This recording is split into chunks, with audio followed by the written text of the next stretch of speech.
What's up, guys? Well, Oh boy, oh boy. we're doing the ace. We're gonna ace the tourneys Because we can't wait. because we can't wait. Or I mean, I know we're probably competing with the Minecraft live stream right now, but like, fuck it. This is cooler. This is cool, yeah. Fucking Ace Attorney this shit. Alright, I saved it for again. It's all good.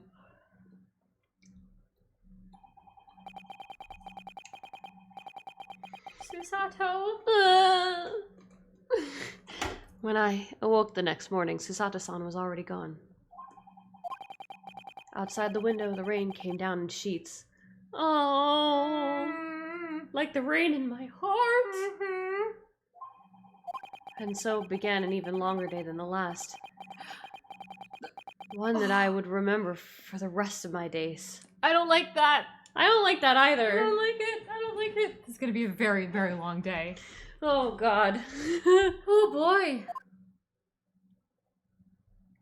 Oh boy. Court!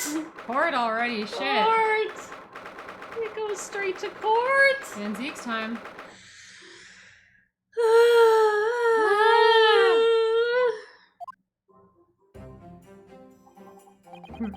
Good morning, Gina.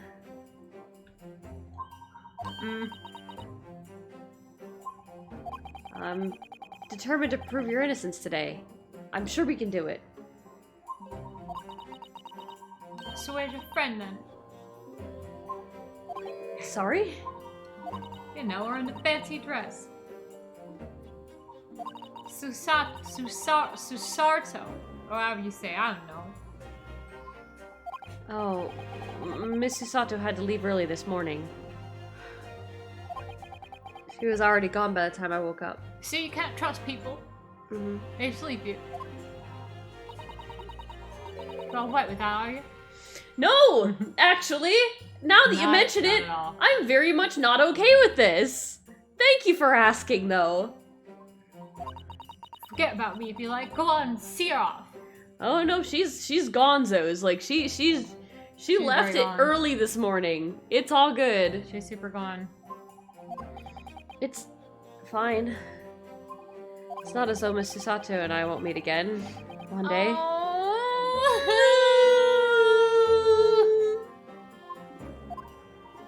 Even so. But you, Gina, you only get one chance. This trial today is all we have. Good morning. You too. Is it? Oh. How are you feeling, Jenny? Did you manage to sleep? You bro Wagahai's in the court. Wagahai's gonna be in the courtroom. What are you doing here? What do you mean? When a friend is in need, we show our support. Isn't that right, Waggy? Oh.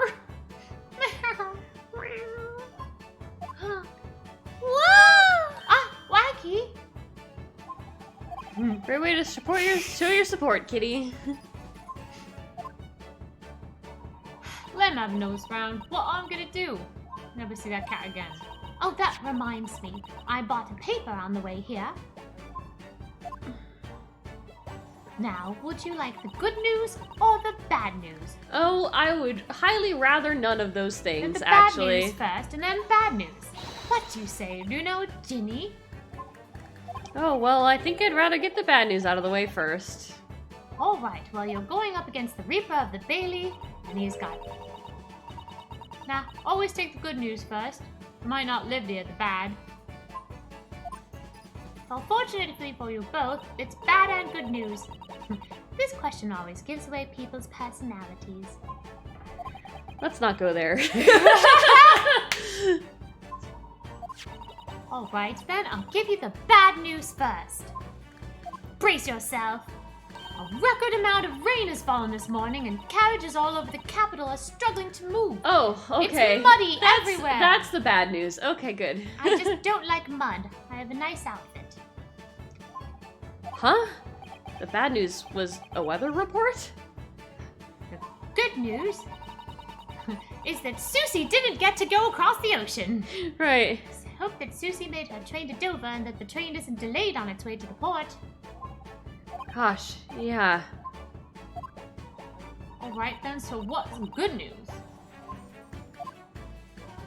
Well, the rain is forecast to subside this afternoon.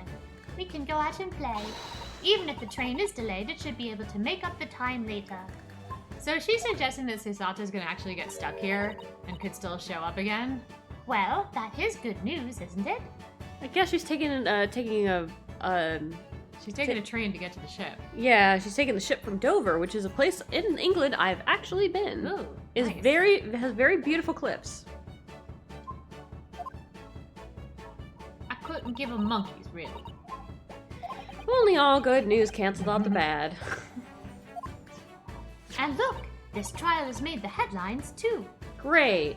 Pawnbroker perishes and pit purse plunder. See?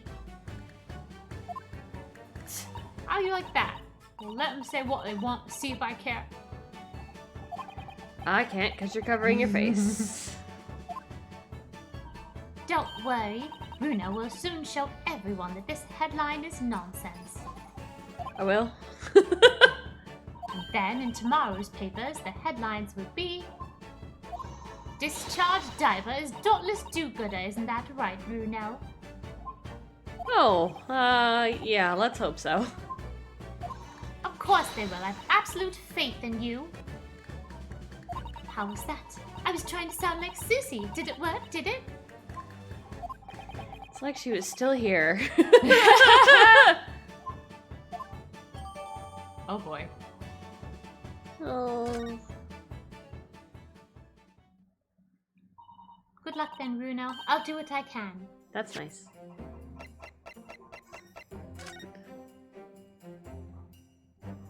Oh, I see the back.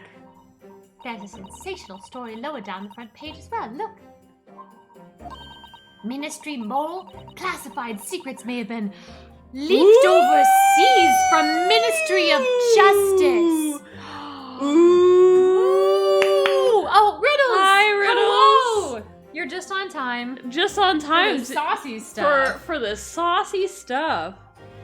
For a 10-year-old, Iris certainly has her finger on the pulse of the world news.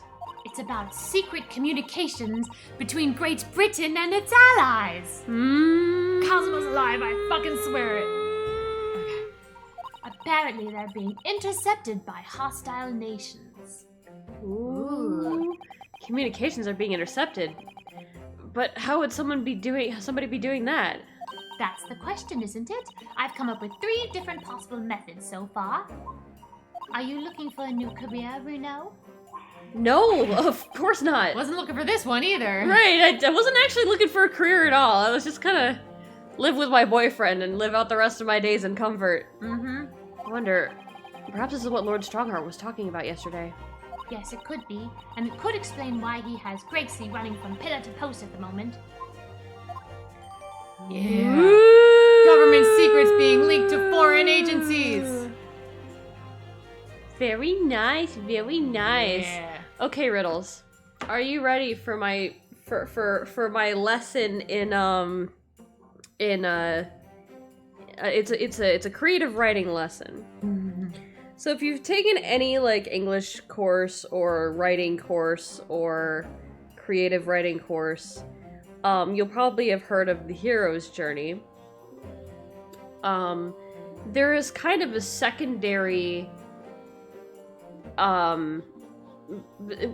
like not every story follows the hero's journey, because I mean honestly it's not really necessary to create a compelling story, but it is like in a lot of main stories. However, there's a secondary quote-unquote hero's journey called the heroine's journey, and I have noticed some themes of the heroine's journey in this game.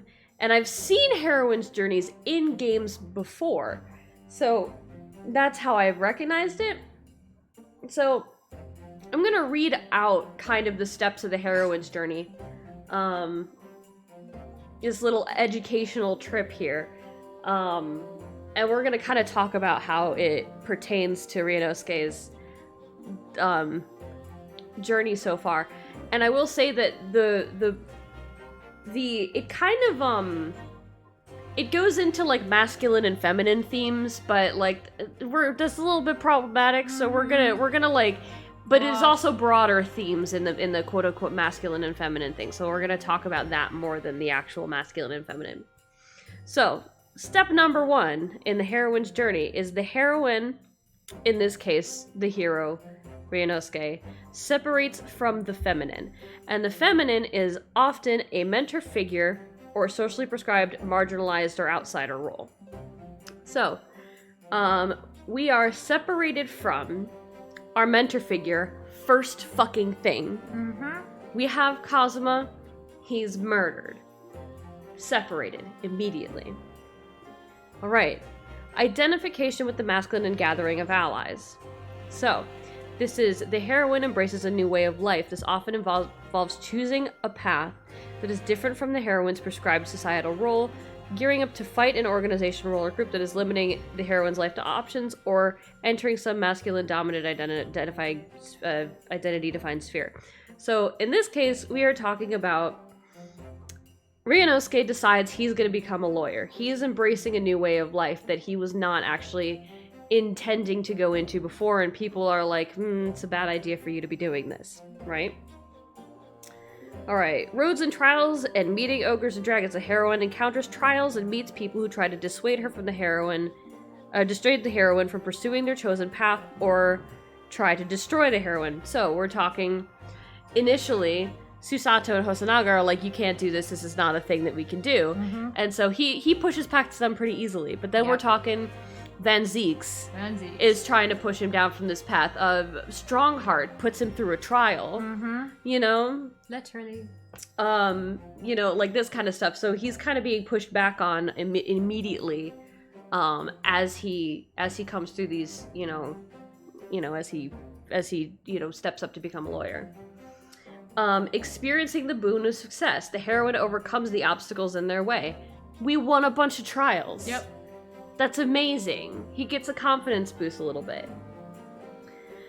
Alright, step number 5. The heroine awakens to feelings of spiritual aridity and death, which is basically the heroine's new way of life is too limited. Their success in this new way of life is either temporary, illusory, shallow, or requires a betrayer of self over time.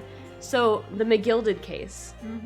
We defend him and we win, but he's guilty, and we feel like that's a betrayal of ourselves, and we question, why are we doing this? Is that really okay? All right, and then number 6 is the initiation and descent into the goddess.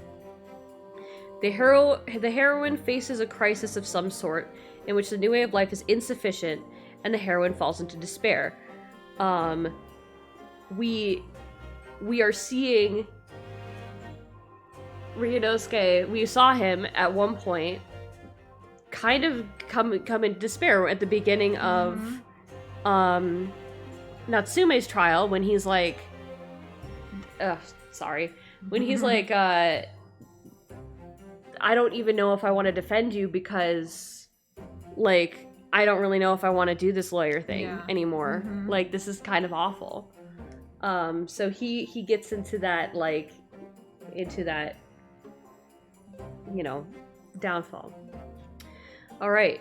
Number 7 is heroine urgently yearns to reconnect with the feminine, which is the old way of life. The heroine reclaims some of their initial skills, values, skills, or attributes, but now views these traits from a new... that was the wrong thing. Heroine wants to, but is unable to return to her initial limited state or position. He's stuck. He's totally stuck. Literally, physically stuck in England, and... far away from home. Far away from home, and cannot turn back. Just straight up not possible. All right, the one I just started reading that wasn't actually the thing, but is now the thing, is heroine heals from the split. So, the heroine reclaims some of their initial values, skills, or attributes, but now views these traits in a new perspective. He starts to take on some of what Kazuma is saying, because he's starting to see from Kazuma's perspective, but is taking his own take on it. All right. Heroine heals the wounded masculine within, which is which is his lawyer, his internal lawyer. And again, we're not actually saying this is not feminine or masculine. These are metaphors for other things. So the heroine makes peace with the new approach to the world as it applies to them. So Ryunosuke, he is starting to accept and embrace becoming a lawyer in a way that is acceptable to him and not what Kazuma wanted. Basically, he's like, okay, this is what a lawyer means to me. And then integrates the step 10 is heroine integrates with the masculine and feminine. So in order to face the new world, the understanding of themselves and life, the heroine integrates the masculine and feminine, basically the old and the new. And this permits the heroine to see through the binaries and interact with a complex world that includes the heroine, but is also larger than their personal lifetime or their cultural or geographical outlook. So this is all like very literal for Ryunosuke. And so this is the step 10. So this is what we're going to hopefully be seeing in this case. And yeah. So yeah, he's kind of stepping into less of the always believe in the defendant. But like he does believe in Gina, but it's also like commitment to finding the truth. Also, he's like, all right, so Kazuma said I have to always believe in my client, but I was in a situation where I couldn't, or it was detrimental for me to believe in my client. So I'm going to integrate this, like, I believe in my client now, but if the truth comes along, and the truth says that my client did do it, maybe I would have to turn away from that. Yeah. So maybe we're going to be seeing something like that in the final trial, where he's like, okay, I'm going to, maybe I don't fully believe you, but I'm going to say I trust that you didn't do it. But something comes up in the trial where he's like, okay, this could be detrimental to you, I know, but I'm going to have to pursue it because the most important thing is getting the truth. Yeah. And so maybe his client won't be very happy with that, but he's like, I have to, like, I have to go with what feels good in my heart. And I can't always just go by what Kazuma said, what Kazuma believed. Yes. So yeah, it sounds like he's really, like, it would be something like he would be like growing into that role. So maybe I'm setting up my expectations a little too high, but that's just the patterns I've been knowing, is that I recognize some patterns from the heroine's journey, because there are other versions of the heroine's journey where part of the disconnect is also like losing like people. So like we're also talking like Ryunosuke has had Herlock taken away from him. He's got Susato taken away from him. You know? He's got, like, he's being shaken by the fact that people are being taken from him right now. And so that's actually the pattern I started to realize yesterday, is that he's starting to get things stripped away from him. And so, like, there's very little connection to, because I looked up the hero's journey as well, and there's very little parallels with Ryunosuke and the hero's journey.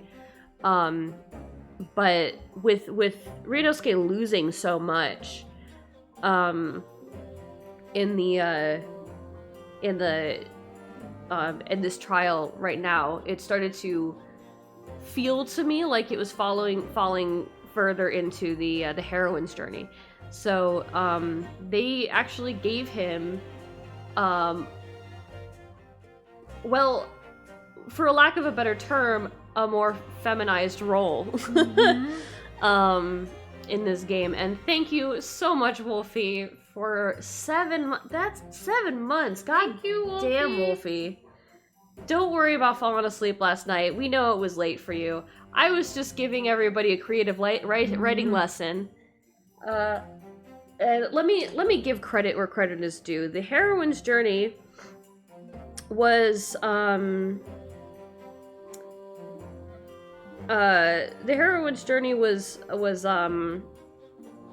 was kind of introduced in a book by Maureen Murdoch. So if you want to learn more about that, you can look that up.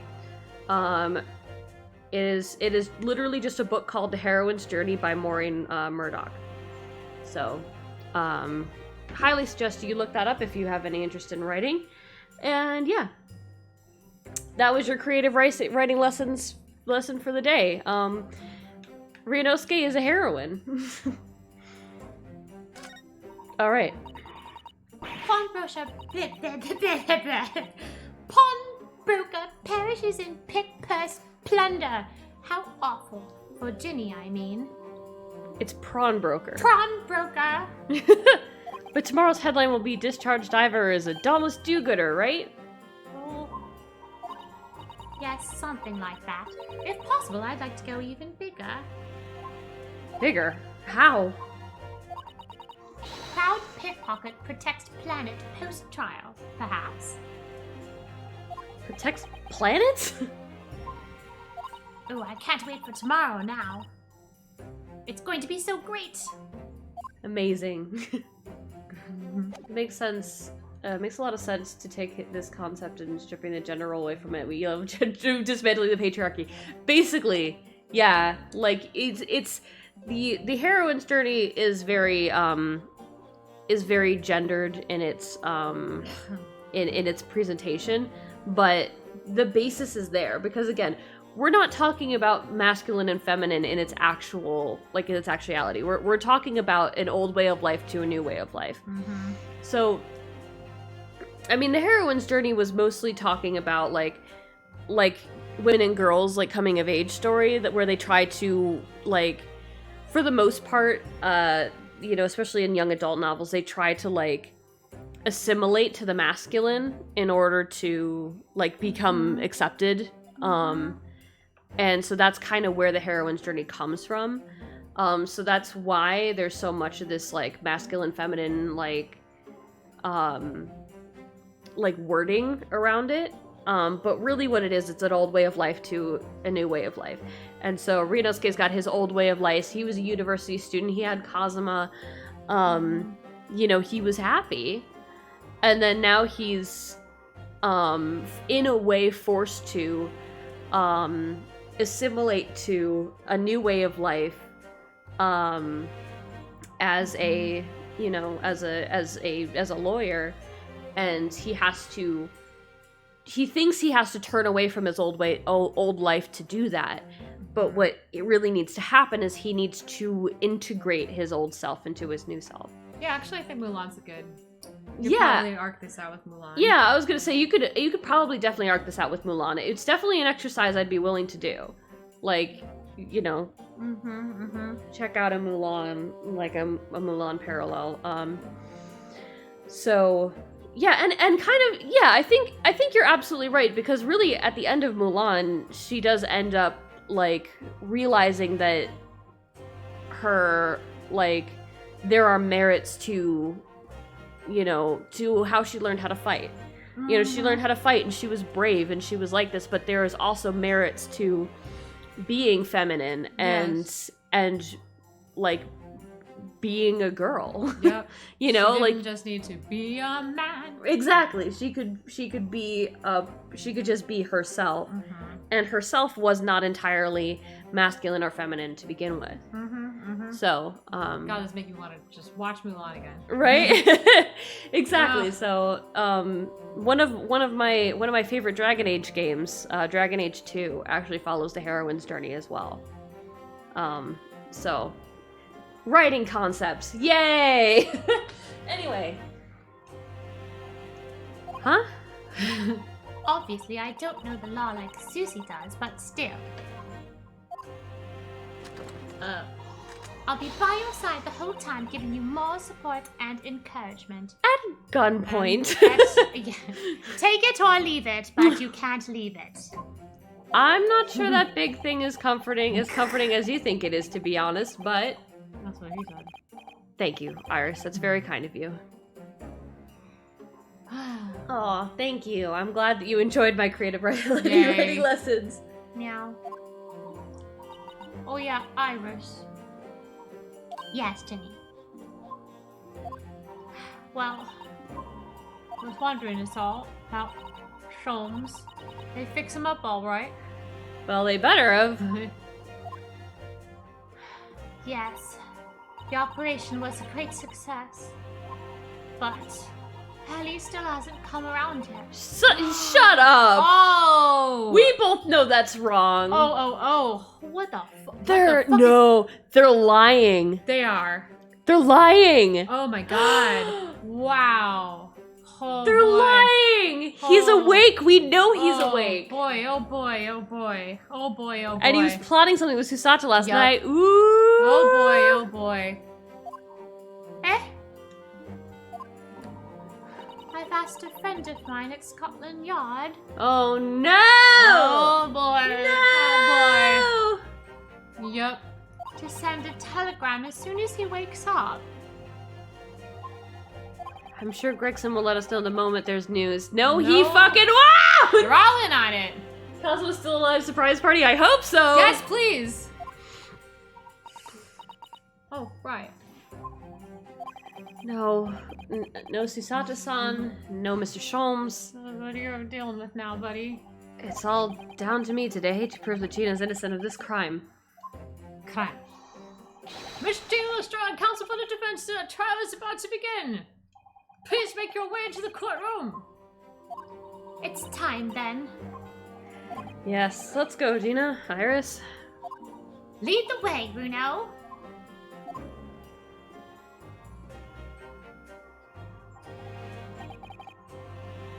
Sorry. Poor Gina. She's trying to put on a brave face, but I can tell she's worried and scared. I have to believe in her from start to finish. That's the weapon that will secure our victory here. Hey, remember...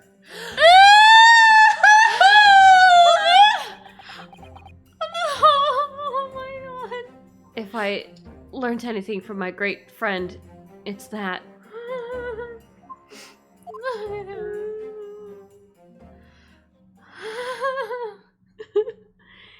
Hey, My great friend. remember in Rise from the Ashes when Edgeworth was like, in order to fight crime alone, you need a weapon and blah, blah, blah, blah, blah. And he talked about that, and then eventually, Lana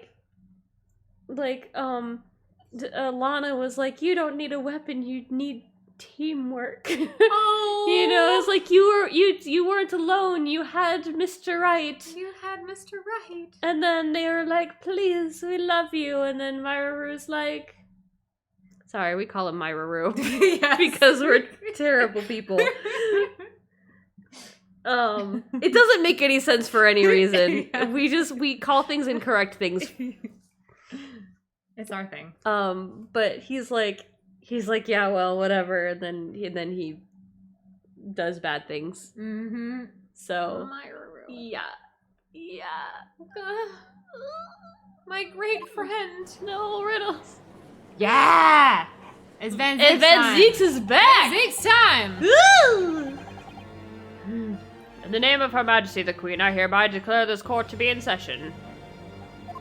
The trial shall determine the guilt or innocence of Miss Gina Lestrade. I now call about Thank you, T-Chef. Alright, new attempt at that sentence. I now call upon the counsels for the prosecution and the defense to declare their willingness to proceed. The prosecution is ready. Oh, back after 2 months, huh? The defense is panicked and ready. Love it. Love the nervous eyes coming back. Lord Van Zeeks. My lord. Remind me, how many years ago was it that you withdrew from the Public Prosecution Service? Not enough years, frankly. It was some 5 years ago, my lord. Yes, and then 2 months ago you resurfaced somewhat unexpectedly, and here you are again today. Wonder if that's a coincidence. And there are some circumstances of which the court should be aware that led to this erratic behavior. Are there some circumstances of which the court should be aware that have led to this erratic behavior? I'm gay, Your Honor. I only wanted to go up against sexy defense attorneys. Ones that are attractive. Have you seen how most defense attorneys look in this nation? Yes, I wanted some eye candy, goddammit. In what might describe as your former life 5 years past, you dealt exclusively in matters concerned with the highest echelons of society of government. Really? Yet today, you choose to try a simple case of burglary and murder. I like that the judge is actually smart, you know? Right. Judge is like, what the fuck? I confess I find this more than a little befuddling, counsel. I'm not at leisure to talk about this. There are 2 types of person I cannot abide. You're a fucking liar. You're a fucking liar. You're a fucking liar. I don't even care what it is you're about to say. You're lying. Liar. You're a liar. There's a deeper liar. reason as to why you are only harassing Ryunosuke. There's a deeper reason, and it's not just because you're gay. There is a conspiracy. I have There's my conspiracy. papers up on the wall. The yarn is connecting them. You are part of this whole big plot. You know Kazuma's alive. You know it. You're in on it! Firstly, those wealthy scoundrels who hide behind a mask of philanthropy to cheat the public at large. Benzik says eat the rich. Eat the rich. You heard it here. Including me, I suppose. Yeah. I just borrowed Eat this me. coat. Ryunosuke, come here. Eat me. Eat me. She's so tiny! She's so small! Just in case you can't rub those 2 brain cells together yet, he means Mystic McGilded, who you defended against the Reaper 2 months ago. Blah! Wah! I do not think Noodle is here, but I hope Noodle shows up. Yes, I just about managed to work that out. Thank you. Well, hopefully we'll be in court all day today. Yep.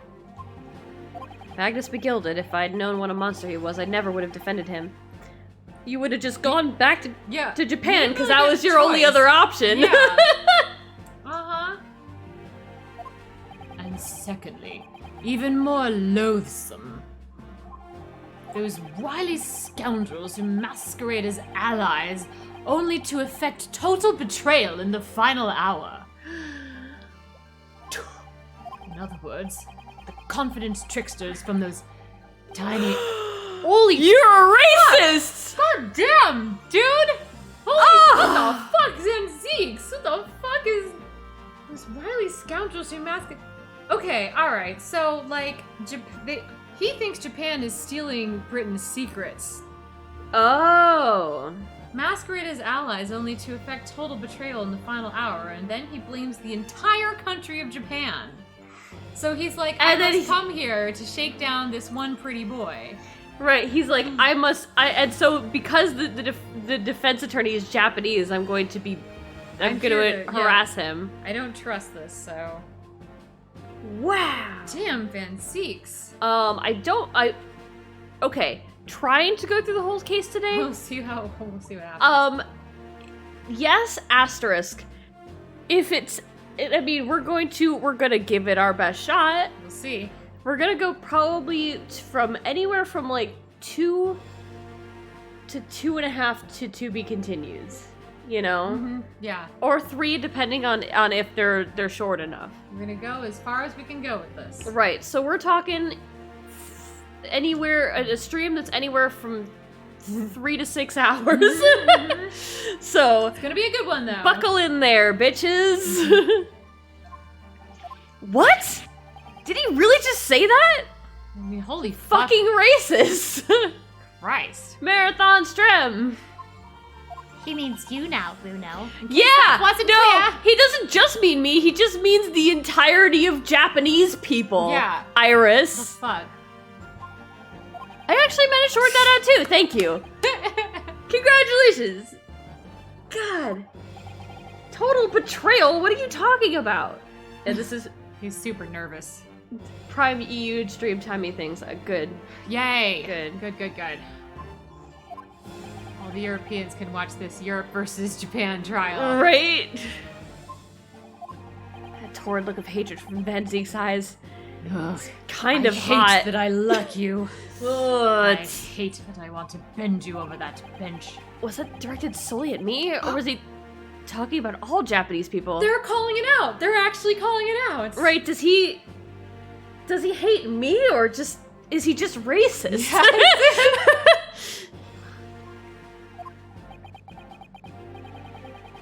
An alarmingly scathing explanation, Lord Van Zieg's.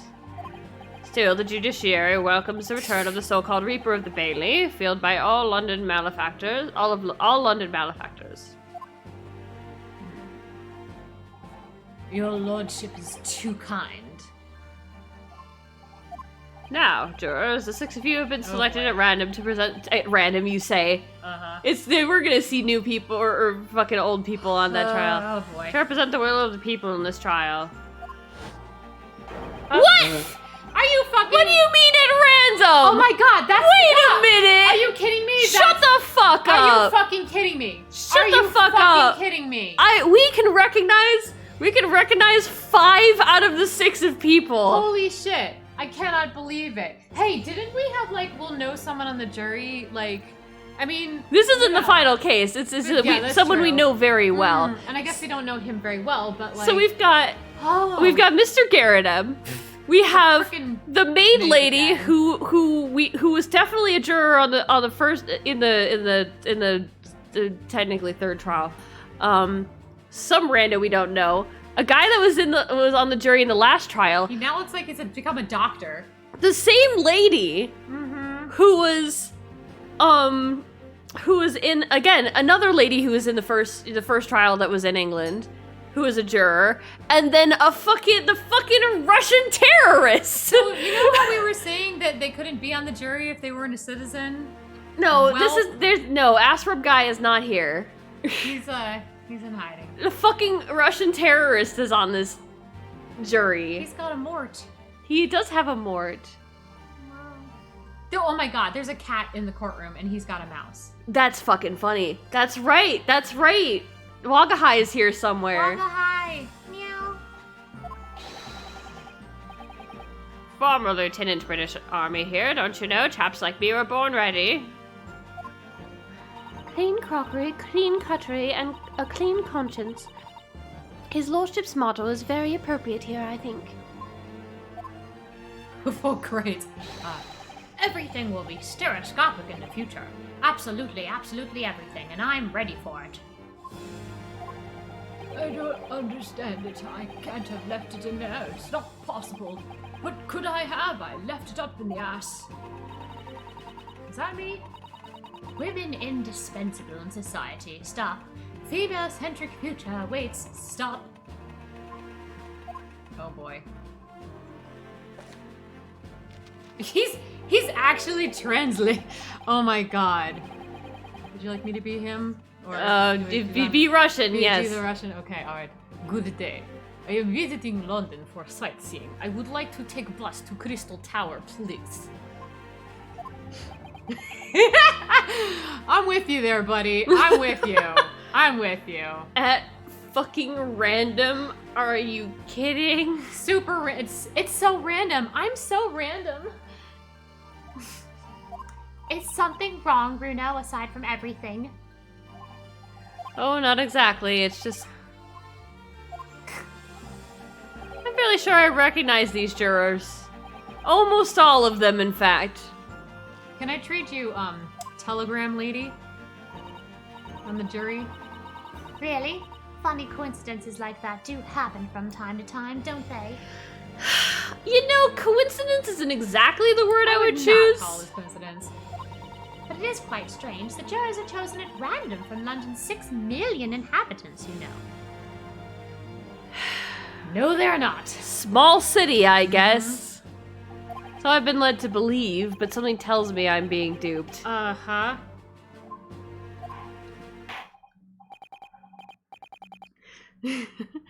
Very well, Lord Van Zeeks.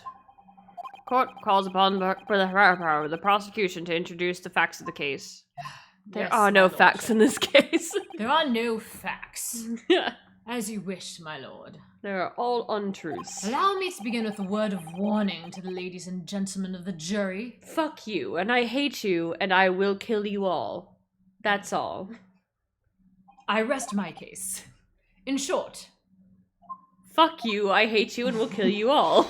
there has never been a more self-evident case of cold-blooded murder. Shut up. I'm full of shit, but I'm enjoying it. The victim, Mr. Why does it say lobster on here? Right. He was a proprietor of... Why is pawn shop crossed out and it says prawn? On Baker Street, he was shot from behind and died instantly. Because his name was Mr. Lobster Bank. The prosecution presents this photographic print of the crime scene. I very much read that as pornographic. The wait. Who has been writing on my papers? Not into this. As the court will observe, there is a single bullet wound just below the gentleman's left shoulder. The evidence suggests that the bullet pierced the man's heart, resulting in near instant death. Hey, you said near instant, which is better than Miles Edgeworth. Moving on to the findings of Scotland Yard's coroner, why are there fish and chips on this? His report states that the bullet entered the body on a rising diagonal trajectory. Oh, okay. We're about So to it get can't all have been Matrix on this shit. Can't have been from above. Can't then. have been from above. It was from someone short, someone small, as they say. And what's that supposed to tell us? Iris did it. It means the victim was likely shot by someone significantly shorter in height than himself. Alright, so we're gonna actually have someone taller in height, and then it's going to be like He was landing on a box. like he he turned around, or like He was kneeling down. Or no, like He was laying on the floor. no, Okay. like he was shot from the front, and so like he like fell down, or like he fell down first, and then he got shot from the back, like from like Yeah. from someone like, a standing diagonal, yeah. standing behind him. Yeah. He was poisoned first, and then... Someone, like the accused, you might say. The prosecution wishes to present the autopsy report and crime scene photograph as evidence, my lord. Indeed, the court accepts. Hand them to the bailiff, please. Okay. Crime scene. Cool. Plus, we've got a map. Always want to have one of those. Yeah, you love to see it. Turn your attention to this plan of the establishment where the incident occurred. Thank you for presenting these at the beginning of the trial, Lenzeeks. It's really nice of you. Just you wait. I'm sure. I've got roses for you later. Really? No. The Oh. proprietor was found in the storeroom where he kept articles pawned to him. A windowless room with a single point of entry. A door to the main shop that was found locked from the inside. Write that off on your bingo cards. In the sealed chamber, there were only 2 persons present. The victim, Mr. Windabank, it's Windabank, and the accused. What are they?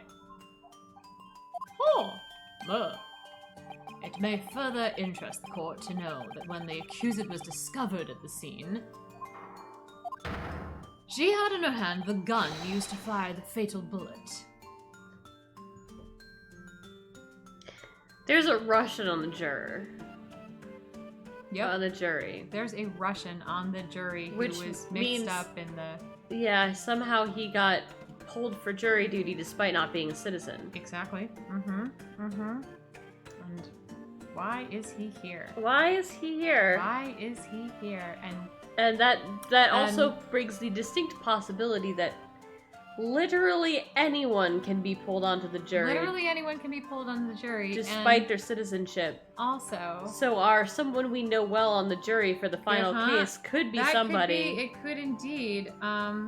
Okay, the jurors are chosen at random from London's 6 million inhabitants. Inhabitants, not citizens. He could be inhabitating. He's habitating in London.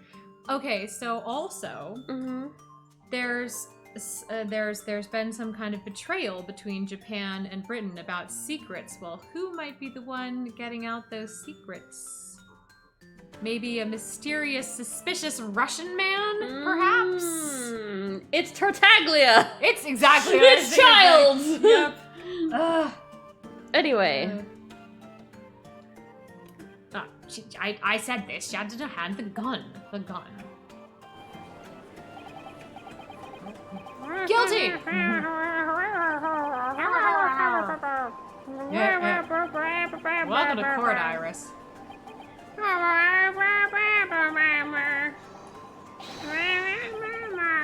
Objection. Thank you.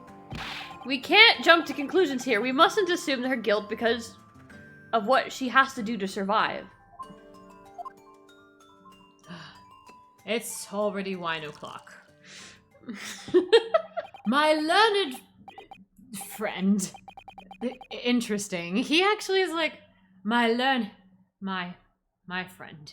My learned friend. It is you who mustn't jump to conclusions. I like the rah-rah Rasputin thing you're trying to do there, Riddles. I love it. The prosecution has barely begun presenting its case. Exclamation mark. Oh, he's so handsome. He's so handsome. Conveniently, this appalling act of murder did not go unobserved. There were witnesses. Good gracious. But the door was locked from the inside. After their testimony, this girl's true nature will be exposed. Pitiful pickpurse or cold-hearted killer. Here's to establishing the truth.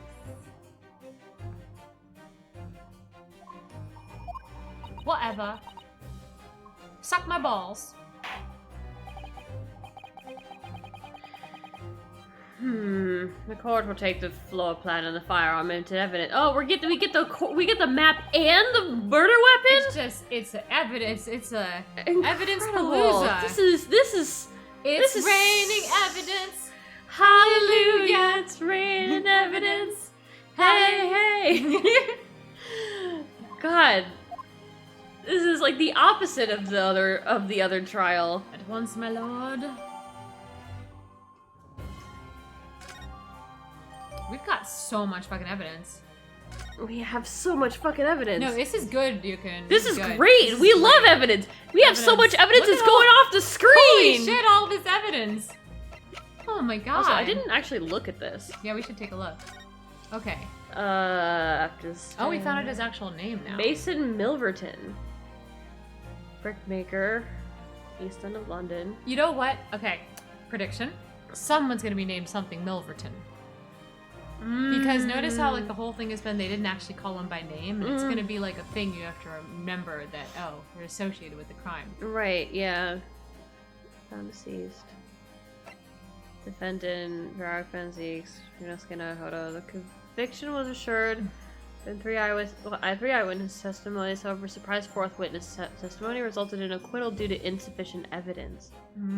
So maybe there's gonna be some kind of legal thing about that.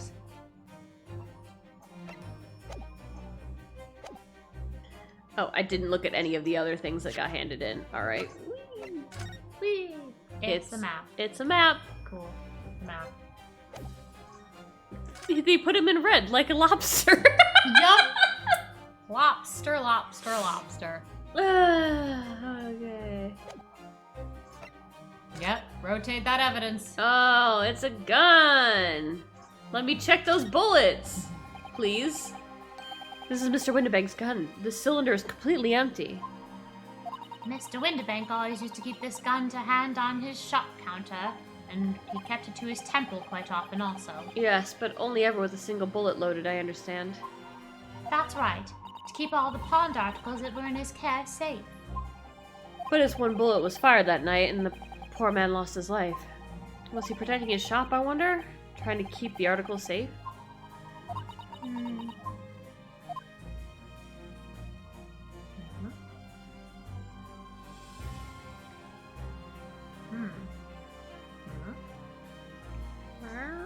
This is really good music. Yeah. I think this is Van Zeek's theme. So good. They made sure to make him sound like a fucking vampire. This isn't good. I feel like the mood in here has turned very gloomy all of a sudden, you know? I think that's because it has. Oh. Oh, already off Wow. the cloak! Damn! Let us begin. Alright, you're down to business from the start. Okay. I pre-gamed this one. Oh, okay. Bring forth the witnesses to the foul murder of Mr. Pop Windbank on 16th April of this year. Ace of cards and whoever the other jackass will be. Sir, how many bottles of wine did you have before the trial? Only 3. Okay. So I'm on my 4th now. Okay, already. Damn. What the fuck? What the Shut the fuck up! What the?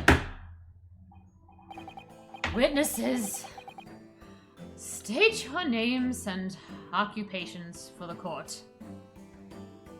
Oh god. What the? What the? Oh boy. Okay, do we want to split these two up? Or just sit here in suffering silence? I want this case to be over already. Oh god, okay. Name's Nash Skulkin. Occupation is baddie, professional baddie. He's gonna be from Jersey or something. Name's Wrinkle Shulkin. Occupation's same as him. Tobias Gregson, Scotland Yard Inspector. That's right. We're what they call the Three Skulkin brothers. What? Why is? Oh dear God, is he related to these people? Oh my God. Why does he have Kazuma hair? What? He does not have Kazuma face, but he has Kazuma hair. He's a long way from Kazuma face. Yeah. Oh boy. They pull into the acrobat girl thing on the Russian guys. You're related to these people? Oh, Seriously? God. Please. Seriously? It's a joke, right? Please tell me it's a big joke. What are you looking at me like that Thank for? you. Don't let me in with you lot. Thank you. Oh, blimey. That's cold. Don't you know what we're going through? It's all the bruv lost contact with him. We have. So we're scouring every shady corner of the capital. Until last night we came across you. The very spit of the bloke. Ain't that right, Ringo? She is the very spit of him. So, Ringo means apple. And he's holding an apple. Mm. So we decided there and then what's we gonna do. We's gonna call ya. Yeah, he's gonna be from Jersey. I don't want to do yet another. Big bruv Skulky. Oh God. Come Oh, on, Lord. leave it out, you two. Skulkin? That's before he's run out of chips. Well then, Inspector Skulky Gregson. Begging your pardon, my lord, but my name is Tobias. That's what I would like to know, Inspector. What are you doing in the witness stand? The Skulkin brothers are currently under arrest, my lord, on suspicion of theft. Well, good. At least you did something right. They stole my hope in a better London society. Thieves, are they, these three? No, my lord. Begging your pardon, but please don't let me in with this lot. 2 nights ago, these 2 brothers illegally entered an establishment with intent to burgle. And in the course of their nefarious activities, they became embroiled in a far more sinister crime. By Jove, you mean to say, what an extraordinary coincidence. Indeed, my lord. While attempting to burglarize the pawnbrokery, they witnessed its proprietor's murder. And they may have shot a detective in the coat. Order. Thank you, Riddles. The various trespasses of these brothers is not the subject of today's proceedings. Good big drink. Though they will naturally face trial in the very near future. Literally the moment this one is over. I hate them. With your lordship's permission, I'd like to remain on the stand and keep these two gents on the straight and narrow. Ugh. Of course, Inspector. Skeptical as I am about the caliber of these witnesses, I will permit them to take the stand. Mr. and Mr. Skulkin, you will now testify before the court. Mr. Skulkins. Mr. Skulkins, Mr. Skulkins. Mr. Skulkins, describe the events of the night in question and what exactly you saw. Are we gonna see Ooh Boy Gregson when Iris says something? I hope so. Mm-hmm. Happy to. Happy to. Well, cause The a Skulkin's never skulkin'. Oh god. Get out of it. Oh boy. God. Oh boy. Oh boy. We was walking down Baker Street in the small hours and the Gap store was ajar, see? It was like some kind of sign begging for us to go in, it was. But once we got inside, blimey, we heard a gunshot from the back room. We went to see what was what when the door was locked from the inside.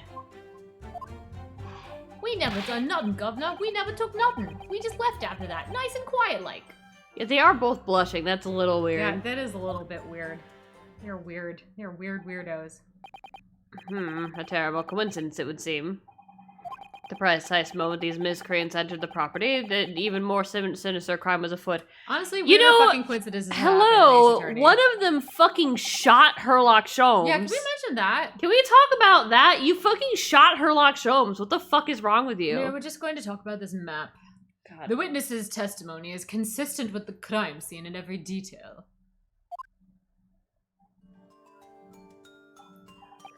Let me mark a red arrow in case Mr. Naruhodo can't see the door. You don't need Here's to the sit on my door. bench either. Leg up! Here's the door, providing access to the storeroom from the main shop. It was indeed locked from the inside. And within, only the victim and the accused were found. His legs are very long. Iris, you're a minor. I must say, it does appear to be an overwhelmingly simple case. Still, the defense may cross-examine the witness now, of course. Counsel, if you please. Ow. I don't want to bump your leg. Counsel? Yes. He's angry. He's angry because one of these fuckers shot Herlock. Yeah, he's like, I'm gonna get you. I'm gonna get you. Oh, I'ma get you. this is a big angry boy. Yeah, he's mad. He's a big angry boy right now. You shot my Get dog. him! Get him, Ryunosuke! Get him! That's a good boy. Get He's a him! good boy. Sick him! What's the matter, Bruno? Sorry, I was just stunned to silence for a minute by the blatant lies being told by the pair in the stand. Ugh. Yeah. I know it's all nonsense because I saw it with my own eyes. I'll just have to expose their testimony for the pack of lies it is. I love him. Yeah. God, I love him. He's just getting so fucking fierce. What? Who ordered the pizza? Right. Hold it! Oh, and it's the sex. The front door of Windibanks was ajar, you say. But I say it was a door! Ah! Yay! Case closed. What time of night was this? Well, must have been about 1, right, Ringo? Right? Yeah, I say so. Right, Silky? Totally me. How would I know? Place would have been shut at 1 in the morning. It's like every other shop in town. Well, it was pitch black inside. It's true. Ain't that right, Ringo? I'm not so sure on that. I seem to remember a little light burning inside. What about you, Skulky, me old mucker? Leave me alone. This is going to be very, very long. Yeah. There definitely was a small lamp burning inside. In my heart. That's what alerted us to the situation in the first place. And when these gentlemen ventured into the open establishment, the accused, Miss Gina Lestrade, already had the muzzle of her gun trained on the unfortunate victim. A fuck injection. That's pure conjecture. Ah, perhaps. It was worth a shot. Yeah. I mean, you do it all the time, so I thought it was my chance. Which changes nothing. These brothers inadvertently walked into the middle of a cold-blooded murder. Simply because they found the door of the victim's establishment open and ventured inside. Very opportunistic idiots. What? That's what happened. That's my story and I'm sticking to it. Hold it! What are you trying to suggest? That you had to go in? Well, God moves in mysterious ways, they say, don't they, Ringo? They do, Nash, they do. Must have been some sort of providence, I reckon. God's will often presents itself in the whims as the whims of thieves, does it? Weren't no whim, I'm dead sure of that. Sure what, Nash, it sure what. Like we said at the time. You don't just find doors open in the middle of the night like that. Nah, there's no 2 ways about it. It was a sign that our long-lost brother was inside. We just go to all the buildings at night, check to see if the doors are open. They're not very good liars, are they? Well, you can't deny it. I Let guess us see a bloke what looks just like our bruv. Oh God, they're so stupid. Also, the skull and crossbones on their ties are like a crucifix, Yep, which is a weird thing yep. for it to look like it.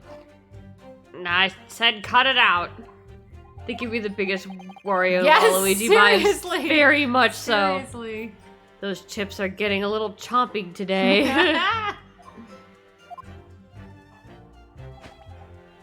Blimey. Hold it! Don't say it like that. A gunshot, you say? Just the one. Are you sure about that? Just the one, huh? Just the one, governor. I could swear to that. It was Nash, it was, and thou right, bruv.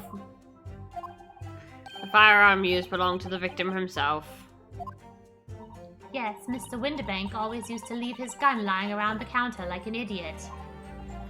Right, I remember. One might think that could lead to a dangerous accident, perhaps. When we examined it, we found the revolver was completely out of rounds. That makes sense. Mr. Bobsterbank always used to say he only ever kept a single bullet loaded, so he could just kill himself. That's true, I remember him saying that as well. We can say with considerable certainty that only a single round was discharged from the firearm used as the murder weapon.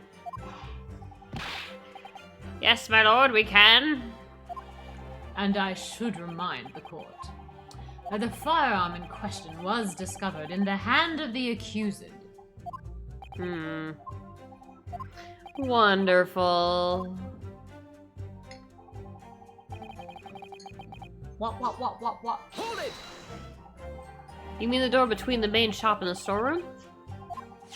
If my learned friend is having difficulty grasping the situation, perhaps, bam, a drawing would help. You really don't have to sit on my bench. It's fine. Behold my drawing. He's doing it. He's fucking drawing. Excluding the shop's entrance from the street, there is only one other door, that of the storeroom. Look at my red arrow, isn't it beautiful? Cause there was only a little oil lamp burning, not much to see by.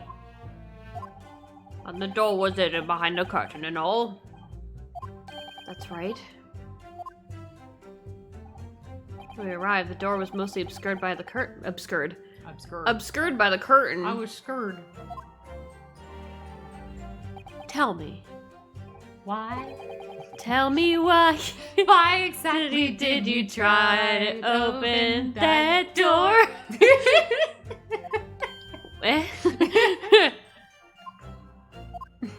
A normal petty thief would run at the sound of a gunshot. I think. Oh, well, your turn to rabbit, Gringo. You take this one. I got nothing. Wouldn't there have to be 2 bullets because Herlock was shot 2, so it wasn't just Winnebago. So yes, well, I mean, the assumption. One of these guys. Yeah, it would be assumed that one of the 2 of these guys has a gun. Mm-hmm. And shot Herlock. Mm-hmm. Fuck these guys. Your turn to rabbit, Ringo. Well, Nash, yeah. I suppose you have to say we ain't normal, eh? Broadly speaking, humans respond in one of 2 ways on hearing a gunshot or a scream. They piss their pants, or they charge in, swords out, and investigate to see if they might help. You 2 clearly pissed yourselves. These gentlemen are of the latter inclination. My learned friend, it would seem, is of the former. What? Wow! Jeez, damn! Harsh! Zeeks! No. No! I would go investigate and see if I could help, but these guys struck me as timid. Yeah, what the actual fuck, Zeeks? Alright, somehow I just proved that I was a coward that night. Thank you, counsels. So I believe we all understand that the door was locked and could not be opened. Proceed, witnesses. Whoa. We never what? You did not fucking leave nice and quiet. You shot my friend, you bitch. You didn't do or take anything. That's your story? I'm sticking to it. It was bedlam soon as, weren't it? It was, Nash, it was. Didn't even have time to pull me dukes out of me Lucy lockets. So, with no time to take your hands out of your pockets, you just left nice and quietly, you say. That's right, Governor. No, we ain't more than violence. Peace-loving nibblers we are, not bludgers. We are poor violence. We are, Nash, we are. Never even pulled me dukes out of me Lucy lockets. We are peace-loving, So you'd clearly like us to believe. Where? Come again. See on to us.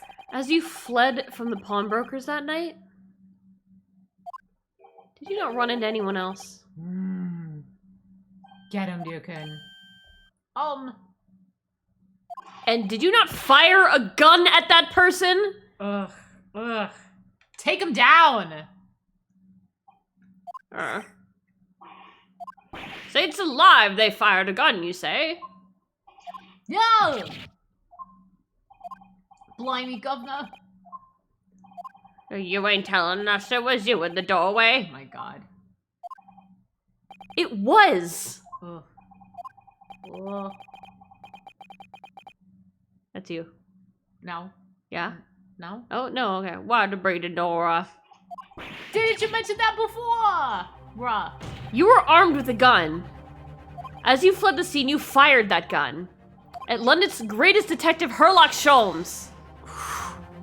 He mad. Oh, look at him. Look at him. Ooh. On the night in question, this pair were arrested by the police within minutes of the discovery of the crime scene. Their suspicious countenance rapidly gave them away. And when searched, a firearm was indeed found in their possession. Furthermore, the barrel shows signs of a shot having been fired from it. You're really, helping us here, Zeke. Yeah. And here it is. The prosecution invites his lordship to examine the firearm recovered from these brothers.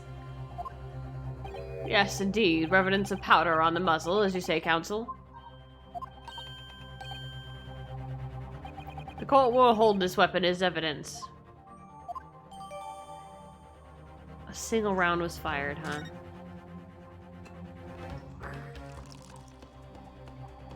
Now, my learned friend. Yeah? Here's to you successfully presenting the evidence. I mean, you successfully No. submitted the evidence. You're giving him evidence to. Wow. For yes, there are the telltale signs of spent powder on this gun, and a single bullet missing from the cylinder. You could definitely be able to see if there was gunpowder in the barrel, like having been shot like recently. But I don't think there are really ballistics tests, which is what we would need. Yeah. However, I do wonder if we can like prove if the bullet in the wall is of the same bullet. Right. Yeah. If we can prove. Because these are obviously two very different models They're of very gun. different models of guns, so we should be able to prove. Like if what they was take from the what. same bullets. Yeah. Because the bullet in the wall is still there and it's still very visible. And it's like, which gun was which? Yeah, which gun shot which bullet. Which gun shot who? It looks like he's like holding a little gun. in his Yeah, little he's hand. just It's a got little gun he's in a just a little hand. toy gun in his hand. Pew pew. But the prosecution demands. Evidence that it was fired at the scene of the crime under scrutiny in this trial. Objection. Well, I don't need evidence. I'm a witness. Hello, you bitch. I've got fucking testimony. Because I was there. Objection. However, the rest of us in this courtroom were not. my Yeah, learned so, friend. okay, so then fucking why don't we throw out the witness testimony for the Just other throw it all witnesses because they were there, but the rest of us in the courtroom weren't, so fuck it, testimony is useless. Thanks, Van Zeeks. Fuck you. If the defense fails to provide evidence in support of its rash claim, we shall have no choice but to toast your incompetence and move on. Iris was there. No, Iris was not there. Damn it, Susato was there. Fuck. Yeah. Speaking of the toy gun, it's so weird to me that guns are made into hacking toys. I never understood that. Yeah, you know.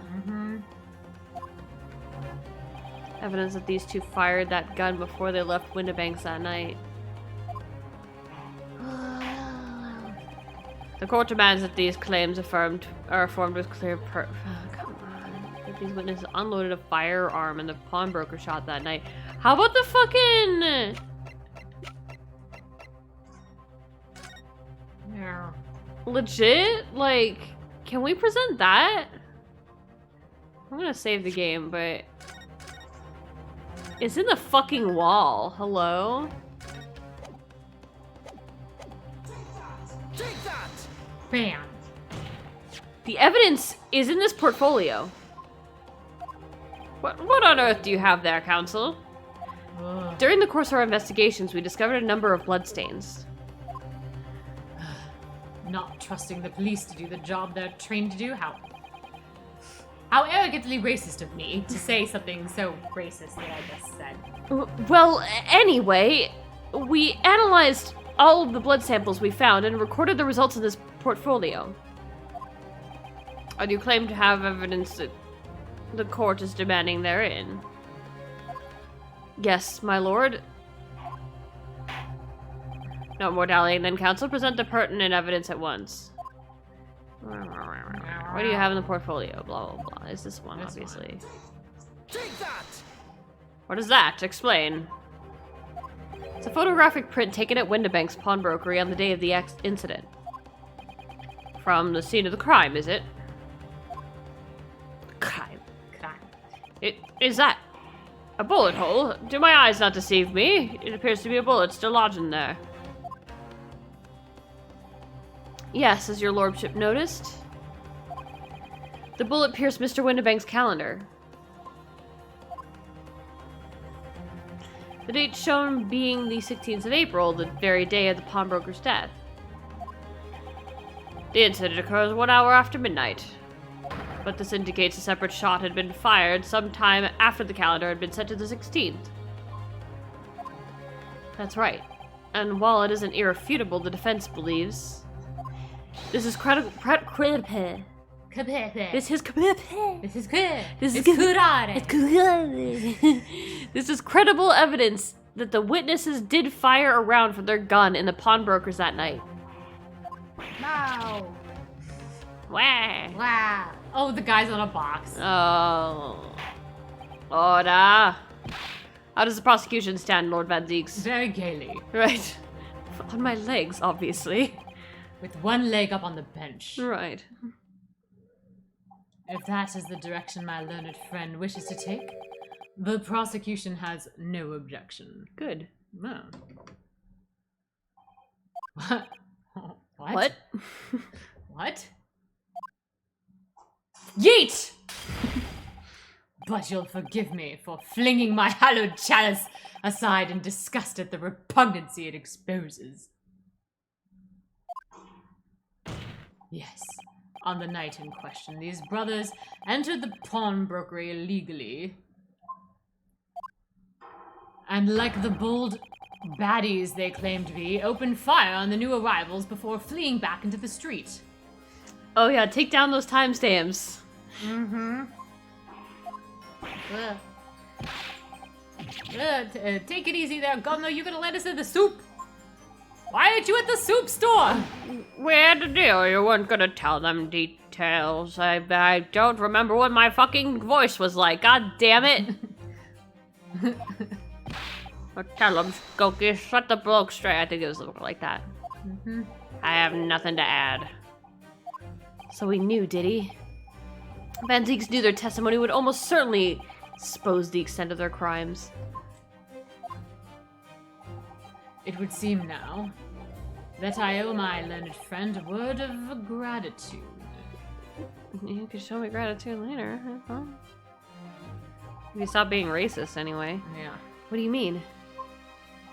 What I mean is that you have helpfully confirmed an important fact. Oh, What if Van Zeeks is closeted and he hates Ryunosuke because yes, he's like, exactly. It's like, ugh. you're bringing out the gayness in me Bringing and I out don't my- want to. You're bringing out my outer gayness, making it even more outward.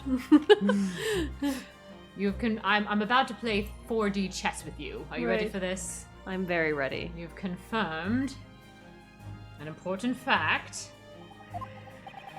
To what fact do you refer, Lord Van Zeeks? that they were not in the storeroom or something like that. As has been established at the point of their arrest, a single shot had been fired from the brothers' gun. However, if that shot found its target in Mr. Sholmes, We're like at a minute, yeah, like a minute 20. Something like it would have been like a minute 18 that throw-in of glass. then clearly these witnesses cannot be accused of the fatal shooting of the proprietor and victim. I Just think had to clear their name, I suppose. we have an uptime command. So if you want to get timestamps on things, you could probably just do exclamation point uptime. In other words, these two men have no material connection to the murder of Mr. Winterbank at all. So that's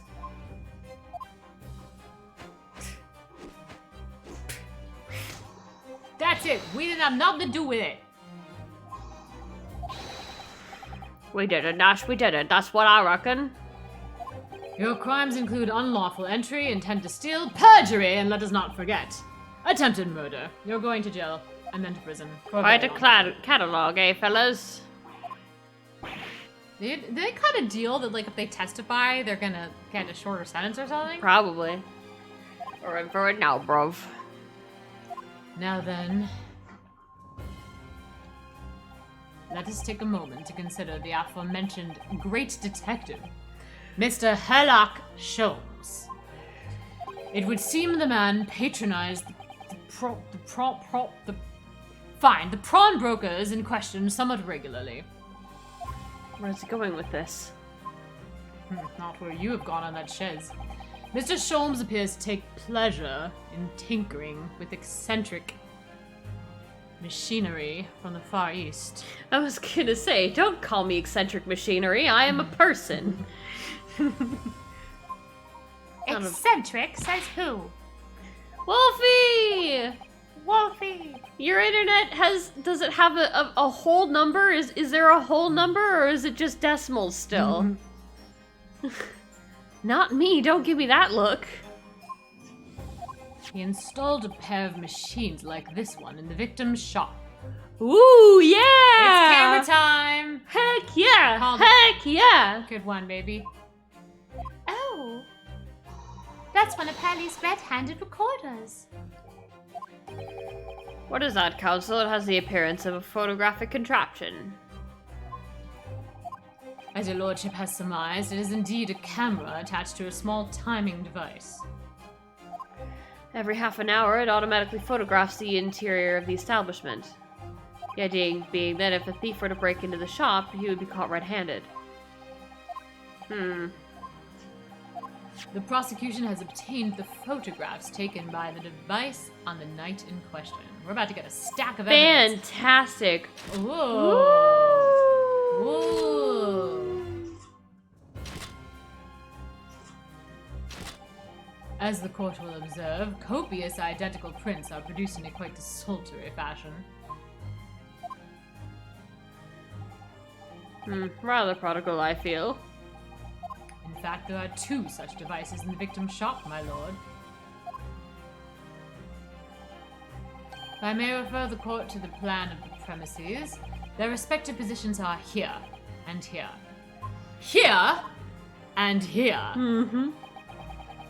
You say these cameras produce a print every half hour. I'm afraid I failed to see how that would help if the anticipated thief conducted his activities in one of the many 30-minute intervals. I'm not saying the great detective was clever. One can only pray that the would-be criminal lingers, my lord. Indeed. On the night in question, the witnesses currently in the stand were not caught on camera. Here, that's a bit of Friar Tuck here, bruv. I did not love the skulking. Witnesses, at what time did your trespassing begin? Oh, well, personally, I like to trespass around the hours of 8 and 9 p.m. Okay. It must have been just after 1, right, bruv? Must have been, yeah, just gone 1. In which case, minutes before these brothers entered the establishment. What scene might we expect to see within the shop? You're on your phone. Oof. Let us examine the evidence. Ooh. What the? What? Was that because Good Lord. Because she was trying to get into the storeroom. Yeah. She maybe, she could have picked the gun up from the table. Yeah. She could have threatened him because she wanted to get into the storeroom, but that doesn't mean that she Or shot he was like trying to threaten his own life, and she took the gun away from You're not him. gonna stop doing that. Yeah. Like, I'm not gonna let you do this to yourself. Yeah. It's the defendant. Miss Gina Lestrade. Yeah, like he's obviously surprised. Wait. As the court can clearly see. Did it? It looked like Ryunosuke had his foot up on something. I missed it. So did I. I didn't really see it. Mew. The accused is pictured, gun in hand, facing the victim over the shop counter. No doubt coercing the proprietor to open the door to his storeroom. I mean, that could have also been the case. Quite. One could too easily imagine the events that unfolded. The court will take this photographic print as evidence, if you please, counsel. Ugh. Are any other? Did we get any other photographic prints? No. Can we look at the? Can we look at it? What? The one we just got. This. I just want to look for anything like. Okay, the one ticket thing is on the desk. Yeah, ticket here. He's got his little note thingy. Uh-huh. Got the doggo. She's wearing the coat. Okay. Yep. Alrighty. And what does the autopsy report of this guy say? Dead. They just gave it half an hour time zone in there. Okay. Right. Single bullet wound on the upper half of the victim's back. No visible signs of trauma. Enter the body from the back upon a gently rising diagonal trajectory. Gently rising. Gently. It was a very gentle shot to the heart. Killed him gently and tenderly. And you're to blame. Ugh. I don't believe it. Tinny. In short, the accused is the only person who could have possibly killed Mr. Windibank. Not true. Say my lord. What? This guy? I wonder if I might put in a word at this point. Go ahead, Mr. Foreman. Took a volley bullet to the knee in the Battle of Myrwin in 1880, don't you know? Decorated for it and all that, but it forced a man to retire from service, sadly. Of course, a medal can never outshine the exploits of the chaps like us out of the battlefield. Relevance, Your Honor? Yes, Mr. Foreman, and what is your point exactly? Carried on the battlefield after retirement, you see. A battle of daily life, if you like. Here I am now leaving this small squadron. 6 men, all good and true. Including the women. We all go down together, you mark my words. One for all and all for one. I'm going to need a 5th bottle already. The ladies and gentlemen of the jury have reached agreement, have they? God damn it. Let's just end this already. I can go day drink some more. Is that what we are to understand? Well, Mr. Foreman, is that correct? Is it time for our summation examination? Are we already gonna have a summation examination? In a matter of speaking, yes. This is the Garrett Squadron's position, sir. What? No, it's too soon to make a judgment. Sorry. Is that exactly what he said? It's too soon to make a judgment here, yeah. Status report for the Corvette on the double. Oh my god. His lordship insists on promptitude at all times. And that goes for making decisions, too. I think you'll find the truth is as clear as day now. I could reach out and touch it. I wouldn't have left it up in there. I just wouldn't. It would be embarrassing for the young man if he still had that up his anal Wow, canal. that's practically luxury for you, Wolfie. Hi, Space Kitty. I want to trade you her. You can have her. I don't want her, though. But I'm like 4 people on this jury. I'm like 4 people Fine, in the okay, trial. all right. Situation clear. Stop. No room for doubt. Stop. Truth now undeniable. Stop. I am very sorry for brothers. They are unlucky. Happy birthday early, Space Kitty. How old are you gonna be if you Happy are comfortable birthday. telling? That's amazing. Very well. I now call upon each member of the jury to state his or her leaning in this matter. Oh my god, seriously? And now to consider verdicts to the court. This is ridiculous. Guilty. Guilty. Oh, Guilty. Ooh, happy birthday. Amazing. Guilty. Guilty. Guilty. Guilty. Guilty. Very guilty. This is fucking ridiculous. This like, is stupid as that shit. this already happened. Give me a fucking break. Well, Ah. honestly, let's just accept this one. Let's just walk out of here. It's like, all sure, right? fine, okay. Let's go see how Hurley's doing at the hospital. That photograph. It must be the definitive evidence that Gregson mentioned. But Tinny didn't shoot him. No, of course not. My lord, the defense wishes to assert its right to a summation examination. Fuck yeah. Ah. Very well, this court grants permission. Thought you would do this? You refuse to admit defeat again. How unsurprising. No, it's not considered bad luck at all. Wishing happy birthdays early. Yeah. No, that's fine here.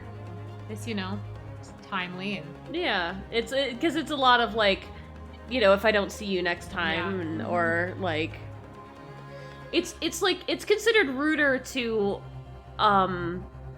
wish someone a happy birthday late than bad luck to wish them early. Mm-hmm. So Okay, it's so see a happy birthday. yeah, it's like, you know, wish a happy birthday early. You know, in case I don't see you.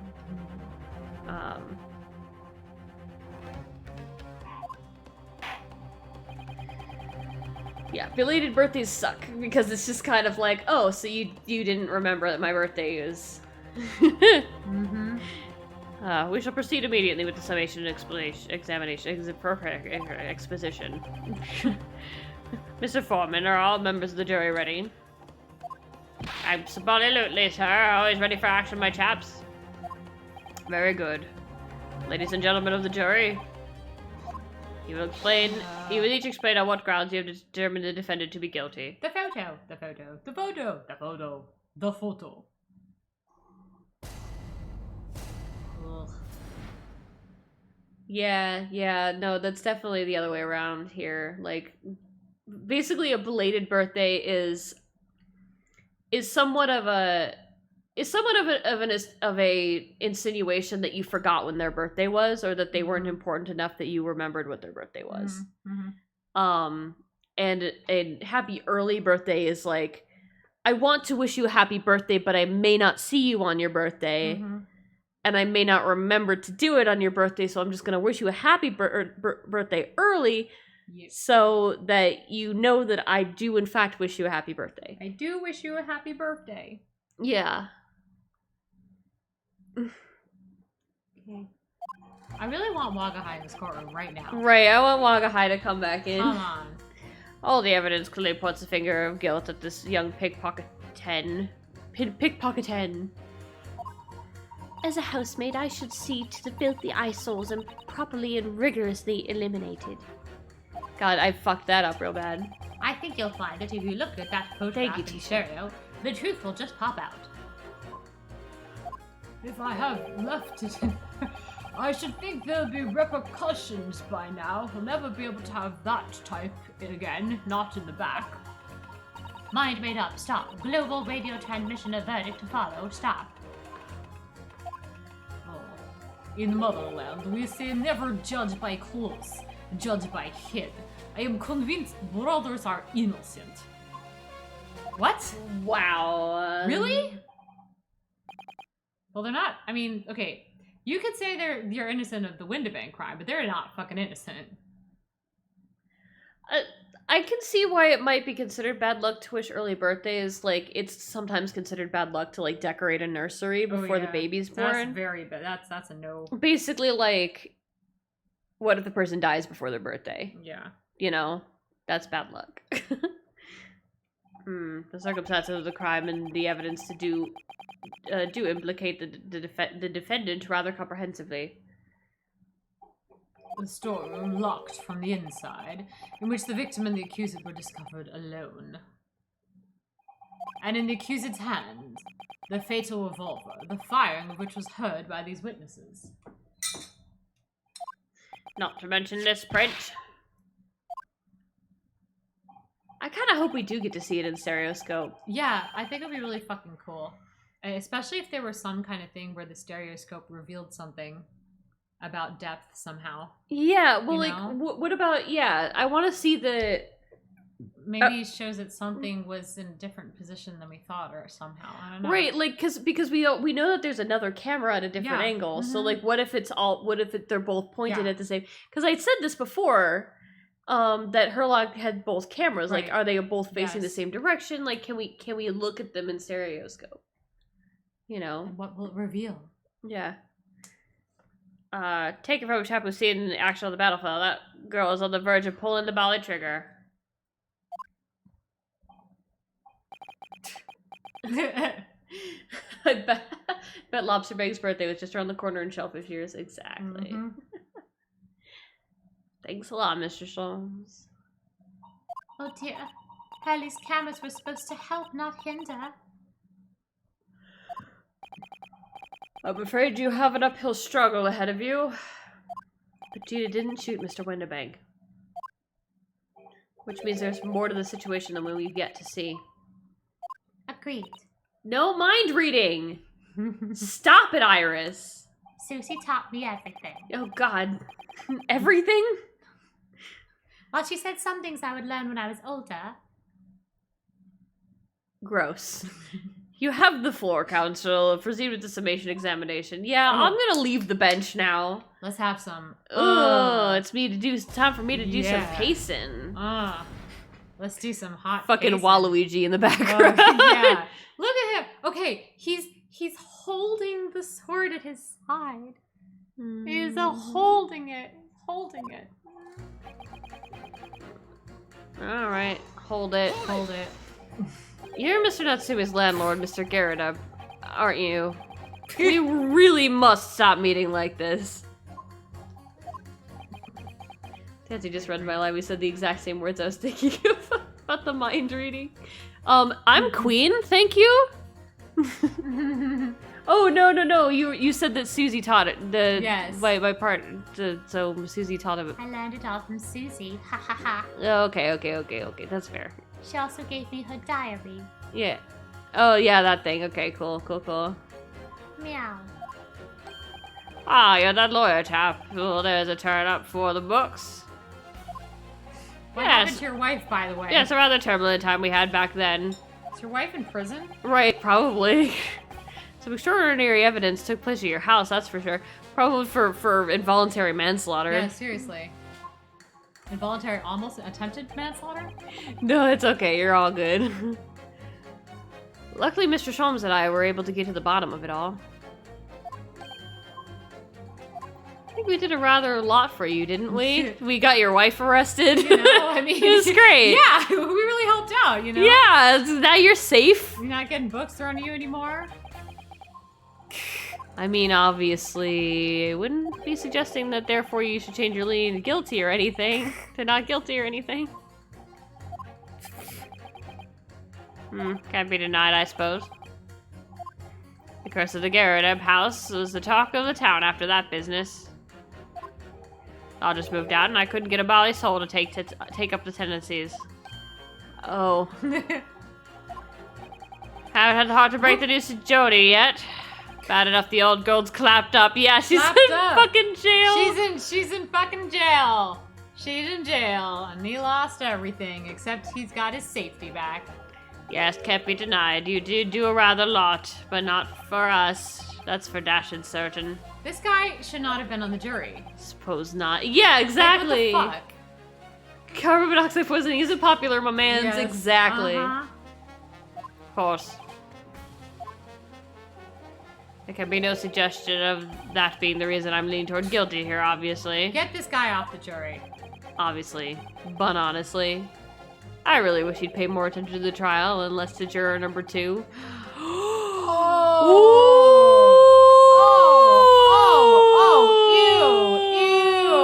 Oh, man. Oh, boy. Damn. Oh. Hold it! Polishing the bench, I see. Again. A maid's work is never done, not a blemish must mermaid. I mean, what exactly do you mean by filthy eyesores?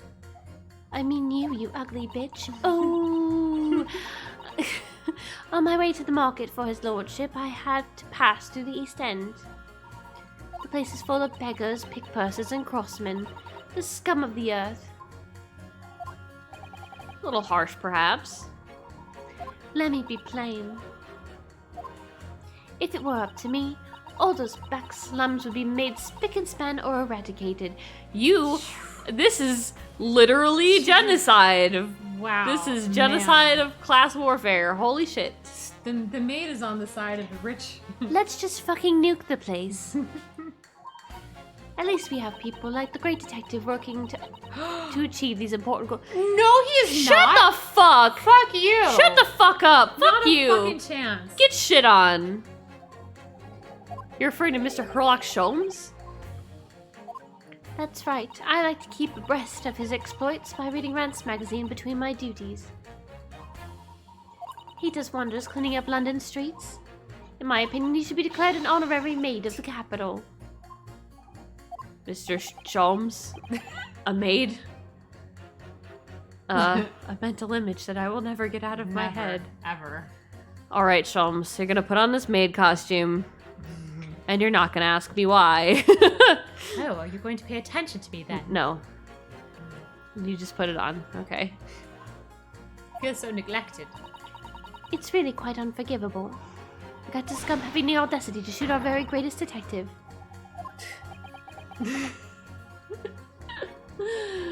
What is even happening here?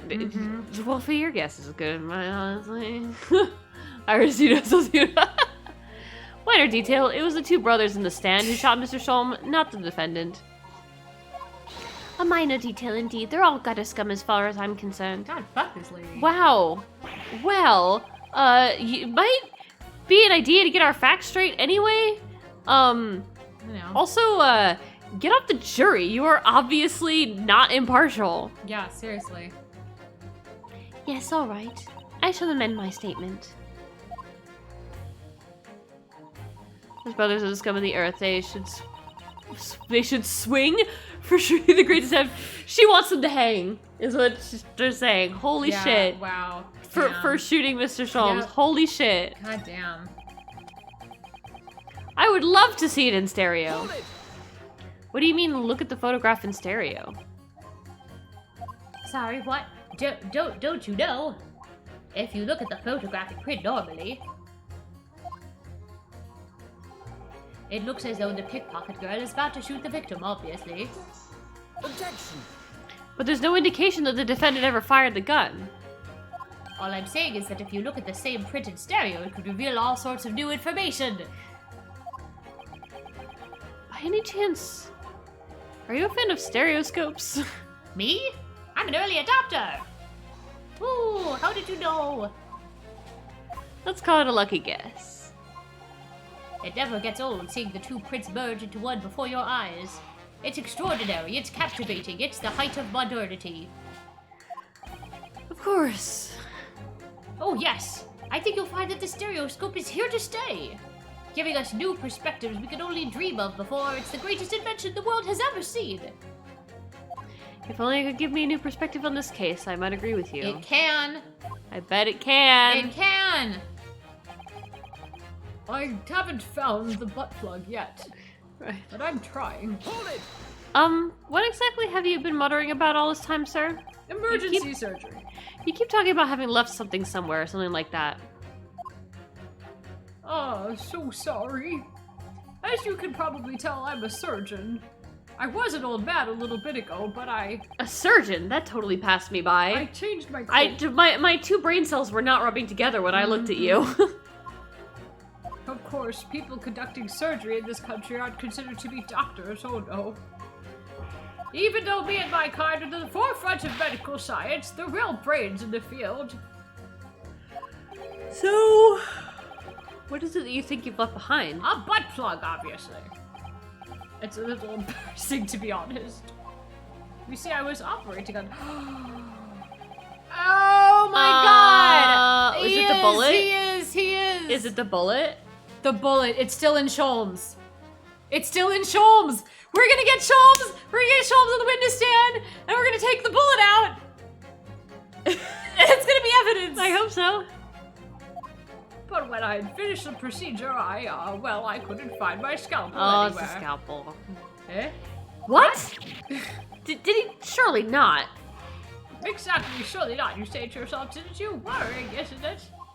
That's what's been troubling me this whole time. Could I really have left my scalpel inside the fellow's belly? No, of course I couldn't. Dear Lord.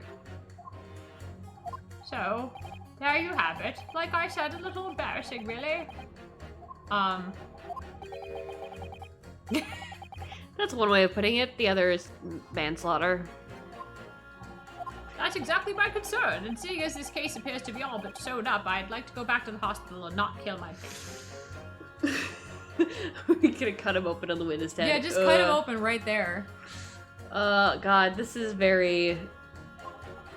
I need to focus on trying to remember exactly what I've showed up elsewhere. Now, I'm sure I made sure everything was back as it should be. Well, as sure as you can be without being sure, I made sure all the bleeding was internal. I'm sure you need to be more sure. Mind made up. La da da. Hold it! Sorry, radio transmission? What do you mean? Are you from the far? Like every single person on this jury is important now. Okay? Yeah. She's involved in this like secret stealing thing. Are you from the Far East? Stop. Yes, from the Empire of Japan. All communication with Far Eastern nations used to take place by mail. Royal Mail steamers take more than a month to complete the journey. Ah, but now we have the electric telegram, so we can send messages using electric signals, and soon we'll be able to text. Thousands of miles of cables have been laid along the ocean beds, connecting the entire world. Thousands of miles of cable? On the ocean bed? Makes my head hurt just thinking about it. You are well informed, young lady. Heh. Ah. But cables will soon become a thing of the past. Stop. Just when I was starting to catch up. Radio transmission is the future. Stop. Messages carried over airwaves to 4 corners of globe. Stop. Exciting and growing. Stop. Atmosphere electric. Stop. Right. Try not to wear out your fingers. Oh, wireless telegraphy. Stop. Driving technological revolution. Stop. And people say inventions like the stereoscope are the height of technology. What utter piffle. You forgot to say stop. Stop. Can't understand it. Stop. I really can't stop. They're just silly toys. Stop. Oh! She pissed off The girls are fighting! Excuse me. Juror number 3, sorry to interrupt you when you're obviously fuming, but... What? Do you perhaps have something to say about juror number 5's last remark? As if I couldn't guess. Original Star Wars was the best! I mean... Say that again. Go on. I dare you. Goodness, are you talking to me? Stop. I think it just might be, yes. You think stereoscopes are just toys, do you, huh? Absolutely. I mean, really, a machine to view photographs in 3 dimensions.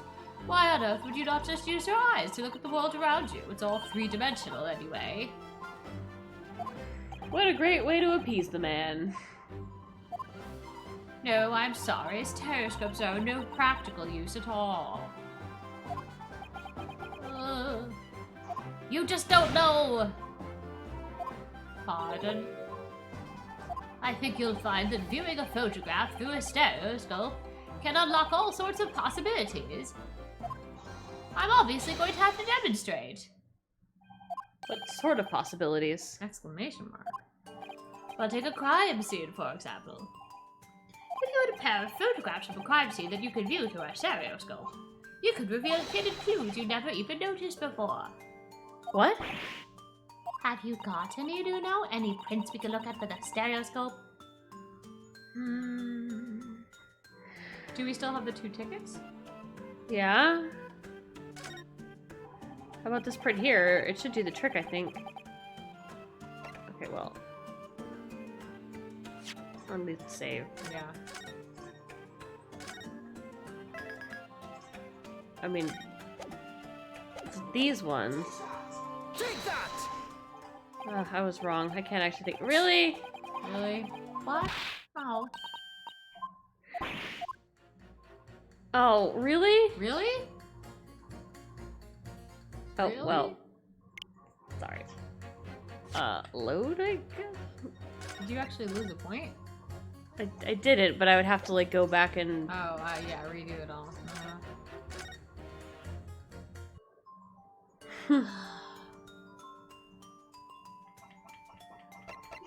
I mean, the crime scene photograph, and then Yeah. say he had the other camera. Take that! Alright, then juror number 3. Are you saying that you can do this with any 2 suitable photographic prints? Of course I can. Very well, then I'd like you to demonstrate. I'd be delighted to. Just give me one more print and I'll amaze you all.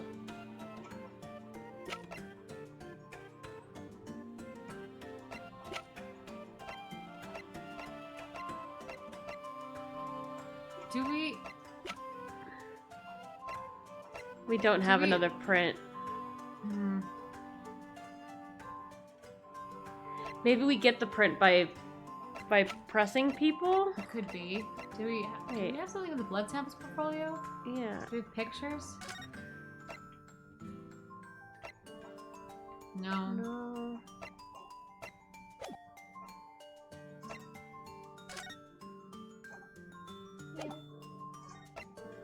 Hmm. Mm.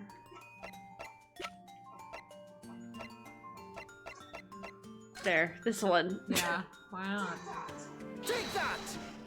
Wait, sorry? What do you mean one more print? Yeah. Oh dear, don't you have these in the Far East? Don't you know how a stereoscope works? Ryan! What? You need 2 photographs for a stereoscope, remember? Mew. You know, one for the left eye and one for the right. Good grief, now I understand why Susie was always so moany and groany about having to do this. Oh, I remember now. But the print that we have from the pawnbrokery is just a normal photograph. Oh, no, I think you'll find that the clue is in the name. It's a stereoscope, not a monoscope. You always need 2 prints. Thanks for the friendly explanation. Huh. Well, if we obtain another print at some point later in the trial, possibly some hours from now after to be continued, we can always show it to this young man then. Ha ha! I think you'll find that know-it-all expression is really starting to annoy me. Let's get things back on track, shall we, Council? Hey, Van Zeeks, can I have another photo?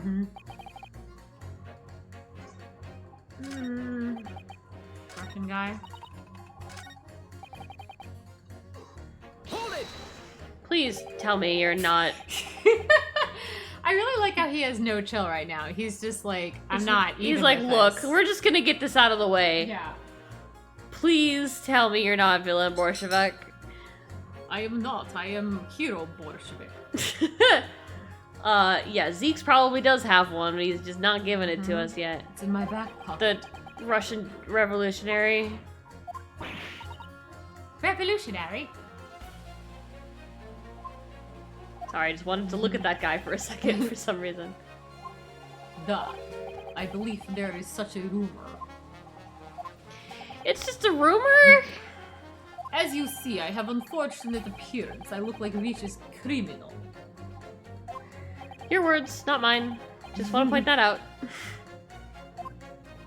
People call me revolutionary, murderer, autocrat. And which glove fits?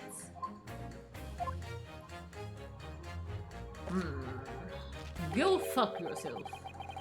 Good day, I'm visiting London for sightseeing. I would like to take bus to Crystal Tower, please. Right. That didn't sound staged at all. You'll forgive me for having my doubts. To be treated like a vicious criminal all the time, it is very painful. People do not realize. So I have much sympathies for these brothers. People say they are criminals only because of how they look. The Skulkin brothers? They shot a man! Duh. Maybe they went inside Pawnbroker's shop, but they have done nothing wrong. That is all I want to say. They shot a man! The Skulkin brothers did nothing wrong that night? Alright, well, first of all, that one not's a little misunderstanding I'll clear up right away. Tell me so. Tell me something, Iris. Tell me something, Ryukun. Don't call me Ryukun. Mr. Naruhodo. Thank you. Ryan. Thank you. The jurors are chosen at random for the inhabitants of the London town, aren't they? Yes. It's amazing, isn't it? In that case, how is it that there's a Russian tourist sitting among them who looks for all the world like a revolutionary? Thank you for just, like, saying this, okay? I wish I knew. Great, okay, no one knows. No one knows, and no one apparently cares.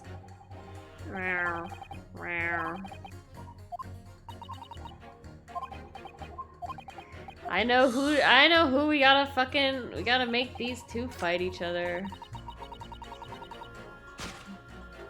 Fight! Those two statements clearly contradict each other. Good lord, counsel, explain yourself. Oh my statement contradictory. Contradict. Call. Juror number 6, you've got the wrong end of the stick.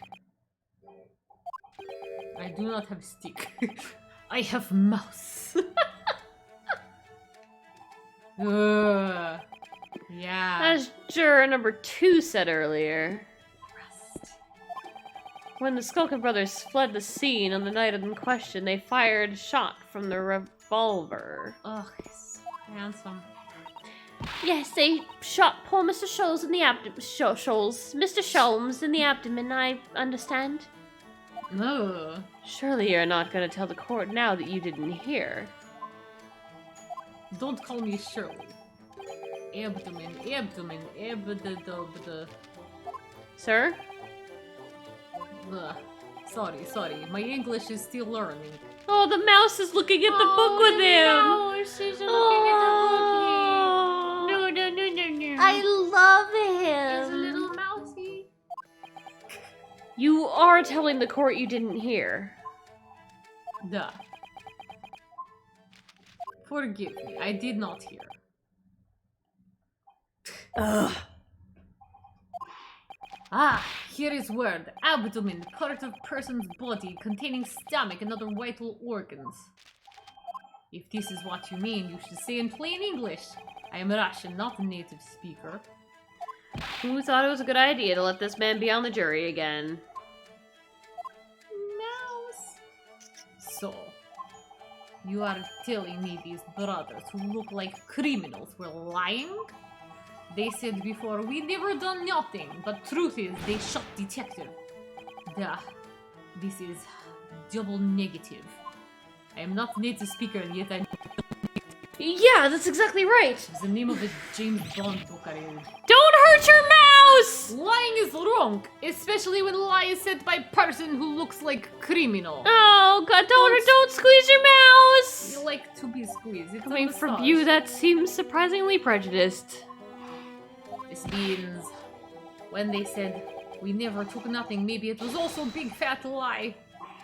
Is this true? I feel so betrayed. Well, according to the police report, no stolen goods were found, so... Enough. Stop! I trust no one now, not even my mouse. It's not the mouse's fault, though, sir! Oh, God, he wants them to stop squeezing the mouse! I must see with own eyes. I must investigate crime scene myself. Bring it in here and I'm afraid that won't be Yes, it is, Runo, easily. Sorry? With the Prince from Hurley's red-handed recorder. Ah. If you compare the print that pictures Ginny and the next print from half an hour later, you'll be able to see straight away if anything was taken or not. Cooey? I think it's like a call, maybe. Cooey? Mr. Prosecutor! Here.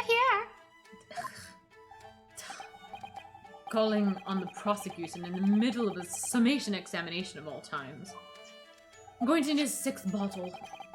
The print showing the accused threatening the victim after she broke into the shop is this one. Following this, the victim and the accused moved into the storeroom. Meanwhile, the Skulkin brothers entered the shop and summarily heard the fatal gunshot ring out. Sadly, none of these events were captured on film. This is the print produced by the camera half an hour later after the brothers' flight. Oh, maybe we could put that one together with the other one. Yeah. So this was taken after Hurley was shot then? As far as I can tell, nothing has been taken. That does seem to be the case. Can't notice anything obviously missing in the second print. I think I saw something. The brothers, who look like criminals, told only one lie. They shot the man, but they stole nothing. It would seem so, yes. Good. No, not good. You were right. I did not understood the situation. Now I know brothers have lied. I think it is very important to continue with the trial. Oh, little thank you, mouse. Russian terrorists. Yay! How kind of you. Yay, his mousey did a little hoppy hop. The balance is shifting. Well, it's a start, I suppose. But there must be more in what those jurors are saying that I can expose the truth. Isn't it wonderful to have a Russian revolutionary on the run on our side? Sure, and if I could do that, we might turn the situation in our favor still. We might Gakten the Saibon. Lieutenant. Thank you, counsel. Continue with the summation examination. Kindly had that new photographic print of the bailiff to be filed as evidence. Yeah. Thank you! Another print of the court record. I wonder if we could make use of that. Wonder. Oh.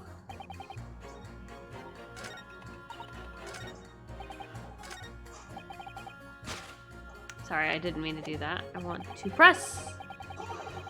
Hold it! Can I really set up new clues though? Whoa. How about this print here? I think. This one. Take that! Alright, then juror number 3.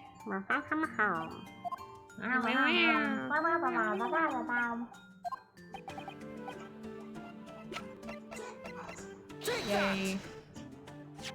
Alright, these two prints were both taken with the same camera on Windibank's on the night in question. Yes, I see. Tell me, Mr. Lawyer.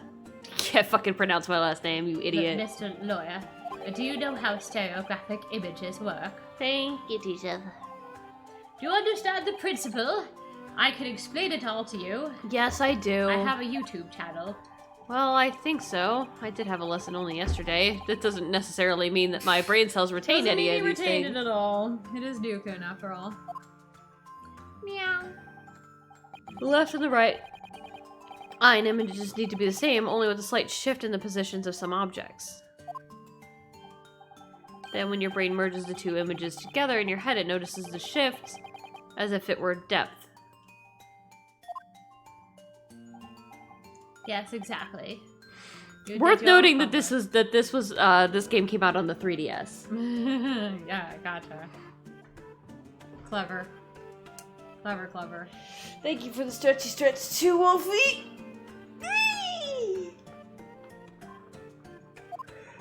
It's that small shift between certain objects in the two pictures that's really important. She's cute with those little photos. So what happens if you use two photographs that are exactly the same then? No, obviously that wouldn't work at all. Not for seeing the scene three-dimensionally anyway. Oh. Ooh. Of course. Now I see.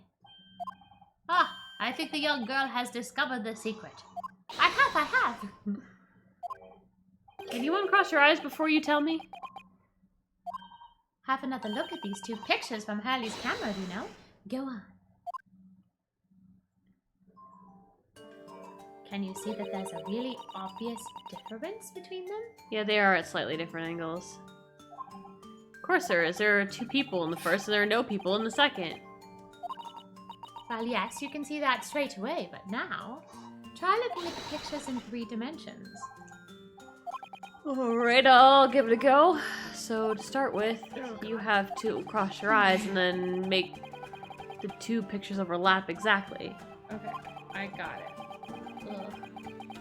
Ow. Let's see if by crossing my eyes I can make the quill on the pen from each picture overlap in the middle. Ow. Yep, I would probably have to do this on the 3DS. I can see it. Wait, Ow. Well, did you manage to see it properly, Runo? I mean, I saw the 3D effect.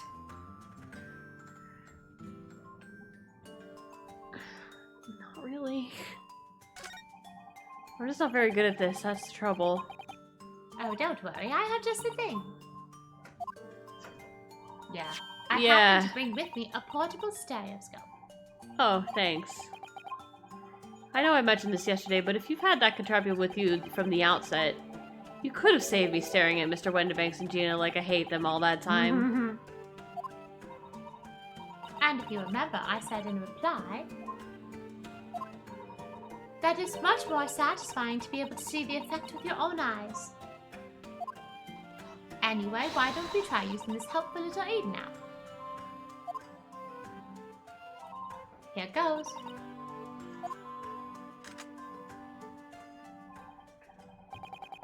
Huh? Now let's see what we've got. Wait, look at that. Oh, what's going on with these two pictures? Some of the things are on the counter sort of jump out at you. Ah! Yes. That's it, you see. That's the other amazing power of stereoscopes. Other amazing power? Is someone going to explain this black magic, eh? Why the deuce would some of the things on the counter seem to jump out at you like that, I think you'll find that if you considered a basic principle of the stereoscope, you'll answer your own question. Basic principles of the stereoscope. As I said before, if you try to look at two identical pictures using a stereoscope, it won't work at all. It's a slight shift in the positions of certain objects that lets you see pictures three-dimensionally. In other words, even though the first glance it seems the objects on the counter haven't moved at all between the two pictures, it shows that actually there must have been a slight shift in their positions. Yes, there must have been.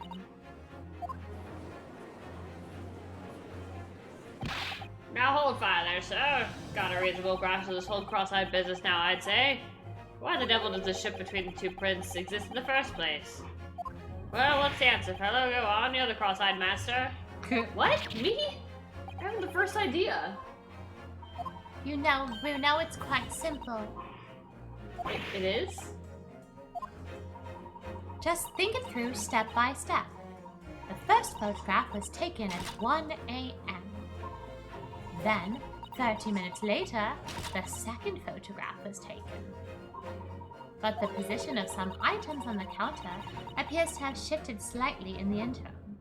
So that means... That means at some time in the half-hour interval, someone must have tampered with the things on the counter. Zookers! Someone tampered? New information, stop. Not mentioned in testimony so far. Stop. Yes. We had to go around in circles a little here, it seems, but I'm starting to see what I should be aiming at in this summation examination now. Ladies and gentlemen, the question now is clear. We know the items on the countertop were moved, but by whom? Are you suggesting you might know? Of course. I can tell you right now who's responsible for the almost imperceptible shift of the items on the counter. Susato.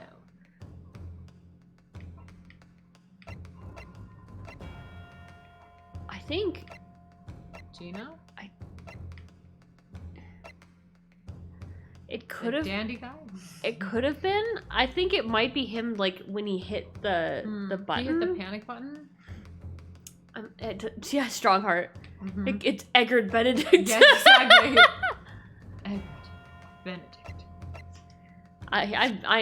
He's in the fucking... He has to have something to do with the fucking trial, or else it's... what do you think? Okay, so... Susato. She's She's a huge help to me always. Oh, she's the epitome of a refined Japanese lady. Great detective in quotes. I love it. A degree in medicine. What? Who else is actually on our thing so far? Oh god, it's these two idiots. I mean, the thing is, like, I guess we could say it's either one of them. And so, you know, it's either one of them, or it's Gina, or it's the man himself. What would we really gain from saying that he himself moved the items on the counter? It would say, I mean, saying that Gina did it doesn't help our case. No. I think maybe he did it to push the panic button. That would make sense. So, I already saved, didn't I? Yep, go ahead and try. Alright, let's attempt that. Take that! Quite clearly, it was the work of this meddler? Meddler! Oh, hi, Wes! Thank you!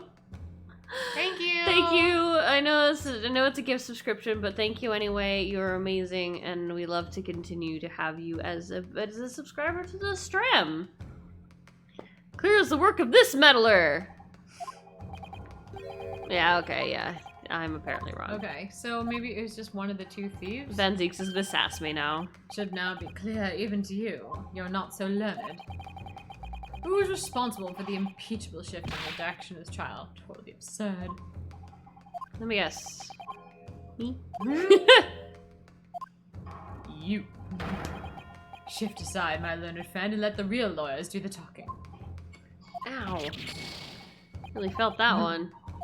If you think about it, has to have been someone who was in Winterbanks when everything was going on. Oh yeah, that's true. I did choose someone who was in there. Yeah. So thanks. It'd been funny if he was like, Herlock did it. Right. It's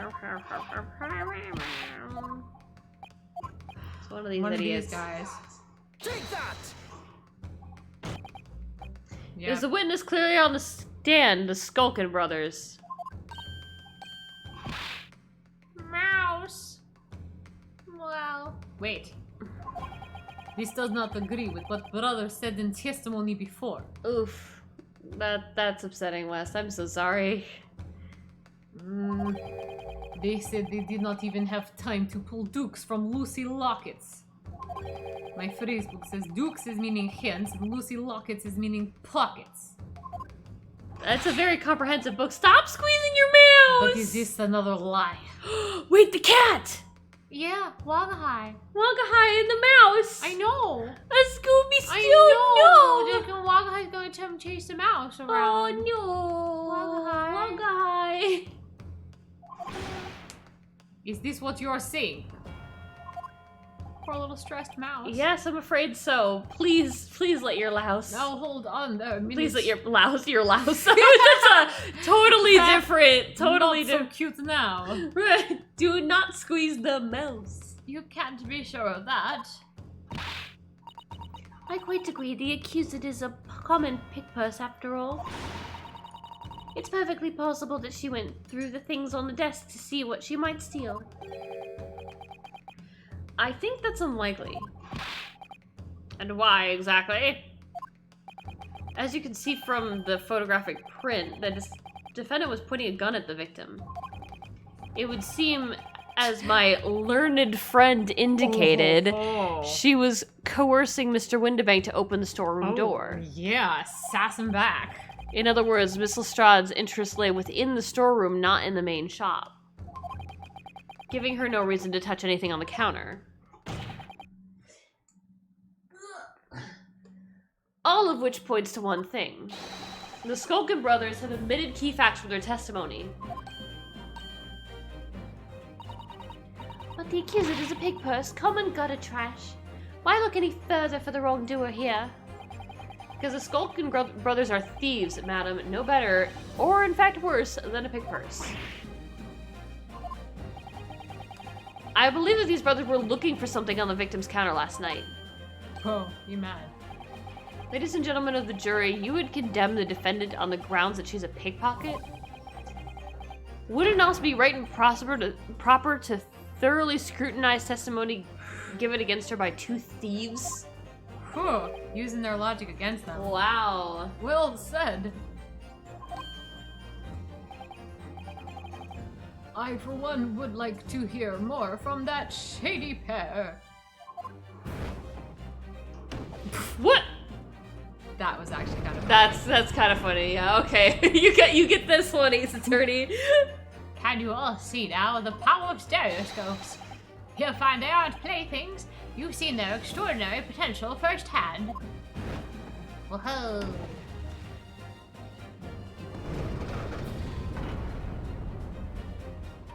Wholeheartedly agree, stop. Must purchase after trial, stop. Will return home by Regent Street, stop. Oh, still here in the courtroom, stop. Innocent, stop. Oy.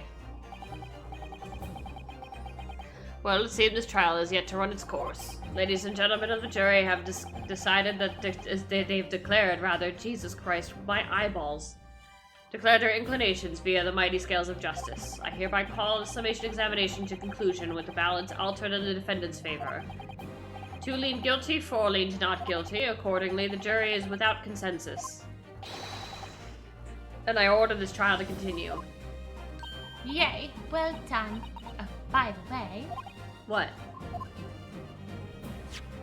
you should hold on to this, Runo. You never know when it might come in handy. Oh, more evidence? Oh boy! Twice in one trial would be unusual, surely, but alright. Yay! We got the stereoscope. Which means it's definitely going to be useful later. Yep. Lord Van Zieks.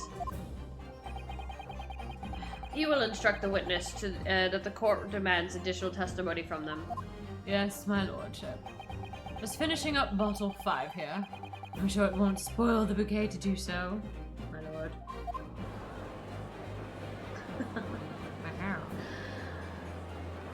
Yeah. I've won myself another chance to probe that pair about their activities that night, at least. And I won't stop probing them. Come on, can we stop saying using probing? Can we stop saying probing, please? Until I'm proving that Gina is innocent. Handsome boy. To Whoa, be continued. we got a The first of the TBC. trial, 2 hours in. Can I pee? No. Yes. I was actually just thinking about getting that cheesecake out of the Oh fridge. yeah, let's get the cheesecake. Right, so we're Okay, going to good. go ahead. Cheesecake. I am going to save. Don't I am go anywhere. gonna hit it BRB. I'm gonna put on some nice chill music for you and possibly an ad break for those who aren't subscribed. And yeah, we will see you in a hot minute. Where did the bot go? There it is. Alright, we'll see you in a hot minute. Be right back.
Hello. Oh, the sweetie will be back in a hot minute here.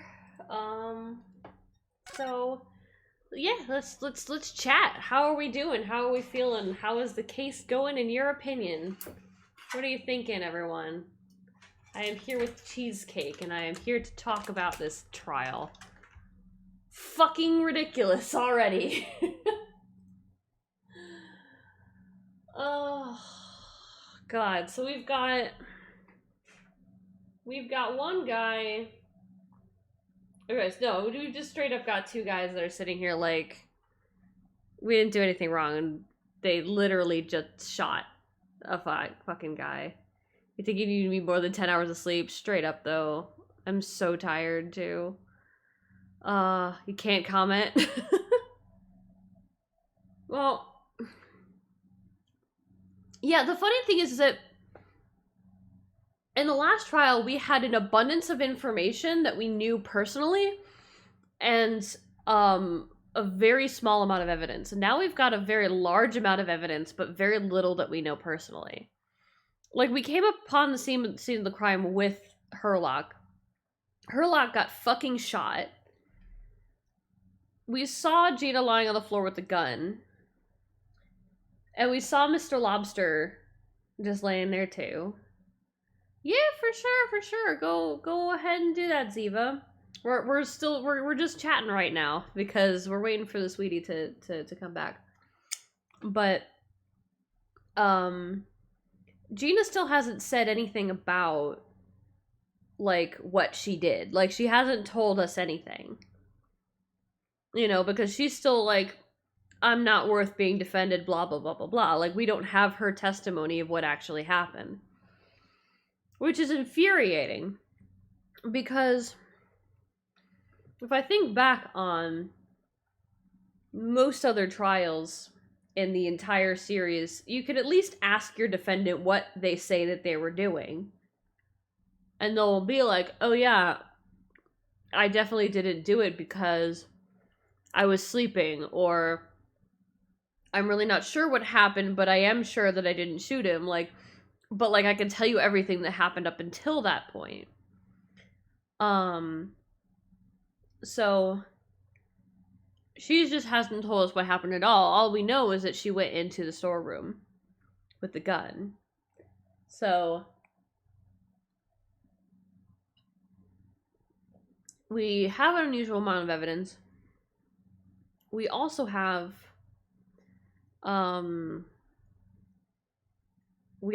the evidence for the case that happened 2 months ago, which is probably going to be related. I'm going to say almost certainly related. But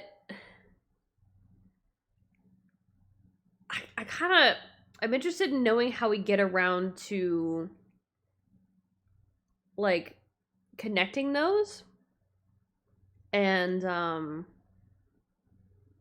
gosh,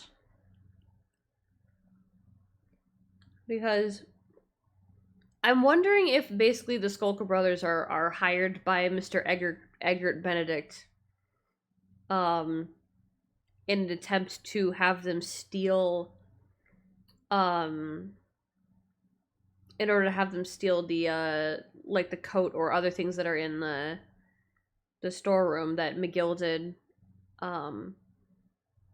deposited because of some shit that like went down around that time.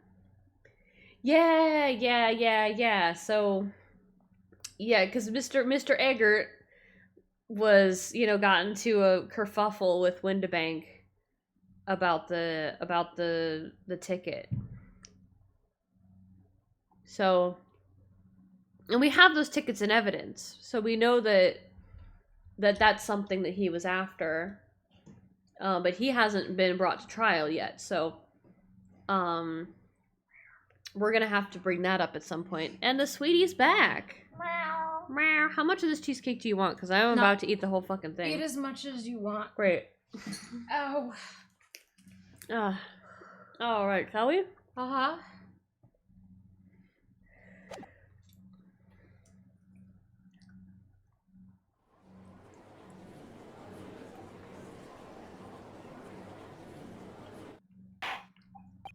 Order, please let us resume proceedings. I think it was Iris that was standing on something. Oh.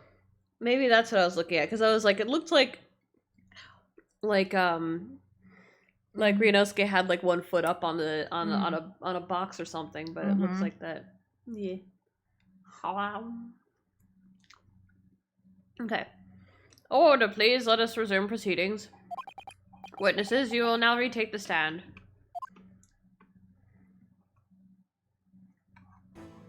Oh boy.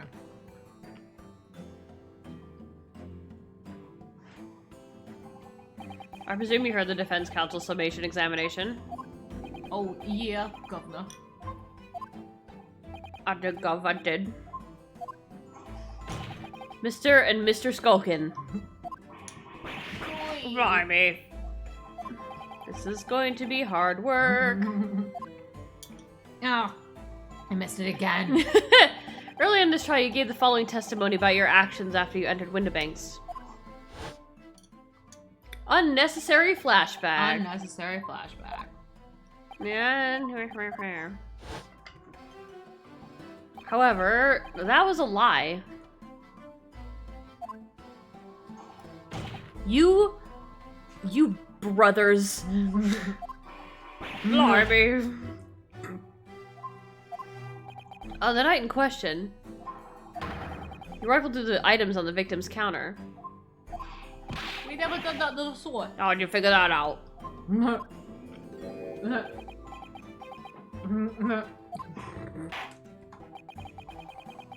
You will now give formal testimony once again. You will tell the court. You will tell the court precisely what happened on the night in question, and this time you will tell the truth. And then maybe at some point in the trial we'll actually get to, like, the actual trial part. One of these days. Each lie that passes your lips serves to increase the severity of your punishment. He is a dom. You can't tell me that that's not a dom would say. Yeah, actually, like, that just by itself. That's you. Like, this is what a dom would say. mm-hmm.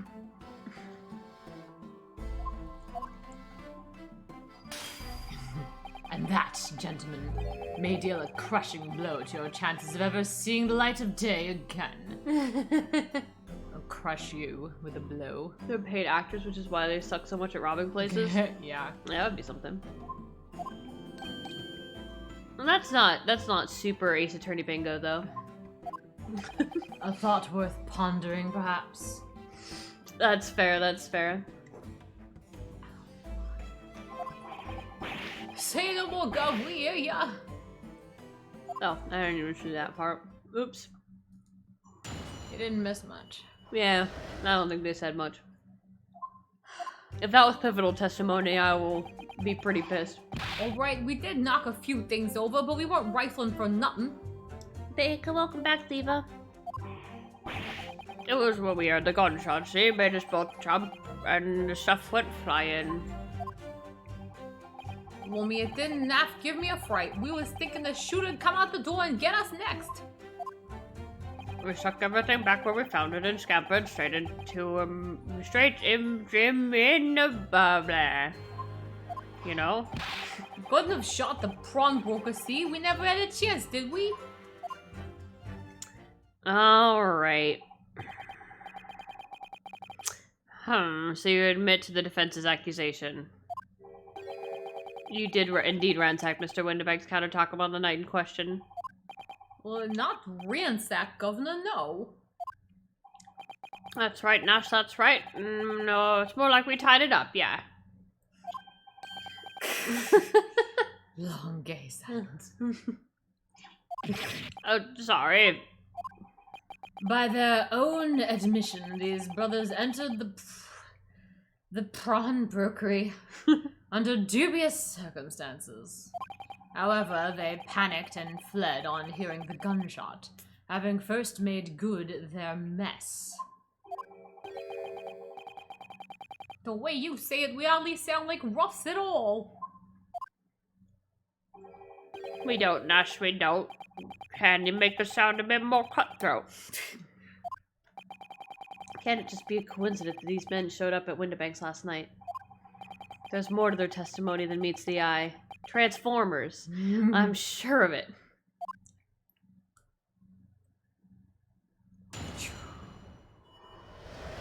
Pachoo. Alright, we did knock a few things over. Hold it! If that's the case, then why didn't you testify to that effect in the first place? Well, you know, we ain't exactly squeaky clean, are we? We ain't, naturally ain't.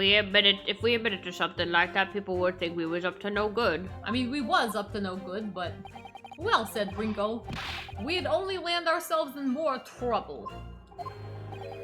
And in fact, now, as a result of lying in your previous testimony, Just add perjury to your crimes. that's exactly what you've done. Landed yourself in even more trouble.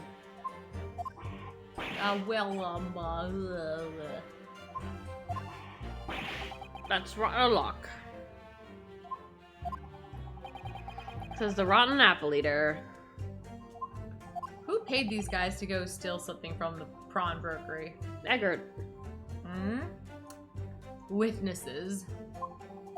Explain your actions to the court. Why did you ransack the victim's counter? We never ransacked nothing. We just tidied up like we said. Right, that's right. More like we tidied the place up.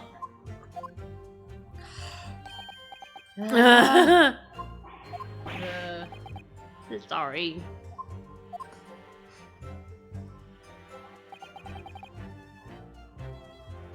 Hold it! So, what you're saying is... Sound of the gunshot shocked you so much you knocked those things off the counter. Well, it shocked one of us that much, yeah? This bag of noise needs to learn how to keep his short on. Look, it was that alright, blimey, me dead granny would have woken up at that bang. Big brother here screamed like a bloomin' baby and fell over on the counter. The only bang that was that loud was on some ship that was coming from Japan to Russia. Mm-hmm. He knocked over a load of books, a candlestick, and some skull whatnot. That got tangled with some marionette which knocked over a picture frame which knocked over them scales on the floor. It really mastered working quietly then. Well, rocking my granny would have been scared back to her grave with like a clatter like that. So in short, the gunshot took you by surprise. And then some. I mean, it was quiet as a mouse, and then all of a sudden, BAM! What you mad about? Excuse me. Inspector Gregson, do you have something to add? Like I keep saying, I appreciate being jumped. I don't like being jumped over. I don't appreciate being lumped in with these scoundrels. No, something to add about their testimonies. Yes, I saw it. Finally, I saw it. Mm-hmm. You seem to react just now to what Mr. Skulkin said. Did it make you think of something?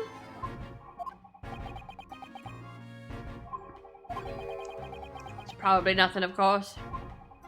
Wouldn't even bother to mention it, only, well, the fact is, cases don't get solved if you ignore the little detail. The clocks.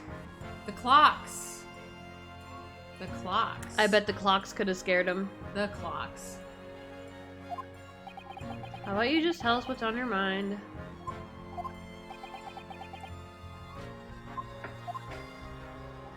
Yeah, Ringo does remind you of the hamster, with the cheeks. As you know, we brought these fellows into the yard for questioning last night, and the statement they gave then told a slightly different story to what they're saying now. Did it? You claimed you heard the victim shout something out before the gunshot. Might have. Does ring a bell now that you mention it. Granted, it was only a minor detail, but still. Can't help but feeling like perhaps you've been sloppy with your testimony here, eh, fellows? If I discover the witness testimony has been any more sloppy than it is hitherto proven to be, I shall be forced to bring the very harshest punishment to bear against them. Easy, easy. We'll get it right this time. That's it. Yup, it's all coming back. It's all coming back to me now. Then speak. Good one, Or Celine don't Dion. speak. This is Celine Dion, right? Yeah. That was who sang that? Okay, good. I know just what you're saying. Supplement your testimony with whatever details have miraculously returned your questionable minds, sirs.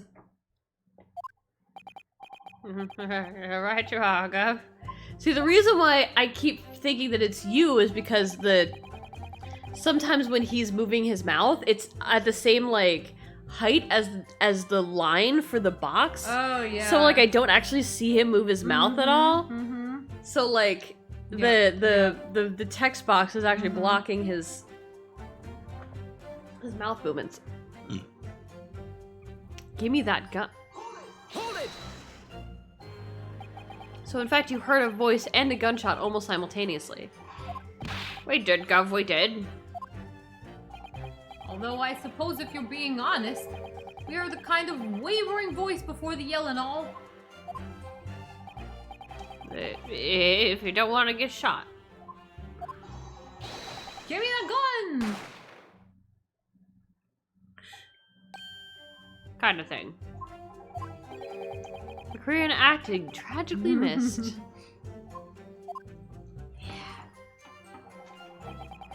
And where were the voices coming from? Could you tell?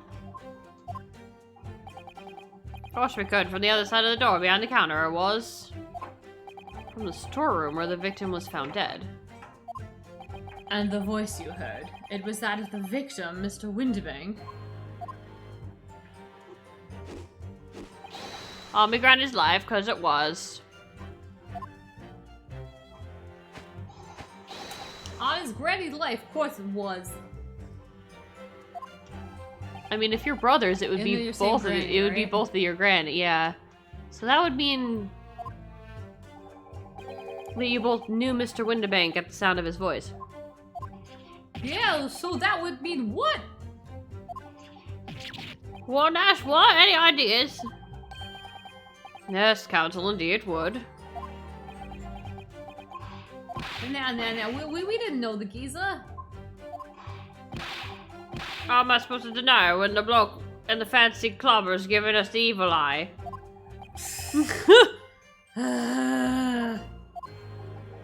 If you value your lives, you will ensure your testimony is accurate and true. Goddamn, Zeeks. There goes your paid actor theory. Right. Yeah. On me granny's life it is. On his granny's life it is. It's a good job his granny's dead. To summarize then, immediately after hearing the voice of the victim, you then hear the gunshot, causing you to stumble and upset the items on the counter, scattering them over the shop floor, so untidy. You make it sound like we're clumsy. Well, you are. Don't forget we tidied up after like we're good little boys. Anyway, the way I see it, the bloke what owned the place was holding the gun, so he should have just fired instead of yelling at the girl. He shot himself. What? You're saying that Mr. Windibank had a gun in his hands? Oh yeah, bet that was a sight, eh? Them two waving them guns at each other must have gotten pretty heated. Ooh.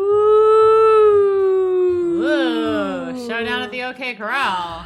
Maybe they took the gun They took from. the gun. Oh. I mean, just before he shouted out, we heard the geezer say, if you don't want to get shot, he was gonna shoot her. They really sound like he meant it, mind. More like an empty threat, you could say. Mr. Windibank was known to keep a revolver on his shop counter at all times. People say that to protect the articles in his keeping, he'd readily put a bullet in someone's head if required, usually his own.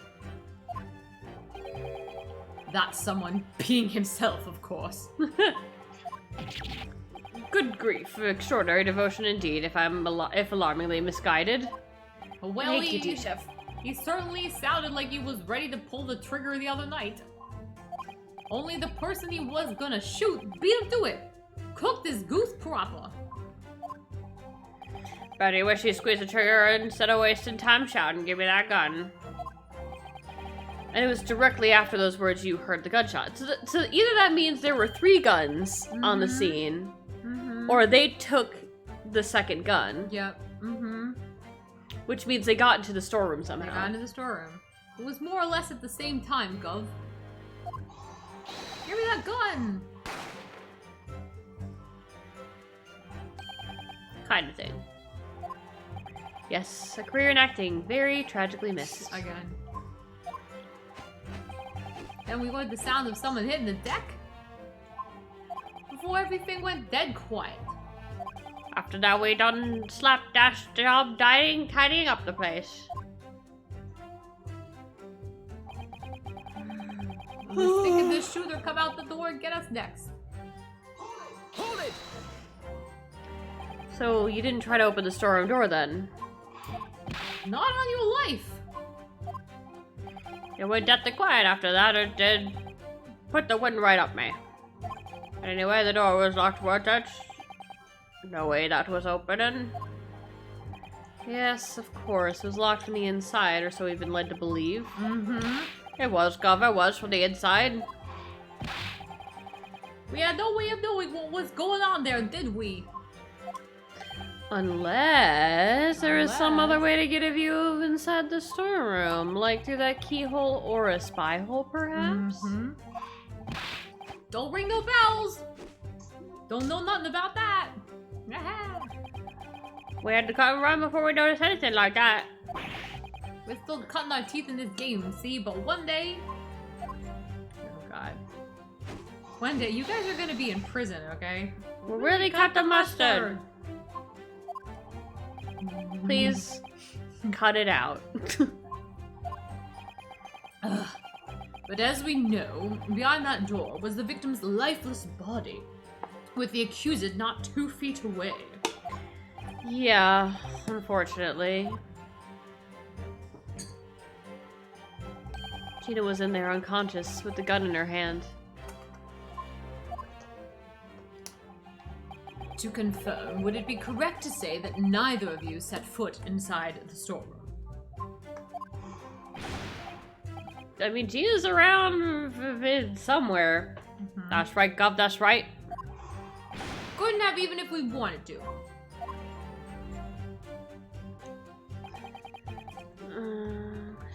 Hold it!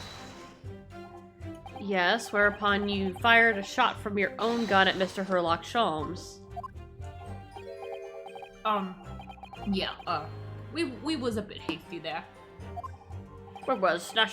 Truth be told, I was already shaking like a leaf when you lot turned up.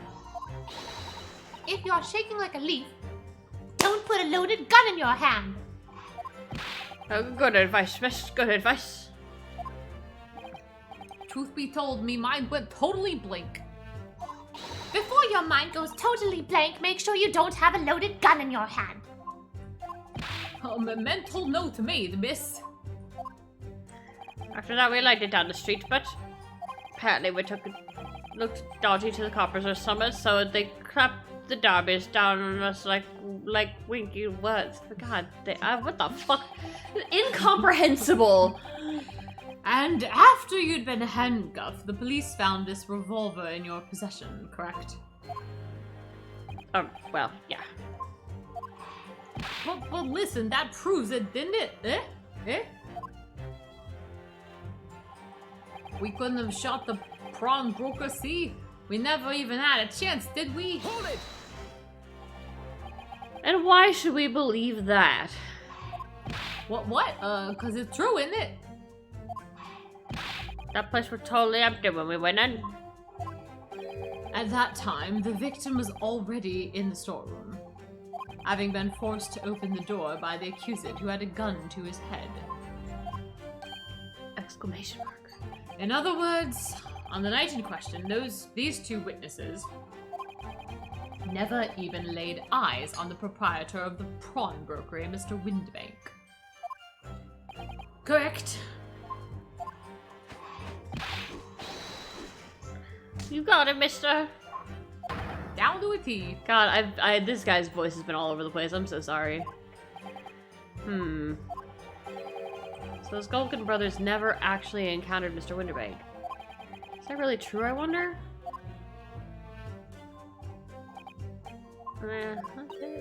You look very fierce.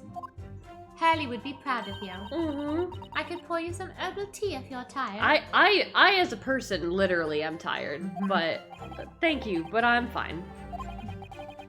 Being such a logical thinker, you'll probably laugh, but I feel as though these brothers are hiding something. Hiding important. Something important. God, you could tell I'm tired. It is nothing more than a feeling, though. I have no proof to support it. Well, feelings can be very logical at times, Mr. Miles Edgeworth. Aww. That's really cute. Sorry?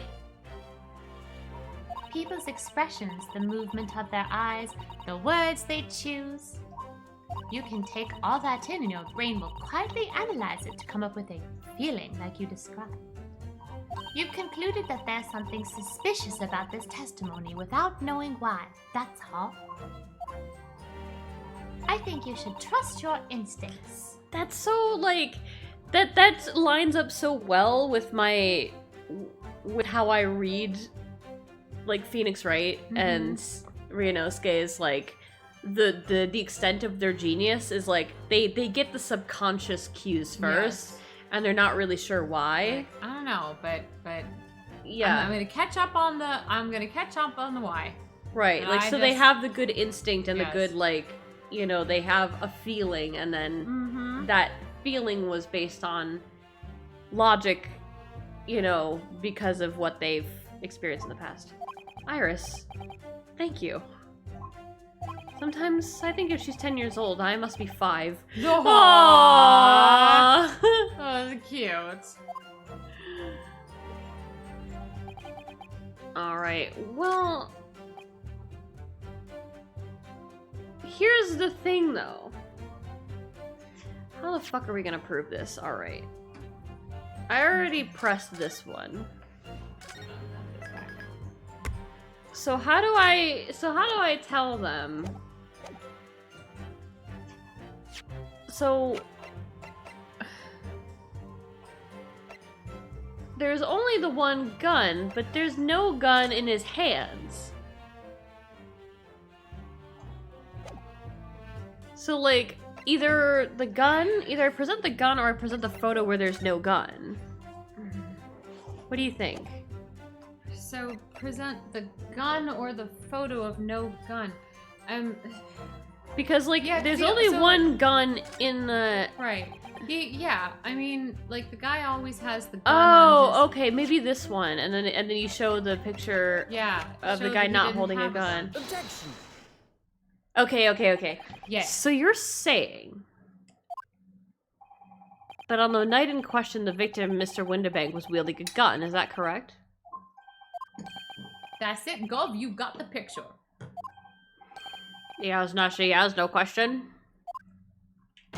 And yet photographic evidence obtained immediately after the incident clearly shows that Mr. Winterbank was not holding a firearm on the day in question. Riddles, don't even feel bad about it, because this is just how Ace Attorney goes. And there's also a small chance that they would have accepted either one. Yeah. It happens sometimes. It does happen sometimes where you could present either or, and then they'd accept it as a right answer. But sometimes you have to be very specific on which one that you... Can we just admire how handsome? He's just very handsome. He's just so handsome. He's so handsome. He's a little bit shiny, too. He's shiny. He's got some shine. Yeah. Such a pretty boy. Yep, you up. Gordon Bennett, that ain't right. Objection. There can be no question that the victim's revolver was used in the incident. I would remind the court that Mr. Winterbank's gun was found at the scene.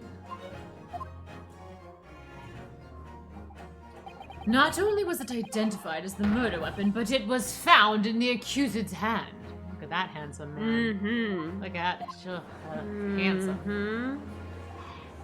That mole tooler used the victim's own gun to finish him off.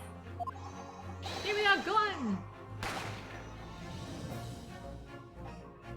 Kind of thing. Hold Stay exactly where you are, right there. If the crime had taken place as you so colorfully described in your testimony, it would give rise to an undeniable and significant inconsistency in the final moments you just acted out. Goodness, are you sure, Counsel?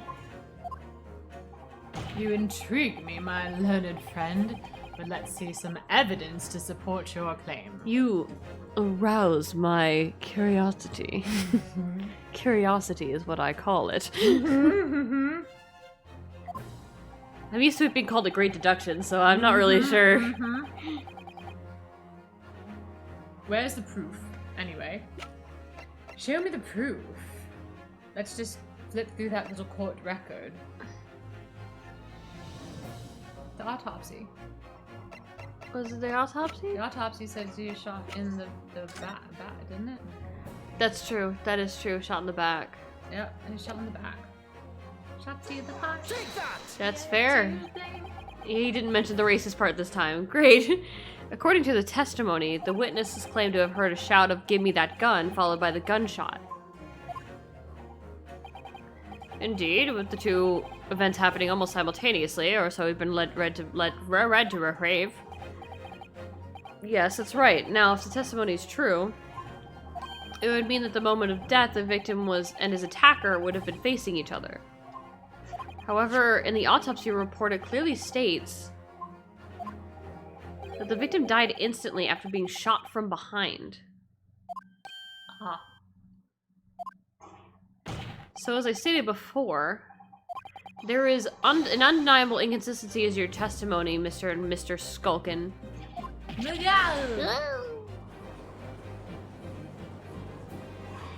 But it's the God's honest truth.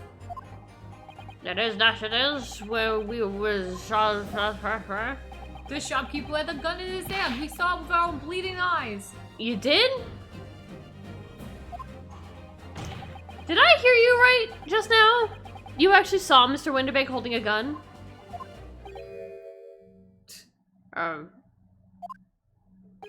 Some that like that might have slipped out. Exclamation mark. Did who nyan? Who nyan? Who nyanned? Nyan? Who nyanned? Nyan? Oh no, Nya. no, nya. He just Nya. nyad. He Nya. didn't nyan, he nyad. Yeah. Yeah.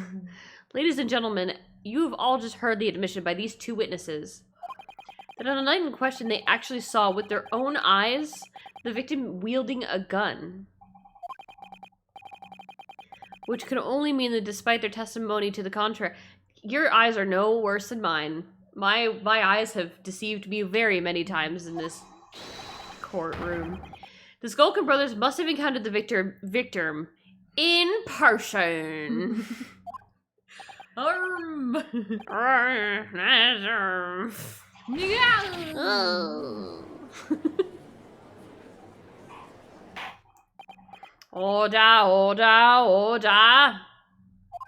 Witnesses, explain yourself at once. Well, the thing is, we weren't supposed to, It would seem that my previous warning fell on deaf ears. I made it quite clear that false witness would be the death of you, and they don't call me the Reaper of the He's just gonna Bailey. draw his sword and be like, "Get ready, bitches." Am I to understand that you replaced the untruths of your original testimony with renewed lies? I'm so sorry, God. The truth is, see, we Cut it out, Nash, cut it out. If we blab now, you know what it'll do to... You see? He? Who are they talking about? Is it Dandy or Strongheart? Let me make your position here perfectly clear. You will talk. There is no other option available to you. God damn, he's such a hot dom. I know. He's doming his own witnesses. Seriously. Ugh. Well, come on, the game's up. But by hell have our gods for garters. Someone will have. It literally, your guts are already garters. Yeah, you don't really have anything to lose here at this point. In case it hadn't quite sunk in yet, no matter how hard you try to hide it, the truth will come out. Oh yeah. Woo! The truth will come out, Ben. Zeeks and I will find it together. Oh god, they're really hammering both of them together. Mm-hmm. Don't take that out of context. Yep. On the night in question, it is now apparently that you brothers met face to face with the victim. I demand that you testify again to explain the precise circumstances in which this meeting took place. Do we have to? On pain of death. God, he's so sexy. Like, I will murder you. I will. Where you stand. You're so hot when you're threatening to murder someone.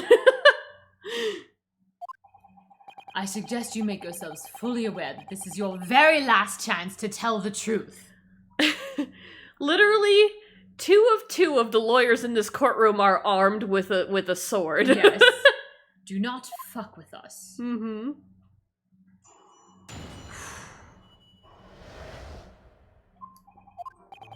Alright, so we did just got inside the gaff, but heaved a sigh of relief when the geezer showed us his mug. Oh, give me that gun, he bellowed, and then he flew at us like he was possessed. I thought we'd had it. Oh, don't get it, the bloke was strong as an ox, he chucked me over the counter. Okay, were they trying to steal his gun? Ooh, I don't know. And he was like, give me my own gun back? Or maybe... Okay, my latest wild theory. The gun that they had was actually like an article in the pawnbrokery. Maybe. Like, no, that's something someone else came to pick up.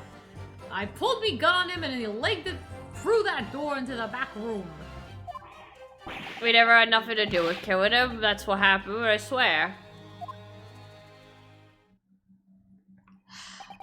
So you're now telling us that moments before the victim was killed in the storeroom, you in fact encountered him in the main part of the shop.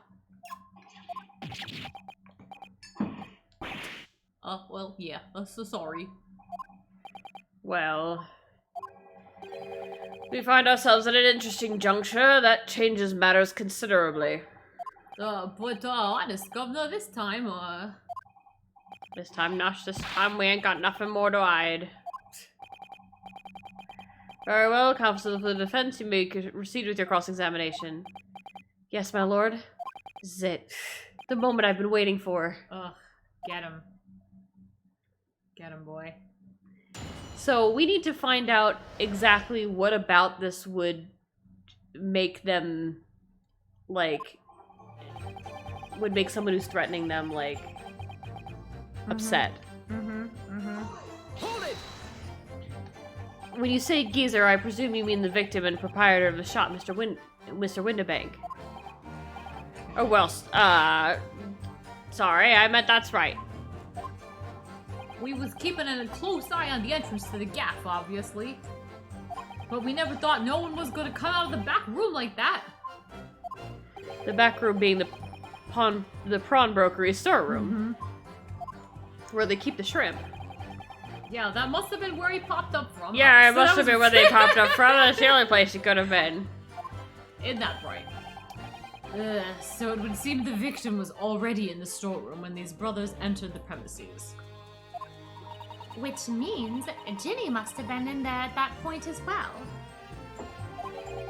But that doesn't make sense, does it? If Gina had... Oh. If Gina had threatened Mr. Windabank into the storeroom with her at gunpoint, then why would he have emerged at the same time all alone when the brothers arrived? Oh, I don't know. I should make shrimp this week. Shrimp. I have extra shrimp. Can toss some shrimp. Did you see the accused at the time? As Mr. Van Zeeks would say. What that mortal? I couldn't tell you. No way, Cabo. We had bigger fish to fry then. I mean, the old geezer just lost it.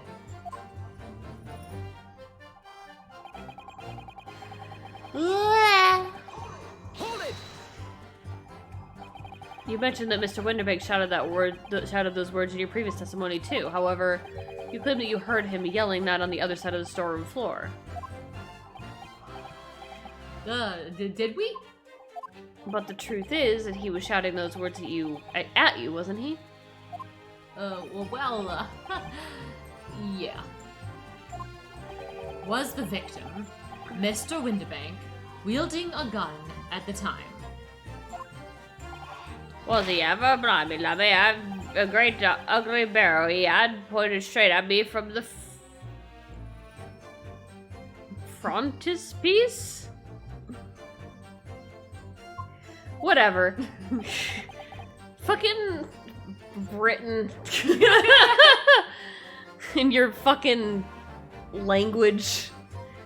So what you're saying is you definitely saw Mr. Winterbank with the gun at that time, is that right?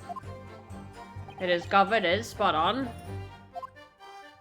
Then all of a sudden he came at us, he did. It was bedlam. It was bedlam. I didn't know who was going for who. So basically what they're suggesting is Gina had the gun. They went to the storeroom. Gina gave him the gun. He came back out, threatened them with the gun. He went back in the storeroom and then Gina got the gun again and then shot him? Right, yeah. This is fucking musical fucking hot potato guns. You were clearly all going for each other. Like that shadowy thought he had it. I mean...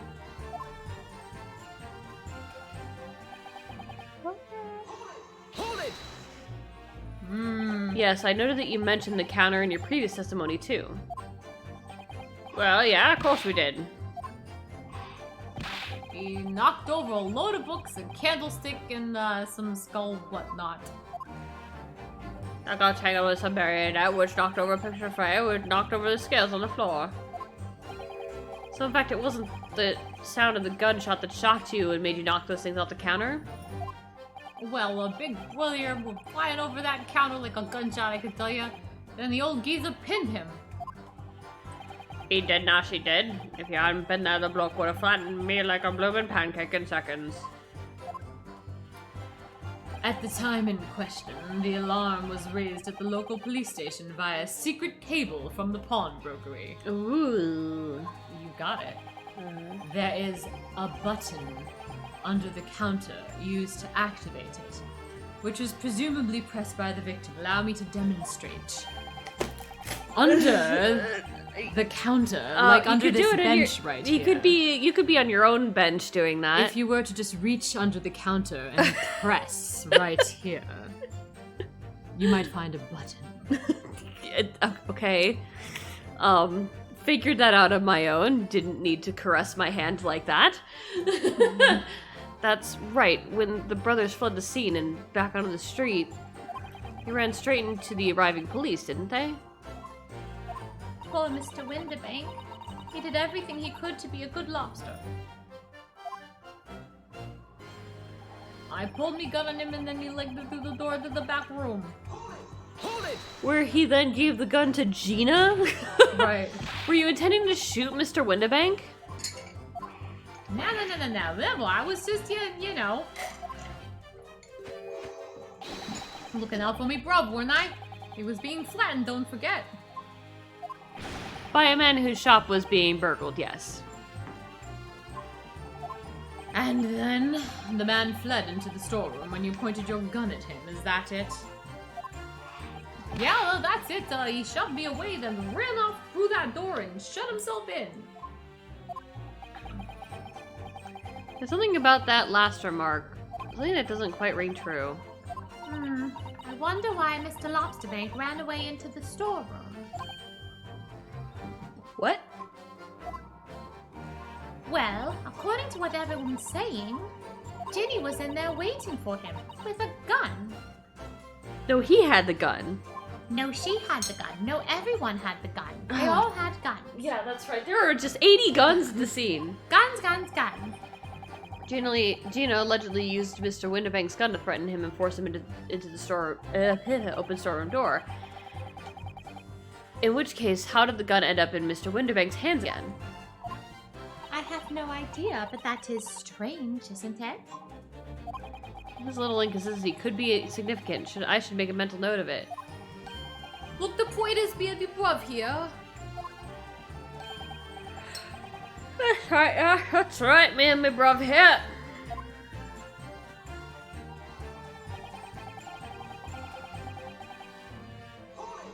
You're a fucking liar.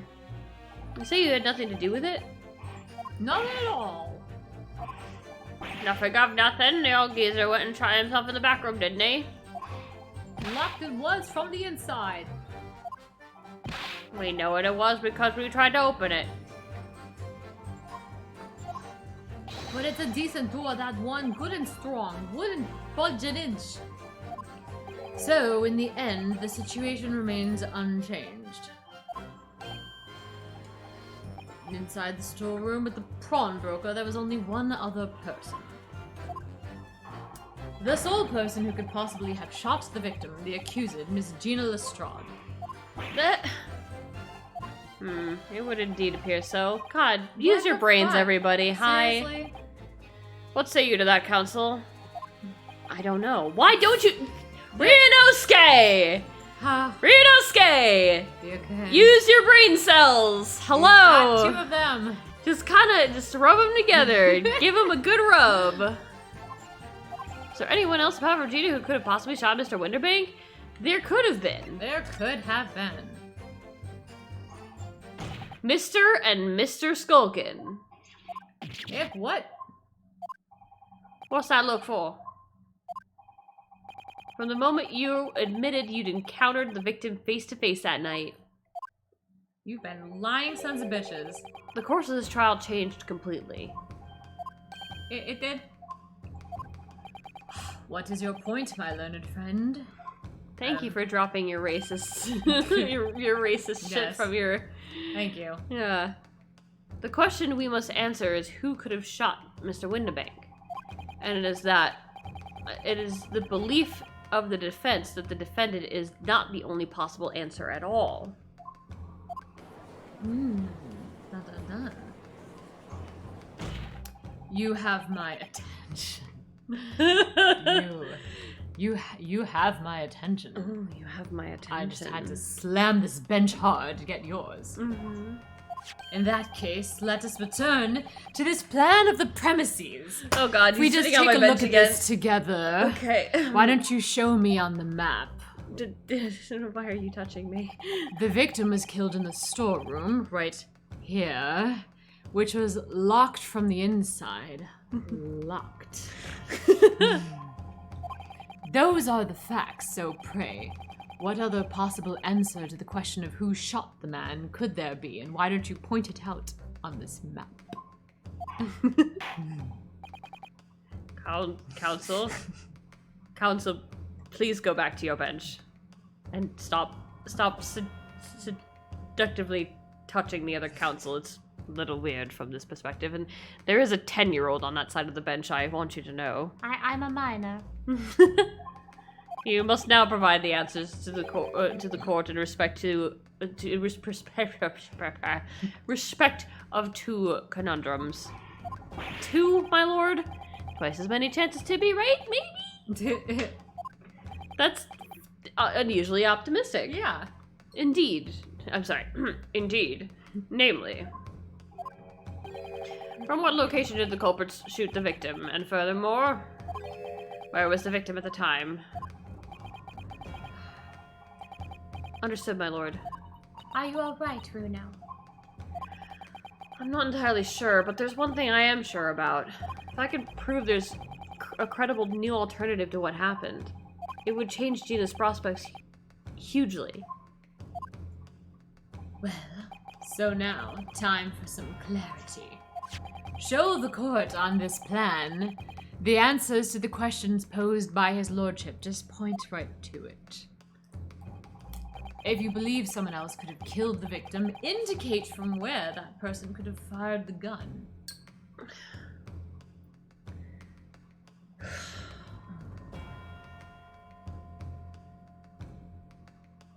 I hate this.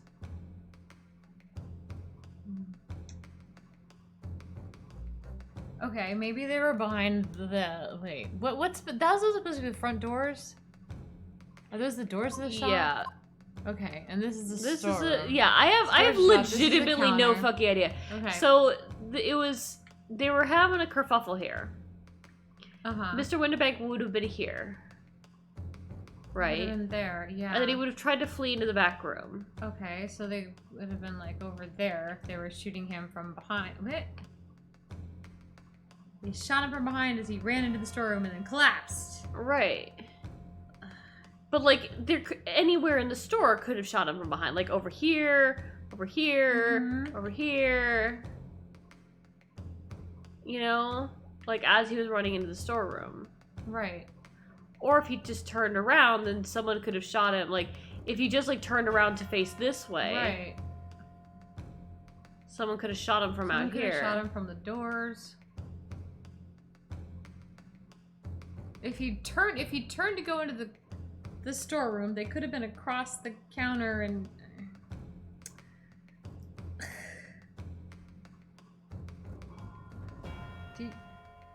Can you save? Yeah, that's a good idea. Yeah, how did Gina get knocked out? Exactly. So how did Gina get knocked out? How did Mr. Winterbank get into the storeroom? So let's try, like, here. Okay. Take that! The defense believes the culprit could have shot the victim from this location here. I'm gonna assume that this is a gay silence of no. Yes, that would be a no. And an answer to the second question. Oh, I have to do Oh, both? you're gonna combine it together, assuming the culprit fired from the location indicated.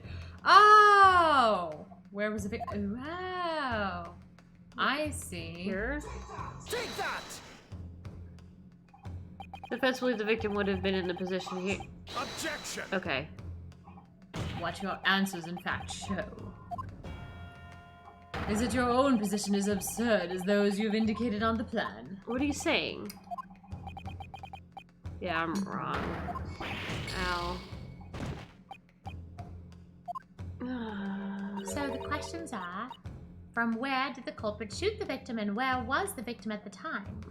Well, I don't see why we can't show that someone other than Ginny could have done it in the storeroom. Wait, someone other. What? Mm-hmm. Give it a try.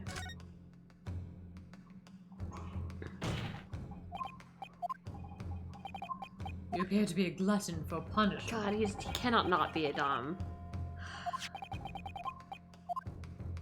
So, what could also have happened is that the person could have fired the gun from, like, here. Right, they could have been there, and the Like- victim could have been like all the way to the Take storeroom. that! Yeah.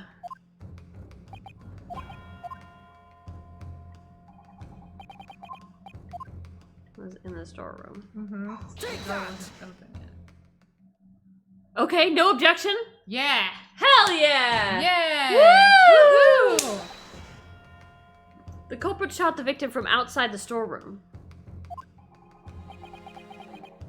Continue. Mr. Winterbank died instantly from a bullet wound in his back. Looking at the stain of blood on the storeroom floor, it doesn't appear that the body was moved after death, which tells us he was almost certainly shot while he was in the storeroom. However, the crucial point is, where was the shooter and when where was the shooter when the fatal bullet was fired? So you are adamant that the shot was fired from outside the storeroom. Well, according to the Skulkin brothers' earlier testimony, Pulled me gun on him and I legged it through that door to the back room. if Mr. Winterbank ran away through the door, we have to assume that the door was open at the time. Ugh! It was at precisely that moment when the victim was fleeing for his life Ooh. that these brothers had the perfect opportunity to shoot the man in the back once he was inside the storeroom. Exclamation mark. Come to think of it, do you remember what the prosecutor said at the start of the trial? Moving on to the findings of Scotland Yard coroner. His report states that the bullet entered the body on a rising diagonal trajectory. It means the victim was likely shot by someone significantly shorter in height than himself. Poor man, shot while he was running as fast as he could to safety. Ah, of course. He would have been leaning forward as he was running away. What? Oh, Ryan? Yeah, I guess. Oh, and Gina locked the door from the inside and passed out in shock while still holding the gun, probably. Could be. So even if the bullet was fired, or she picked up the gun to defend herself, like when she locked the door. Picked up the gun. Uh-huh. So even if the bullet was fired horizontally, it would still have entered the body in an upward trajectory. Someone else was in the storeroom. So the culprit isn't necessarily someone shorter than Mr. Winterbank. Objection! I object to this 10-year-old. I'm sure my learned friend can't have forgotten that the storeroom door was found closed and locked from the inside. You claim the victim was shot as he fled into the room.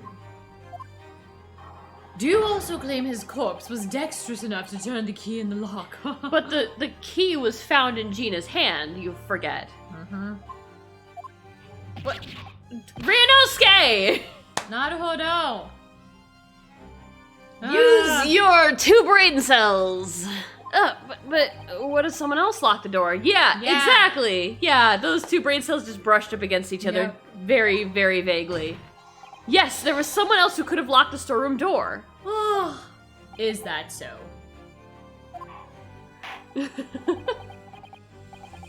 Very well then, counsel. Present your hypothesis to the court.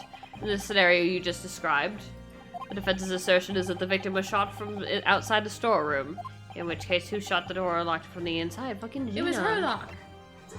It was Eggs Benedict. Whoa! Welcome back, kitty. Hello. Obviously, the person who rocked the door, who locked... Rock it and don't come a knocking. She's a minor. Obviously, the person who locked the door was the only other person inside the storeroom at the time. The defendant, Miss Gina Lestrade. Objection! Objection. That's absurd. You're suggesting that the accuser deliberately engineered the sealed room?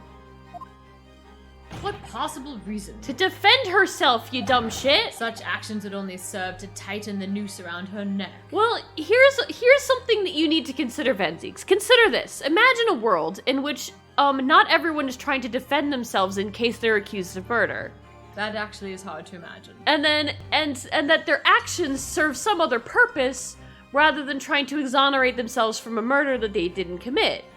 And would in fact be perhaps an action that would help them in the survival in the immediate moment when there are guns in the room. Well, most people I encounter are either murderers or accused of it, so... I hate you, Venzeeks.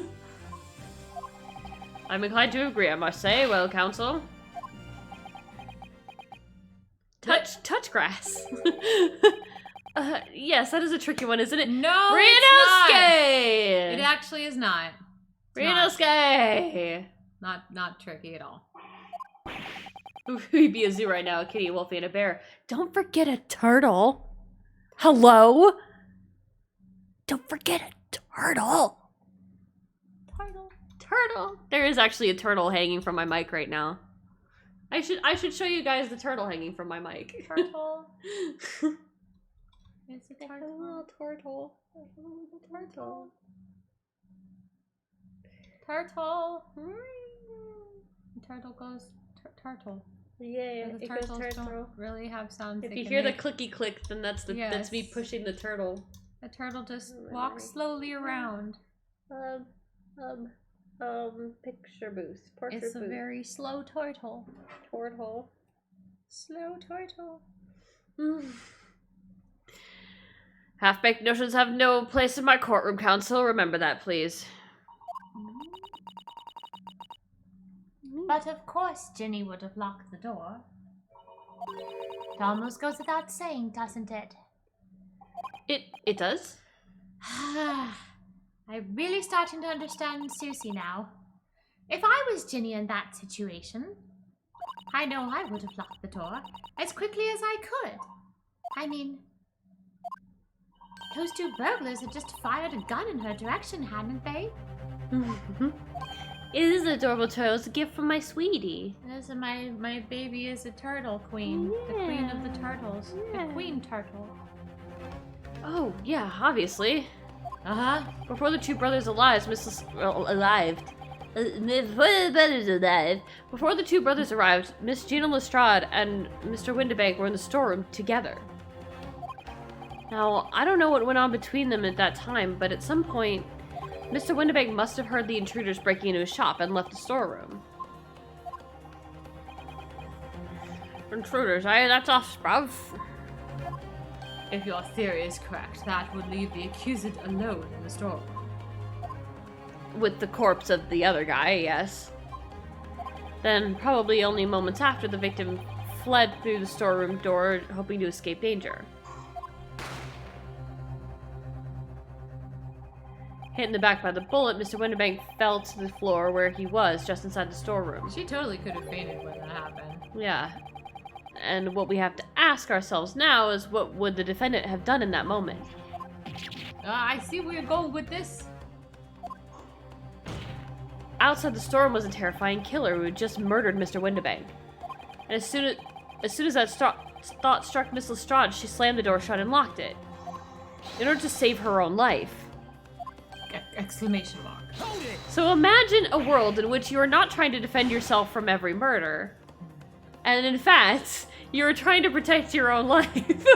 Imagine that. We ain't the ones who done it though. We ain't, you gotta believe us, come on. Oh, we never shoot no one. Objection! If you were to have a pet turtle in one of your Minecraft world, would it be alright to call it Queen G? Absolutely! Aww. That's so cute! Aww. That is so cute! That's so cute. That's blatantly untrue. I know for a fact you would. Because Because? before my own eyes, you shot Mr. Herlock Sholmes. There's only one logical conclusion here. Mr. and Mr. Skulkin, you brothers had every opportunity to have been the true perpetrators of Mr. Windibank's murder. Oh, Get out.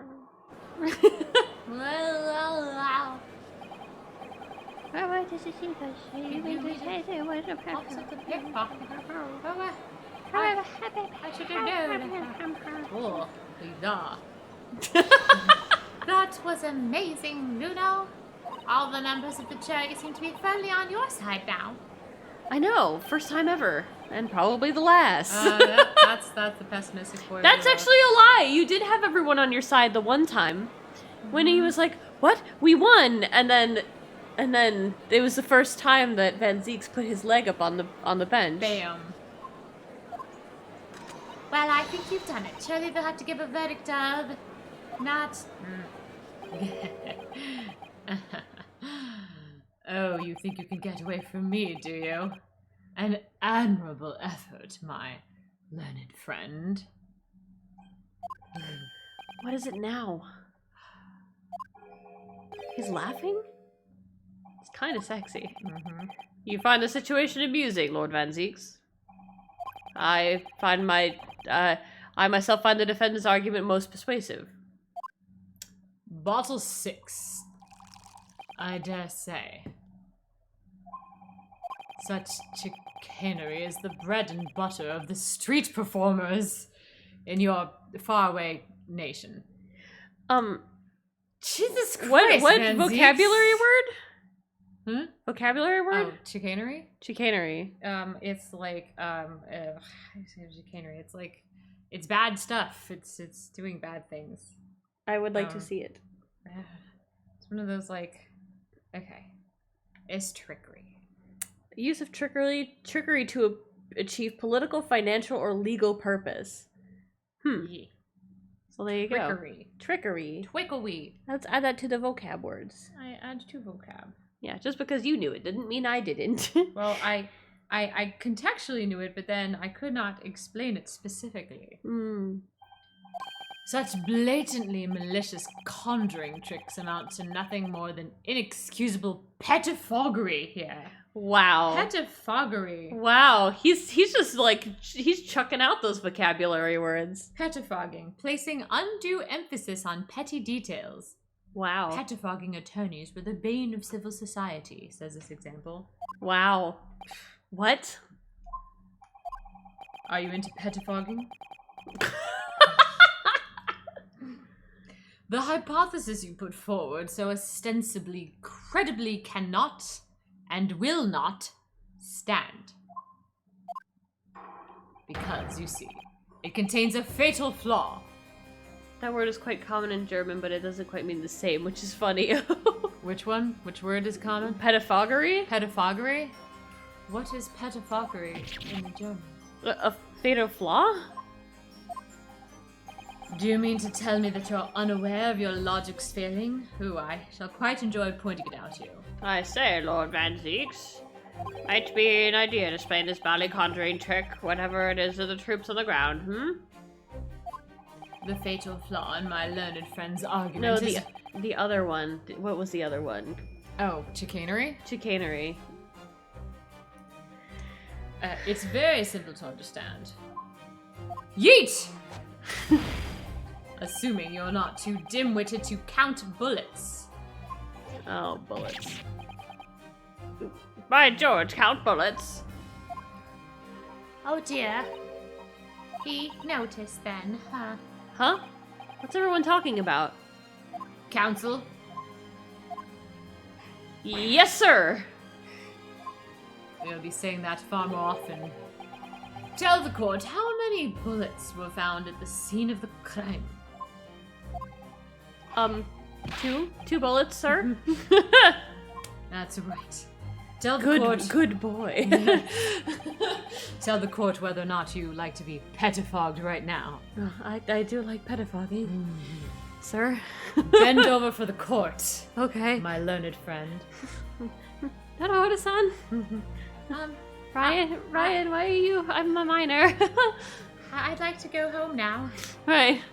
The first, that which hit the victim in the back, ending his life, and the other, which went right through Herlock Sholmes. At which struck the detective, Mr. Herlock Sholmes! On his arrival at the scene. I don't know why I said it that way. We use it more like obstacle. Oh. Indeed. The defense presented a picture showing the damage caused by the second bullet early in the proceedings. Uh-huh. I mean, to be fair, we would also say to be fair, detective, in quotes. If you're gonna get up, could you refill my water, baby? Yes. I just have to get my battery so my phone doesn't die. Thank you, my sweetie pie. You're so sweet. So, yeah, we've got great detective, in quotes, here, too. The bullet which injured Mr. Sholmes appears to have passed through his body to strike this calendar. That's not necessarily the case, though, because we don't actually know whose blood that is. Not necessarily. Like, we don't know if it's Herlock's blood that is on that calendar. If we say it, it's with love most of the time. Fair. It's water. Thank you, sweetie. I'm getting my battery. You're the best cutie. Your lordship's understanding is correct. Furthermore, we know that there are 2 firearms involved in the incident. The revolver belonging to the victim, Mr. Winterbank, and the Skulkin brothers' revolver. I've got 2 guns now, and I'm not afraid to point them both at you.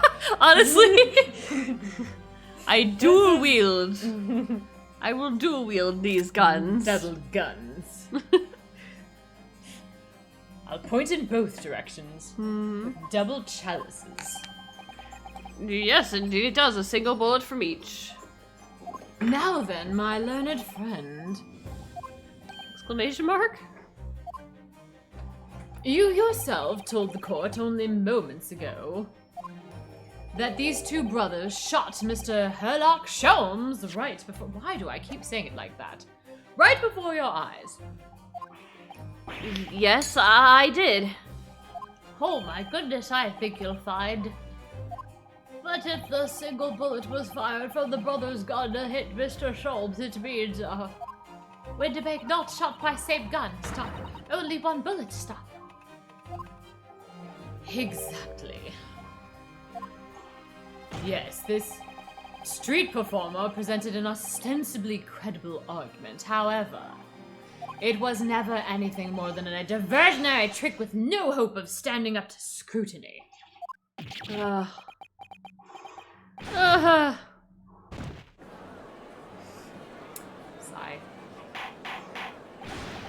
Order! Order!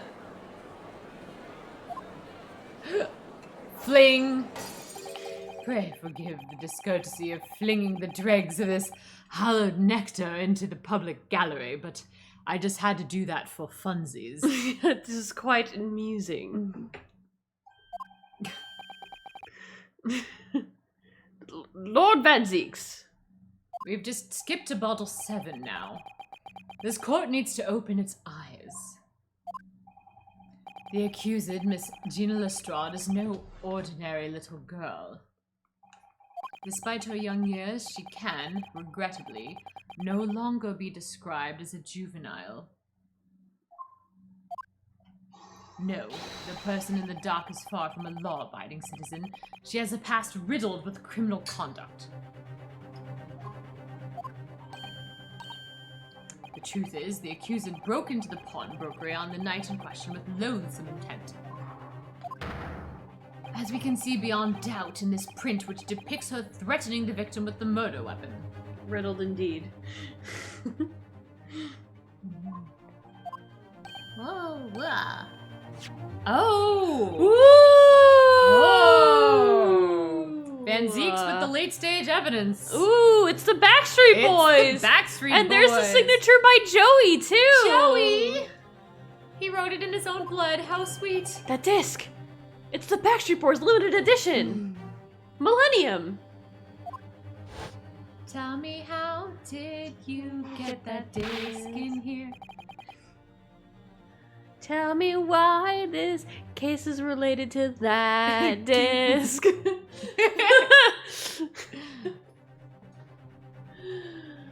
Oh, yeah, he did say. You did say thank you for dropping the racism, and he was racist 3 seconds later. Yep, You know, yep, as he says. I'll be taking whatever it is and McGilded down to the yard. Thank you very much. No, don't give it to him. It's mine. That is, it's mine. It's Joey. I'm sorry, miss, but anything belonging to McGilded has been taken in for evidence now. There's no way he was into Joey. Yes, that music box disc, signed by Joey, from the Backstreet Boys. McGilded's music box disc. He was a secret boy band fan. He was a huge boy band fan. The very day before the hateful murder of Mr. Winterbank, the accused attempted to make off with this article, which clearly doesn't belong to her. And with none of the subtlety of a pickpocket, I might add, but by brute force and brazen impudence. Good gracious. Also, I didn't think Millennium was all that good. How dare you, Lord Van Zeeks! Pulls out Cosmo's sword. It's on! That album at least went platinum! Make no mistake, any sympathy for the accused on account of her years is misguided and dangerous. Van Zeeks, this is too far! I challenge you to a duel in this very courtroom with my katana and your sword. In Sync was better. How dare you! There are no depths to which this girl would not stoop if pushed. No crime she would not commit. And your stooping to NSYNC is better. How dare you? Tell me why Van Zeeks has no taste. Tell me why Van Zeeks keeps picking at me for my race.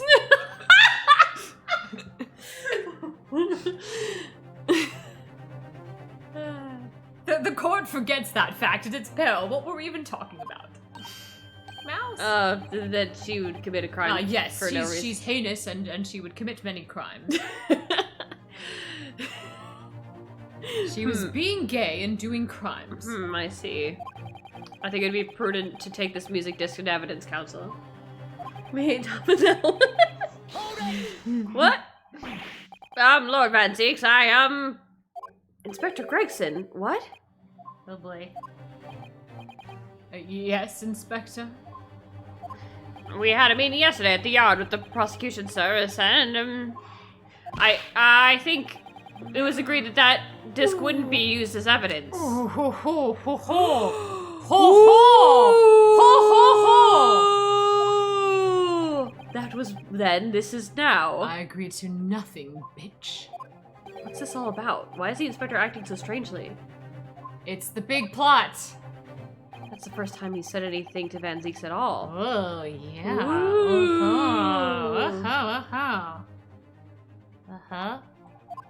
I am unaware of any such meeting.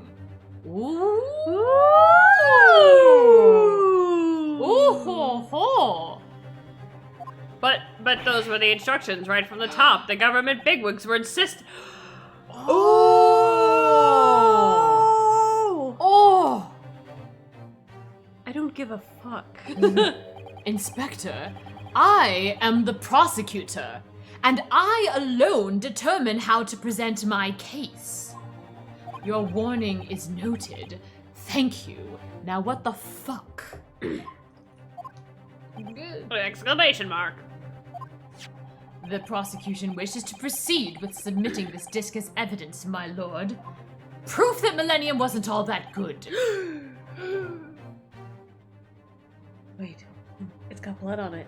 It's got blood on it. It's got blood on it. What if the blood turns up green? Whoa. Ooh. Indeed, bailiff. We should examine. Examine. We've got to examine. The prosecution has established the accused motive. Fine, go ahead and examine it. Opportunity and basis of character. Now go ahead, do your thing.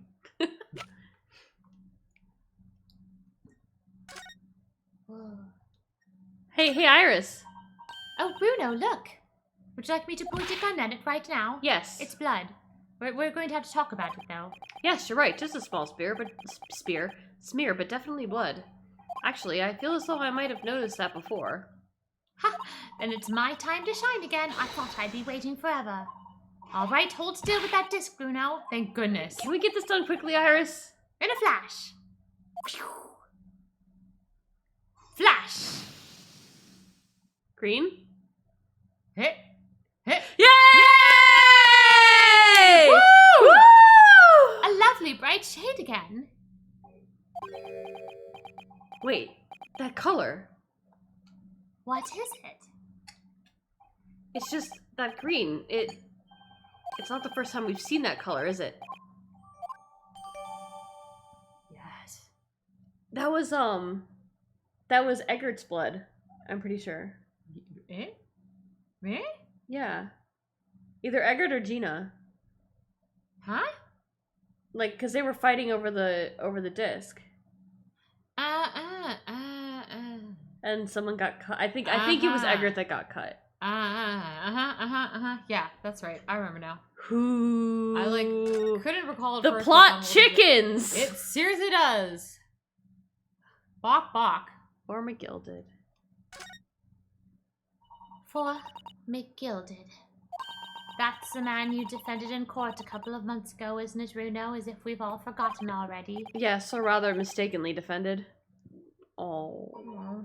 I wonder what his name is doing on the back of this disc.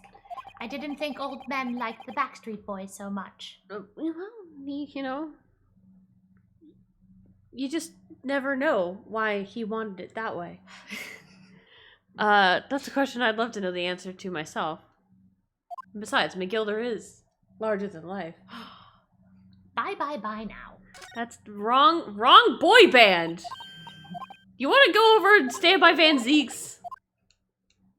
That's where you're headed right now.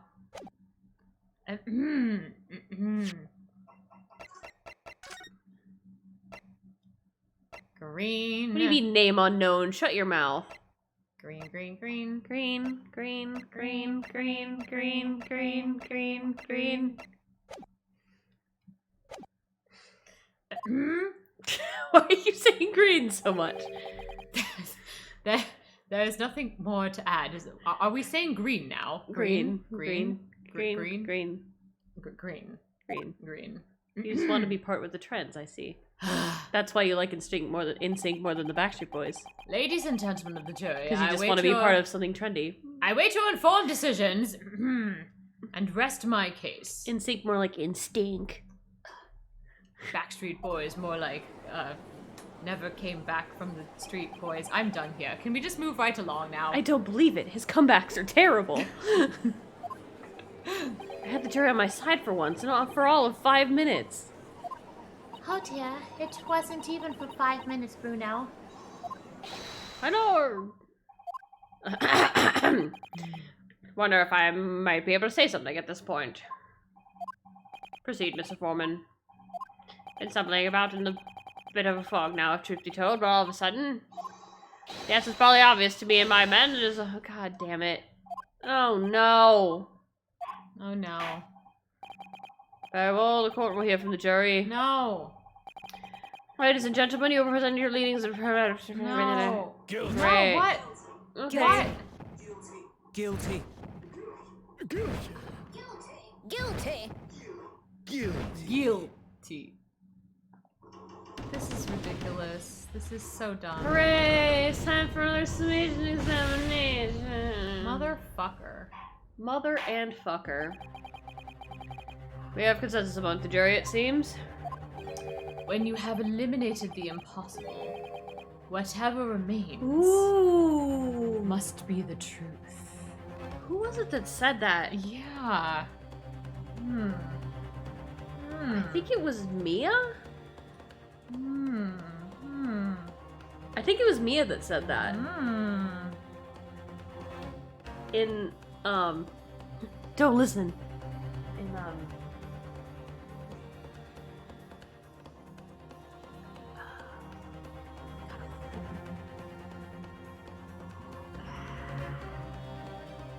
yeah. Yeah, I think it was Mia. That's my line. I wrote that for Hallie. What? What? He's a reader? It's a Steel Samurai. He's a fan. Is this Steel Samurai? How dare you use it against us? Don't worry, Iris. I don't think we're finished yet. It also suggests that Mia read The Adventures of Sherlock Holmes. It totally does. There's still more to this case than we realize. There must be, because there's one thing that I'm absolutely certain of. Gina didn't shoot Mr. Windibank. That's beyond any doubt. Maybe she shot someone else. Uh-huh. Oh. Yeah. She could have. In self-defense, you know? Yeah. Totally could have happened. Very well. We'll proceed with the second summation examination of the day. Must we? Mr. Foreman, are you and the other juries ready? Garrett Squadron is primed and ready for action, sir. Very good. It's also from Sherlock Holmes. Really? Oh, it's also from that. Really? Did not know that. It's like the one Holmes quote I know. Oh, well, wow. well. I thought for sure it was just I remember it from Ace Attorney. So, ladies and gentlemen of the jury, you will each explain on what grounds you have now determined the defendant to be guilty.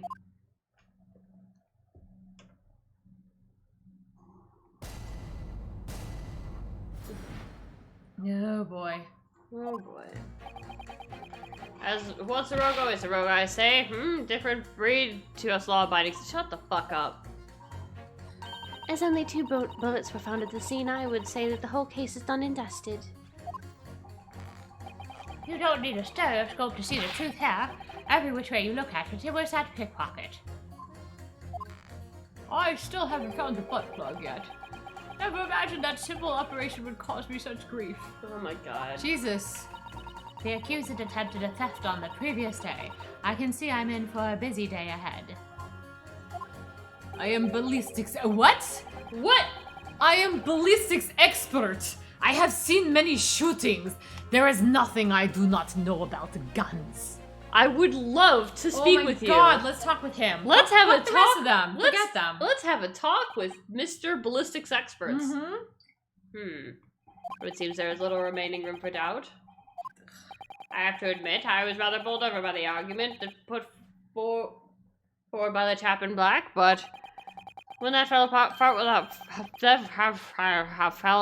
apart like a God damn it! Like a house of cards, I saw the oh no more!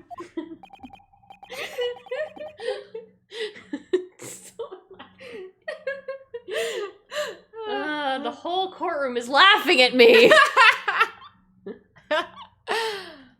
It's not fair. Iris? That prosecutor's being mean. He's a big meanie. Just because Jenny's done something she shouldn't have done in the past, that doesn't make her a murderer. See if I care, you 10-year-old bitch. Allow me to savor this fruity vintage while I savor the spectacle of your fruitless debate on the matter. Although you yourself are quite fruity regardless. I'm going to savor the spectacle of you. Here's to the truth coming out. Eventually. Here's to you coming out eventually. Ugh. Lord Van Seeks. Making my outward gayness even more outward. I'm gonna make you gay. I'm gonna do that little hip bump. Are you Mr. Naruhomo? Yes, I am going to, Mr. Naruhomo. I mean, wait. Yes, my lord. Yep, we're gonna hip twirl.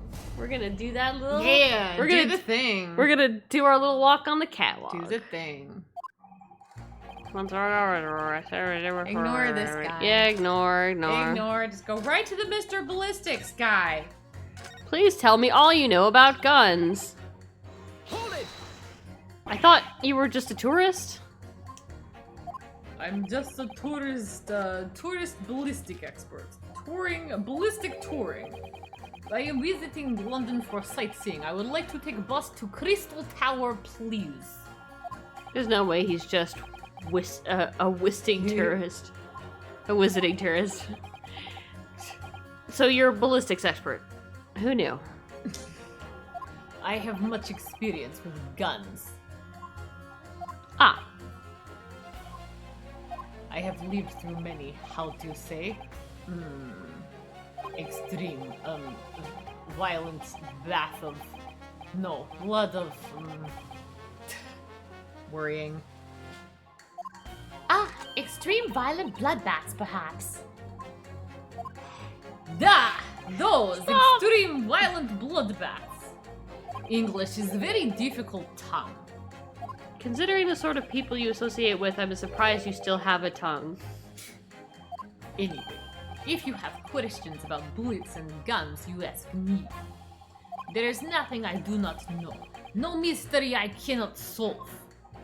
I'm really talking myself up a bit here, so. He's very confident in his knowledge about guns, that's for sure.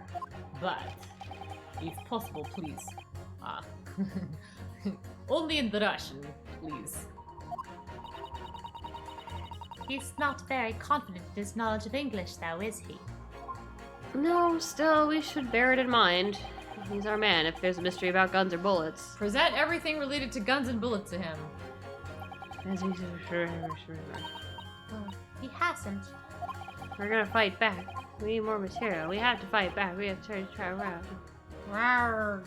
I just want to get him to tell us Alright, what's the we thing. gotta press people. You know how it is. I don't wanna. Just because Miss Lestrade has a history of pickpocketing doesn't mean she must be guilty of murder. Is that what you're saying? Ah, well. Are all members of the British Army so quick to judge? Ooh! Damn, He's boy. like, hey, if everyone else is gonna be fucking bigoted, then I get to be It's too. me too, you know? Fuck you. I beg your pardon? Are you mocking Your Majesty's Armed Forces, the greatest military organization in the world? Just wait till you see ours. No, I'm just mocking you. Yeah. No, I'm simply illustrating my point. Making assumptions about people because they're a soldier or a pickpocket is wrong and dangerous. And about their race? Yeah. Hello, Mr. Van Zeeks? Uh-huh. Hello? Well, yes, might have a point there, I suppose.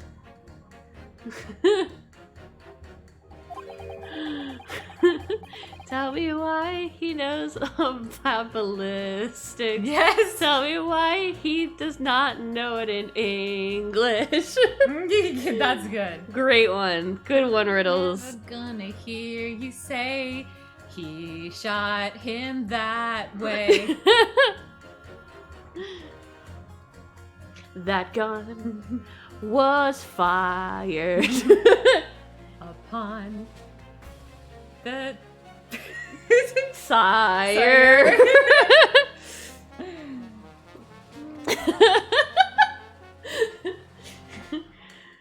But let's not forget that the girl had already shown it was, she had it in her from before. She's clearly a criminal sort through and through, can't deny it. When you say she'd shown it, she had it in her, are you referring to this? Exactly, tried to swipe that only a day earlier, or am I mistaken? Not exactly. Given that I was actually there at the time, it's hard to refute that. I've never actually seen the real thing. I can't wait to have a closer look at it. It's a Backstreet Boys CD, signed by Joey. Yes, of course. Oh, Mr. Sholmes did use his caramel bars to make a copy of the disc, didn't he? shows. And then ordered every type of music disc he could find from across Europe. We still don't know what tune it plays, though, do we? But I'd love to see how the original compares to Hurley's copy. The gilded disc. Could it be a clue somehow? Perhaps we should examine it more we already Well, looked at it. gee, could it be? Oh, yeah. Bullets. Let's talk about bullets. Bullets. The number of bullets that has you convinced? Only 2 bullets were fired, and the 2 bullets that fired them, and the 2 guns that fired them have been examined by the police. When the parlor maid asks how many are invited for dinner, I always tell her to count at the table settings. To count the table settings. Well, that's logical, I suppose. Although, Yes? sometimes after dining, the crockery does go missing. 1 or 2 guests rather like fine china. Does your employer dine with thieves? So I suppose, if there was another bullet somewhere of which we were unaware, I'd have to reconsider my position. Third bullet somewhere on the scene. Could that be possible? I can prove it. Bam.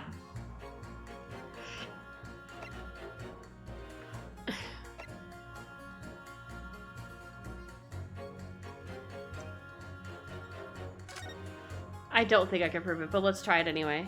Allow me to show you then the third bullet. This one. Take that! Nope. Don't suppose this would pass the third as a third bullet? It passes for a bullet as much as you pass for a lawyer, my learned friend. Coming from you, I'm gonna take that as meaning not much. Ugh. In no way does it resemble a bullet, if that helps your understanding of my last remark. Yeah, well, you didn't let me open it and show the picture. Yeah, there's a picture in it. Seriously? I really... It's been a long day. We're in a little bit of a trouble here. Let's actually try to find this third bullet before we attempt that again, now. God damn it. Motherfucker. Alright. You better save. I will save. I'll Yikes. save. I save. Well,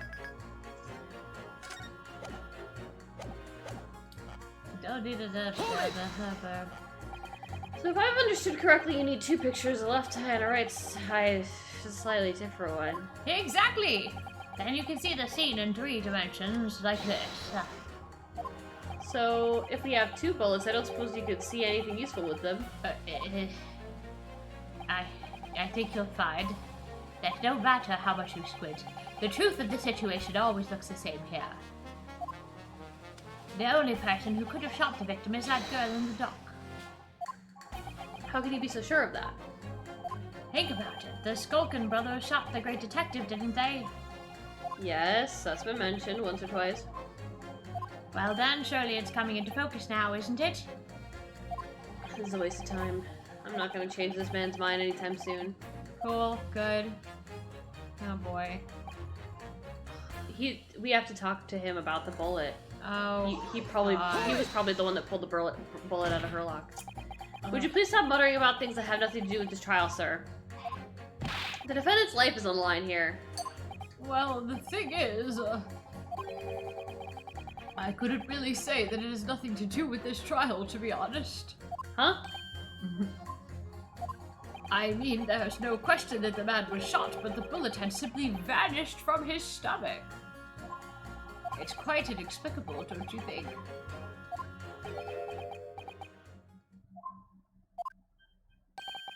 I almost don't want to ask, but this surgery you've been muttering about all this time, were you operating on...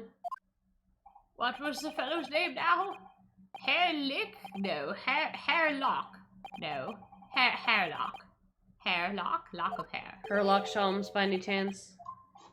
Yes, good lord. How did you know? It was that Hairlock fellow. What? You're the surgeon that operated on Mr. Sholmes? That's right, using the very latest anesthesia techniques, I might add. It was a fairly major op, I can tell you. This is crazy. It sure fucking is. Let me see, the fellow was brought in not long after midnight, if I remember correctly. They said he'd been shot by some criminal or other, so I opened him up like a shot. But the funny thing is, I went over his insides with a fine-tooth comb and couldn't find a bullet anywhere. So I'm afraid I had to throw up my hands and just stitch the fellow back up. I hate to state the obvious, but... Yes. Sure that's because the bullet is still at the scene of the shooting? The counsel for the defense is correct. Clearly shown in this photographic print.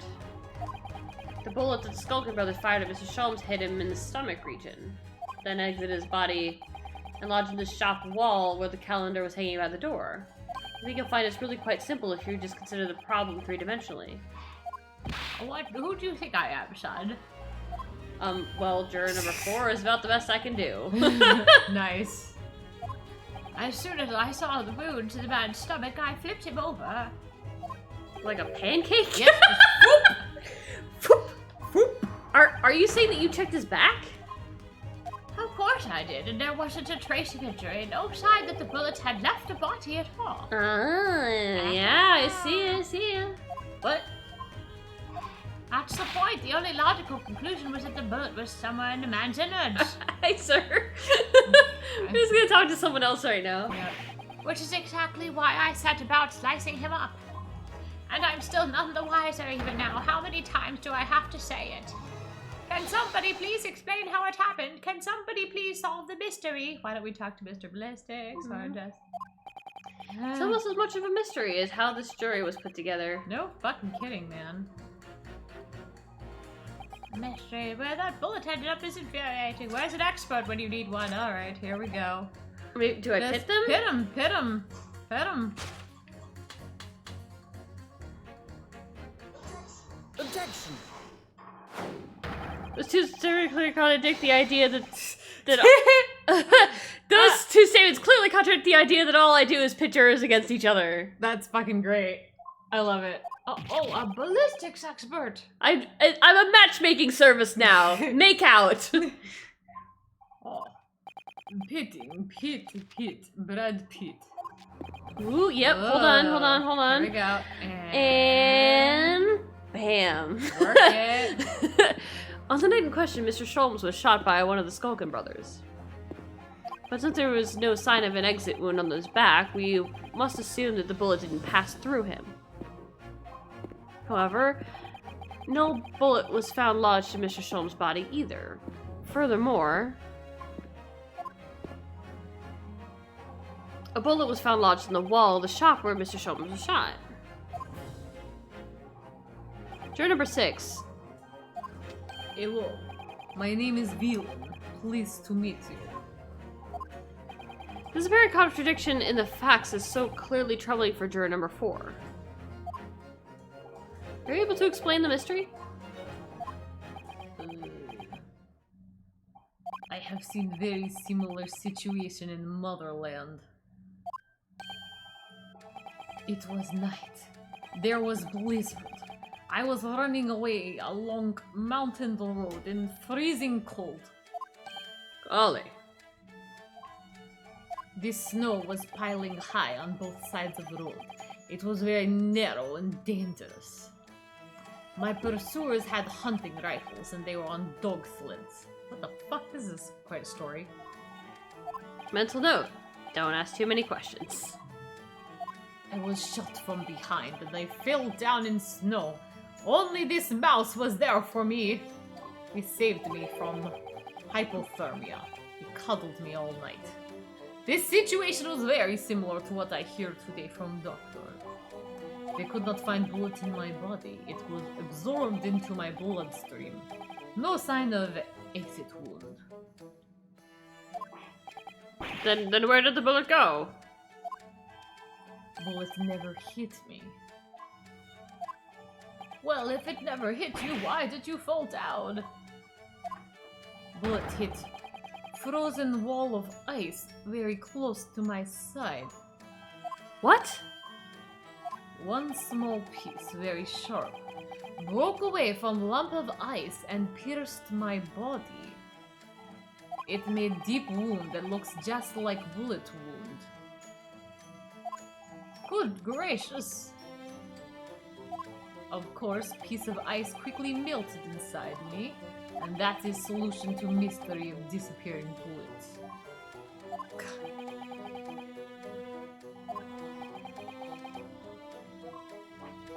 But that doesn't answer the question at all.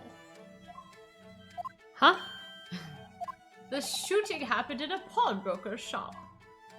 Not some snowy mountain road in another country.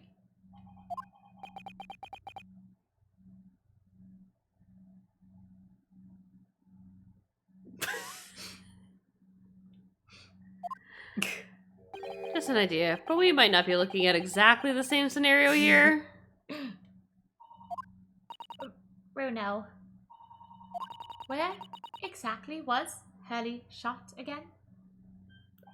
Well, according to the report, in his stomach, sort of around this area, I think. Shows off his abs. Right, yeah, like lifts up his shirt. That's gross. Well, that's precisely where he always wears a little pouch on his belt. Hey? Pouch? Hey? Actually, I might have noticed something like that. Excuse me while I consult my thousands of screen caps of Mr. Sholmes. Yes, a pouch. I'm sure they're gonna flash fire.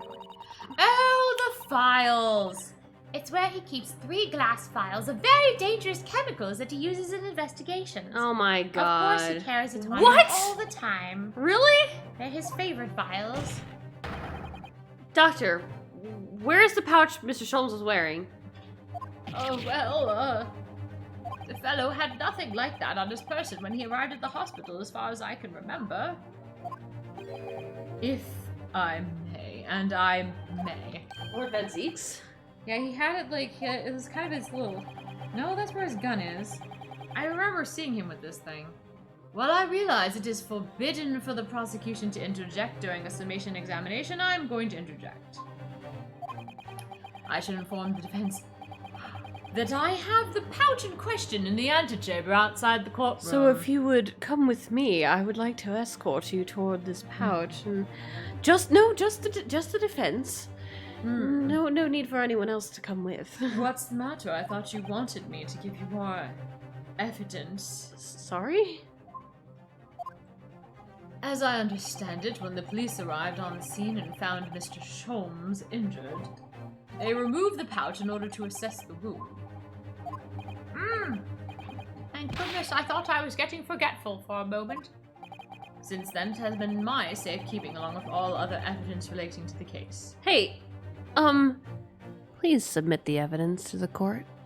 I Please submitted plenty. submit the evidence to the court, Mr. Van Zieks, please. Please, I beg you, please please submit the evidence to the court, please. I want you to submit the evidence. If you could just like submit the evidence just a little bit, that would just be really great. I can personally vouch for the fact that it has not been touched since the incident occurred. None of my evidence has been touched lately. I'll touch your evidence. Will you rotate it? Here's some more evidence, Becky. Mhm. Yeah. Very well. Well, extremely unconventional during a summation examination. The defense and the prosecution may go bone somewhere. They can and will make out. I must imagine that the prosecution did present the item in question with all speed. Bring forth Mr. Herlock shelved in his pouch.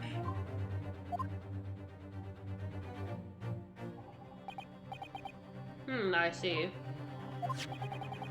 So, this is the pouch worn by Mr. Sholmes on the night in question, is it? Look at that. One of the vials is broken and the leather around it is scorched black. It's almost as if the vial exploded. So you got shot in the pouch. Exploded? So that night, the bullet from the Skulker Brothers' gun struck Mr. Sholmes' pouch. And it was a glass vial exploding that caused the fellow's injury. So he was injured by exploding glass that had been holding a very dangerous chemical. And now it's inside him. He's totally fine. He was And the just trying surgeon with didn't even SUSATO. take it out. Yeah. This bullet did not penetrate the victim, but was deflected into walled shop. Achoo! I need to drink more for this. Can you imagine Rionosuke climbing on Van Ziek's back and whispering in his ear to get evidence? Yes. A delightfully complex aroma. Van Ziek, please. Van Ziek, I need you to submit the evidence, please. God, please. I do like it when you beg. Lord Van Zieks, I think so. I think you are, whatever it is, however it's spelled, I know what you're talking about. Well, it would appear one mystery has been solved at least. Though it has no bearing on the truth of this case. Who really cares how he got shot anyway? The bungling and burgling brothers shot the detective, and the accused shot the pawnbroker. Lord Van Zieks, I have a request. Submit the evidence! My learned friend, I have a quest. Submit! That's exactly what I... Never mind. The pertinent facts of the case remain unaltered. Submit. You're the one who's going to submit. Ugh, And submit! At least the mystery is solved. I can sleep easy tonight. Do you realize that there's still glass in that man, right? Oh, I'm going to never sleep again. Thank you, young man. Da. Thank you very much. Spasiba. Bolshoi spasiba. Glad I could help. I will submit if you submit. How's that? What, you think I switch?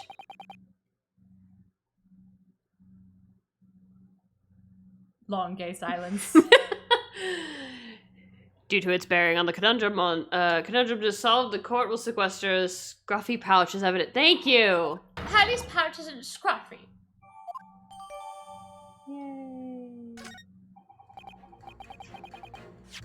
Who cares about the summation exam? Yeah, let's just look at the pouchy pouch.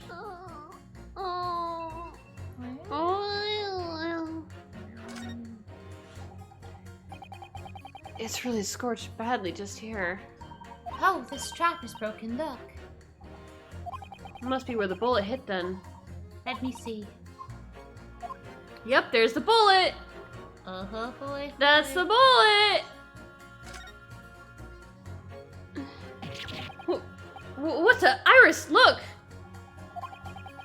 Behind where the broken vial was. Do you see it? Zeeks, you bitch.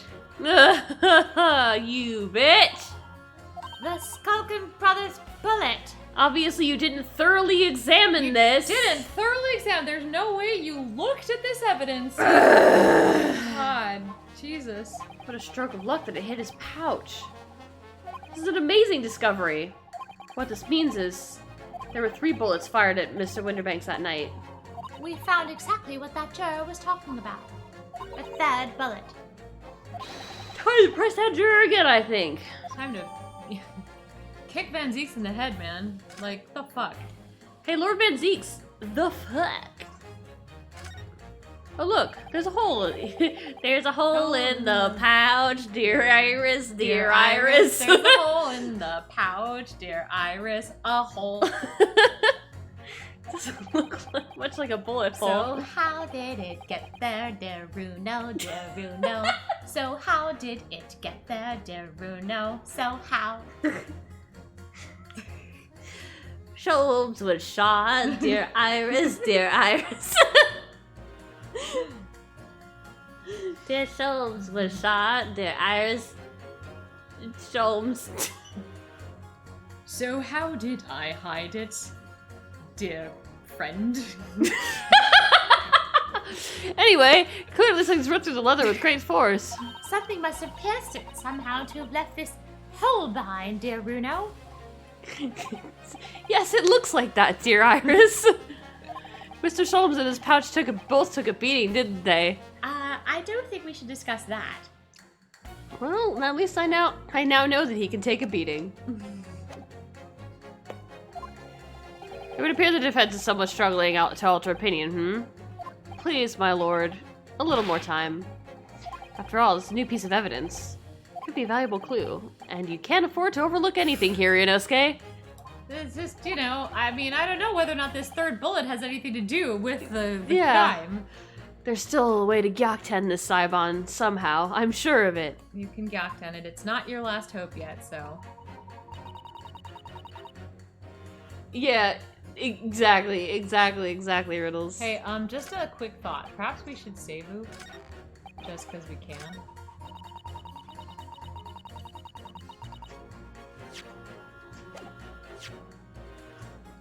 I'm a little nervous. Little nervous.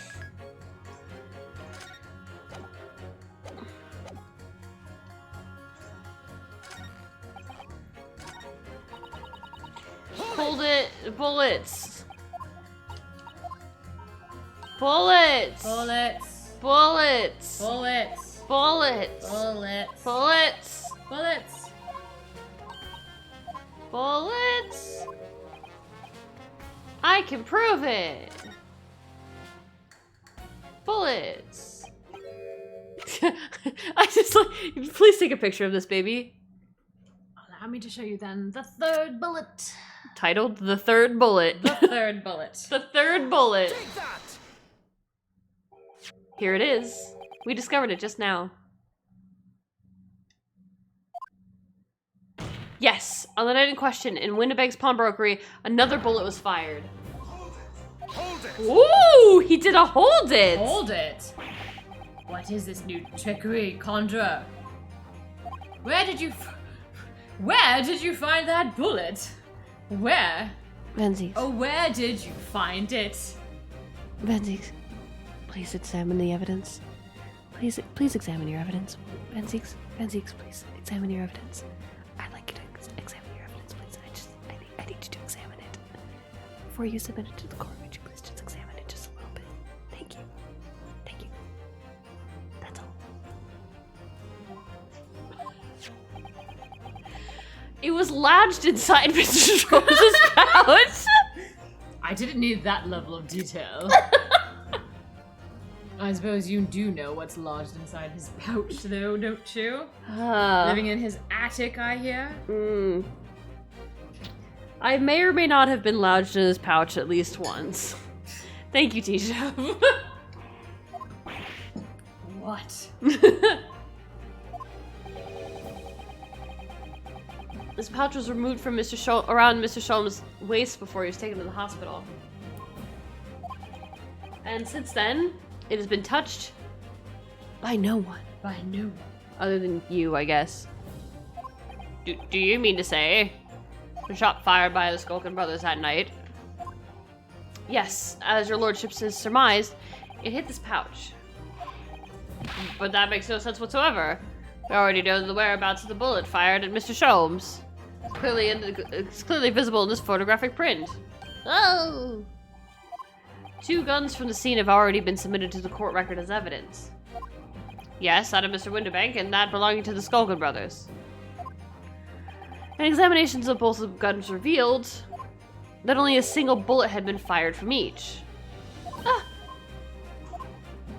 But that must mean... That's right. We now know that on the night in question, 3 bullets were fired. However, only 2 bullets were fired from the guns recovered from the scene. There was a third gun! There was a third gun! Burr, burr, burr, burr, burr, burr.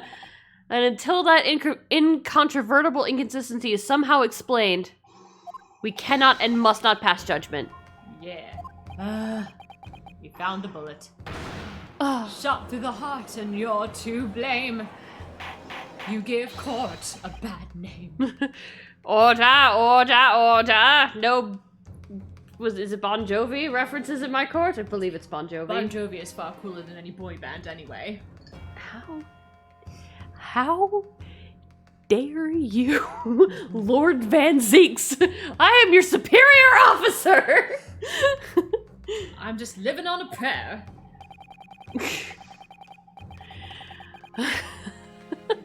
While the summation examination remains incomplete, the court has been presented with a few new facts. Facts that would appear to shake the very foundations upon which this case against the defendant has been built. I thought so! That's right! Okay, living on a prayer? Gina works the diner all day. Yeah, Gina is a main character. She's the one. It's Gina. It's Gina. Ugh, exclamation mark. If you were such a big fan of Bon Jovi, you wouldn't be trying to convict Gina. She works the diner all day. It's not my problem. As is my prerogative in this situation. I hereby suspend the summation examination. By Jupiter! What? Bailiff, bring the witnesses back to the stand at once. God, motherfucker.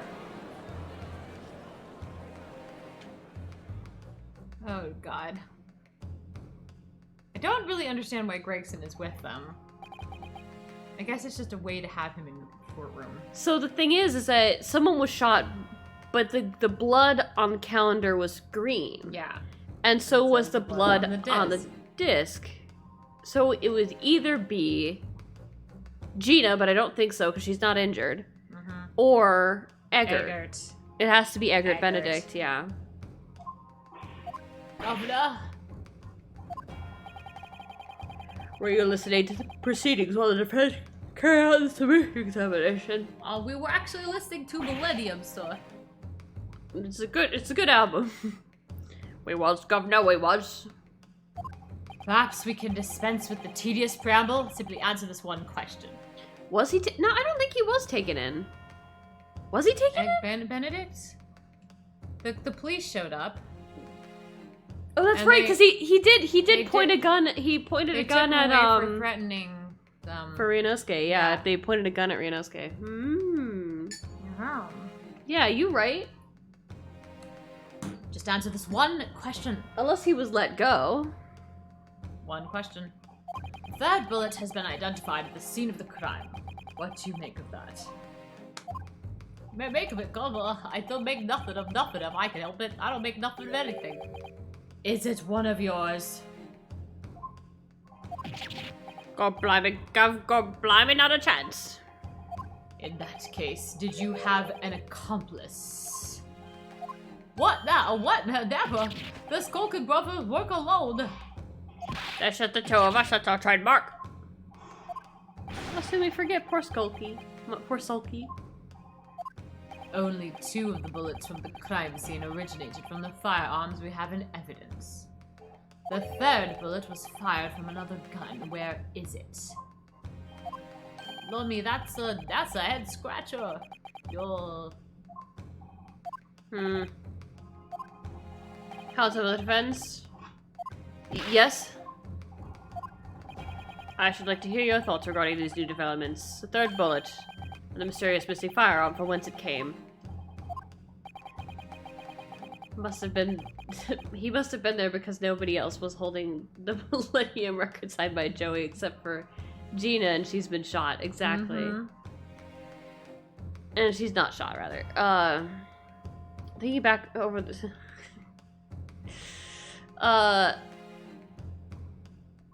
Sorry, I started conjuring up a Backstreet Boys pun in my head, but it's not a millennium, so it doesn't matter.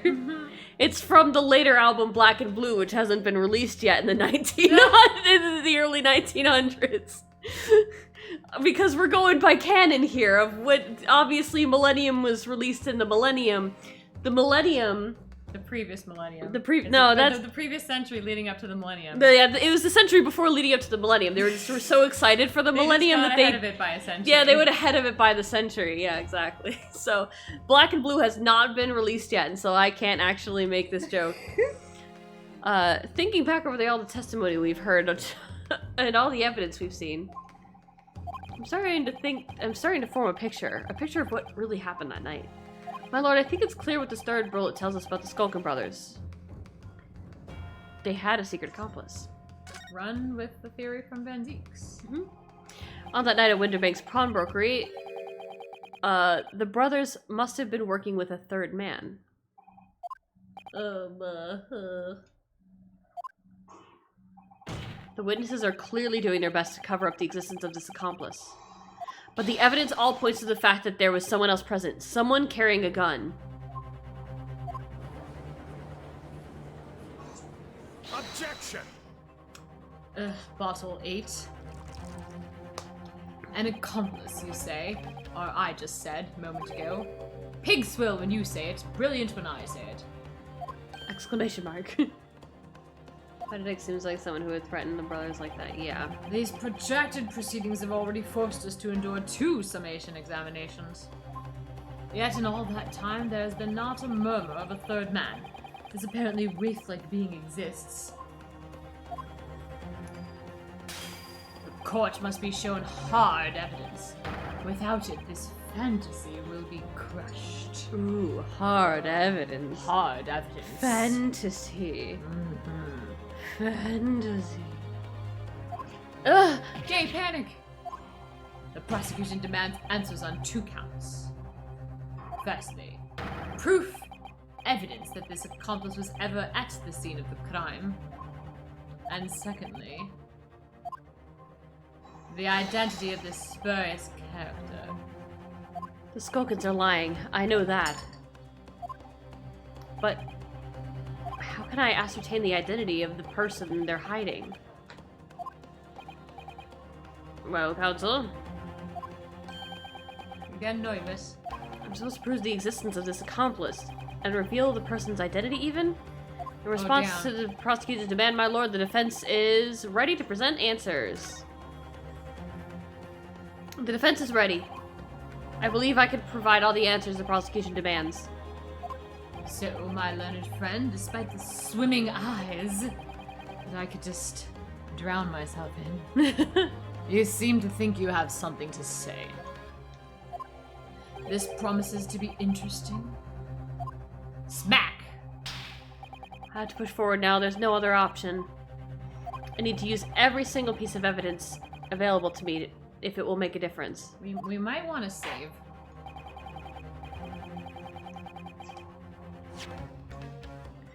Come on, Benzix, you had a no racism streak. Yeah, it was so good for so long. And then... In that case, counsel, I would ask you to present evidence without delay. Enlightened question, moments leading up to the death of the victim. What proof do you have that there is a third intruder on the scene? The blood. Take that! The evidence is right here in this portfolio. By Jove, it's that portfolio again, is it? Do you expect the court to rifle through your papers itself? Be more specific. Exclamation mark.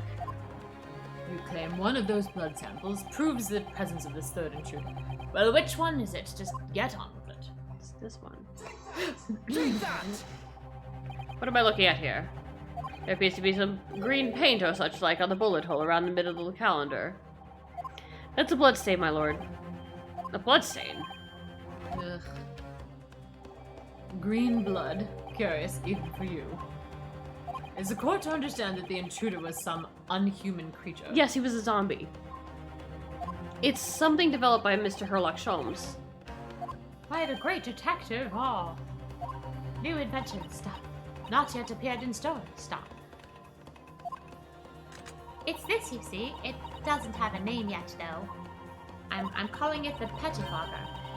This fogger sprays a chemical that reacts with the different elements in people's blood to change its color. Different elements of people's blood. Yes, everyone's blood is slightly different, you see, because it's made up of different elements. So, by seeing what color it changes to, you can tell in a flash whose blood it is. Ooh, that brings a whole extra dimension to looking at blood. Talk of blood in courtroom, stop. Very exciting, stop. As an example, this one shows the blood of the victim, Mr. Winterbank. A striking blue. Yes, so you see the green color of this blood stain on the calendar shows that someone else was shot in the main part of the shop. Now hold fire there, young man. Could be some unrelated incident, couldn't it? No, it's not unrelated. Dumbass. Didn't you listen to the beginning of the fucking trial? Come on. The date showing on the calendar is the date on which Mr. Winterbank was killed. My golly. Therefore, we can assume that whoever was shot the same day. Then whose blood is it? Oh, that was you. Fine. No, I stole it.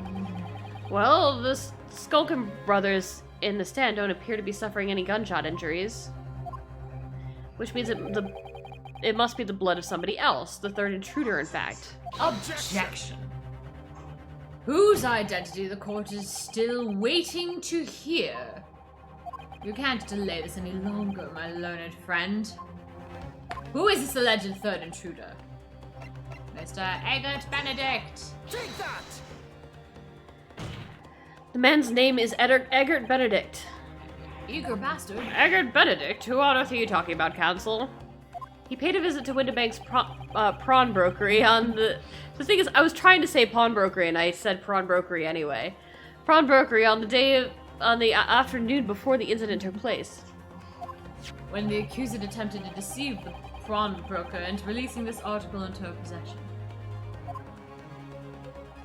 That's right. Exclamation mark. The man identified by the police, Mr. Eggert Benedict, then attempted to take the article from the defendant by force.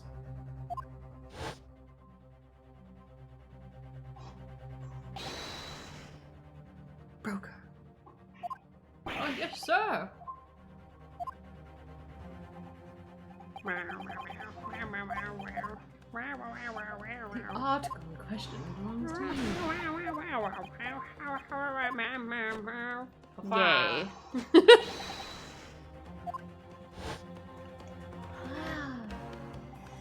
Inspector Gregson was there at the time and can attest to what happened.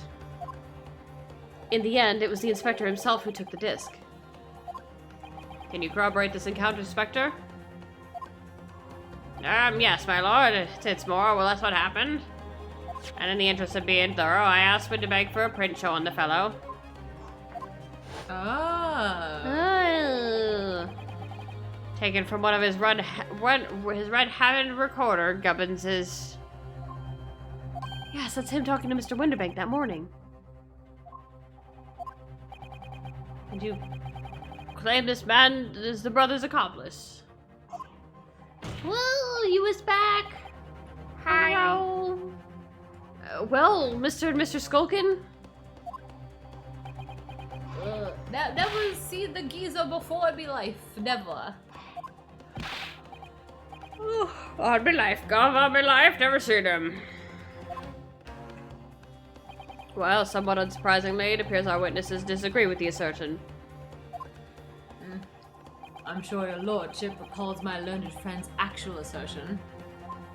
which was that he could prove the identity of the alleged accomplice. Oh no, your power was. I'm actually surprised our power didn't go out. Yeah. Isn't it supposed to be storming out there? Yeah, I don't know. Hmm. What's going on with the rainy rain? Yeah, how's the raining? Is it still raining? It is mostly sunny right now. Oh, well, that's nice. Nope, it's cloudy, but Oh. it's not raining. Okay, neat. It's updated. He could prove the identity, so just prove it. Prove it. Yes, and I can. And show us the evidence. I agree. We must see some clean-cut gentleman. We must see proof that the clean-cut gentleman in this photograph is the filthy criminal, as you say he is. It's all coming down to this. This is the last piece of evidence. Oh my god. Here, motherfucking hope so, but I doubt it. Nope. This is just gonna get us to the point where we get Eggert on the stand, and then we're gonna go through this for like... I had a feeling that something has been missing in this trial from the very start. But now, I'm gonna drag it kicking and screaming into the courtroom. Thrust it in everyone's face. Yes, I'm gonna thrust it! Are you ready to present your answer to the court, then, counsel? Yes, my lord. The defense will present evidence now. Proof that the man pictured in this photographic print was in fact the person served by the third barrel at music practice. Take that! As I mentioned before, on the afternoon of the day in question, the defendant attempted deceitfully, admittedly, to reclaim the disc from Windibanks. Which is when the aforementioned Eggert Benedict appeared on the scene, I believe. The man attempted to purloin the article from the defendant's possession, no? That's correct, my lord. I myself was present at the time. It was following this that a minor incident occurred.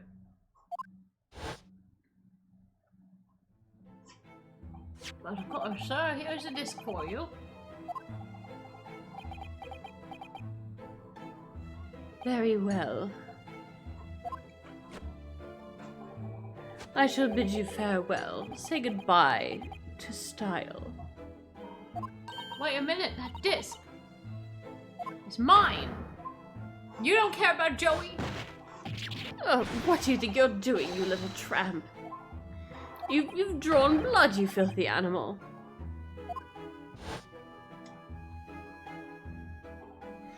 Being a music box disc of Millennium sounded by Joey. It has countless small but sharp metal protrusions all over its surface. Uh-huh. Those protrusions have caused Mr. Benedict's finger to bleed. And the resulting smear of blood is still visible on the disc now. Goodness, a bloodstain, is it? My assistant and I have just analyzed the bloodstain here in this very courtroom. Using my trusty fogger gun. Yes. And we added the results to this portfolio. Gotta say, everyone here is just trusting that this 10-year-old girl's gun is, Right. you know, a legitimate form of analyzing evidence. Right. I say. It's green. Which one was that? I think that's the lady on the typewriter. It's exactly the same color as the blood around the calendar. Stop. The evidence is conclusive. The man calling himself Mr. Eggert Benedict, who was in Windibanks earlier that day, is the accomplice who was present at the scene of the crime that night. Yes, everyone's there. That is 20 buckets. What are you talking about? This is what I didn't hear. My lord, it's the opinion of the defense that Mr. Eggert Benedict should be summoned to the courtroom to testify. Yep. It would certainly seem that we can ill afford to ignore the gentleman's apparent presence. Objection! This has gone on long enough now, and we can't have this much gay in one courtroom. Flagrant ignorance of the mechanics of law. Exclamation mark. Bottle 9 now. Herlock Sholmes, you say? Yes, I've heard the name. The protagonist in a series of short stories for the vulgar classes. Oh my god. Damn. What the fuck, y'all? You gotta Jesus. stop. Don't be so mean. A god of detection or some such. Exclamation mark. And now you employ chemical substances devised by this fantastical persona. Thank you, actually, thank you. Thank you. I was just thinking, like, Miles Edgeworth would not let this fly. Mm-hmm. It's like, you expect us to take you seriously? The samples made by this plaything are not fit to be called evidence. So the bloodstain turned a shade of green. What of it? Here's to your successfully proving that no other blood in the world would turn the same color. We'll just stab everyone in the world. Well... Oh! And pray, do not even think of suggesting that we should take Mr. Sholm's word for it.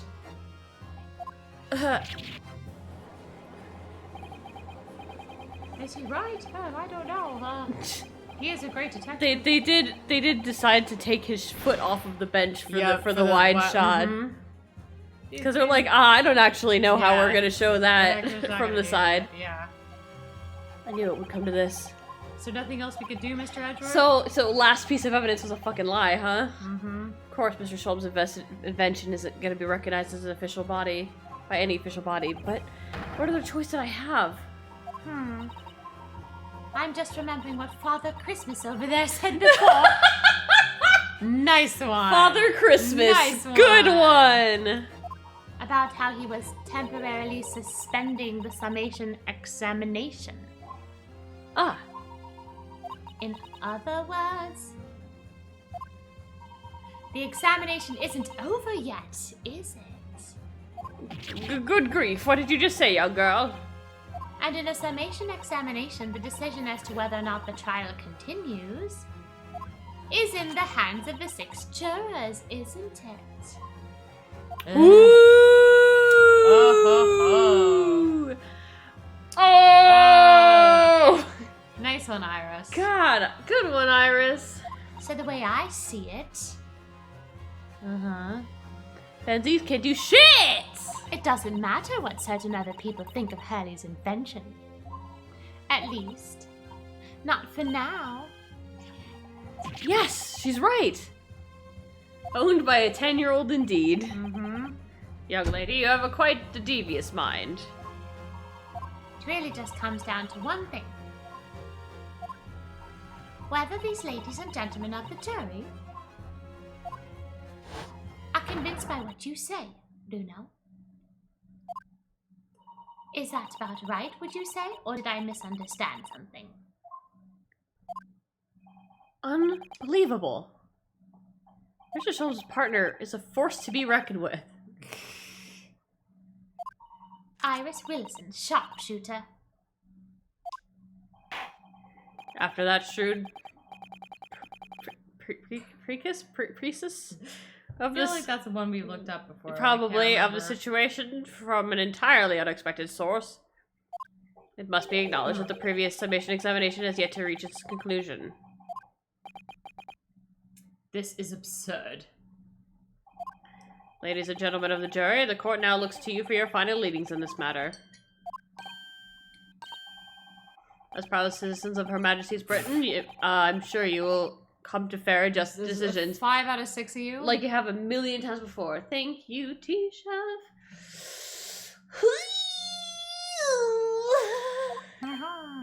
Exclamation Big marks all around. stretchies. So then, state your final decisions in turn, please. Not guilty. Not guilty. Not guilty. What? Oh! Guilty. Not guilty. Whoa. Ooh, we have a split jury. Wow. Huh.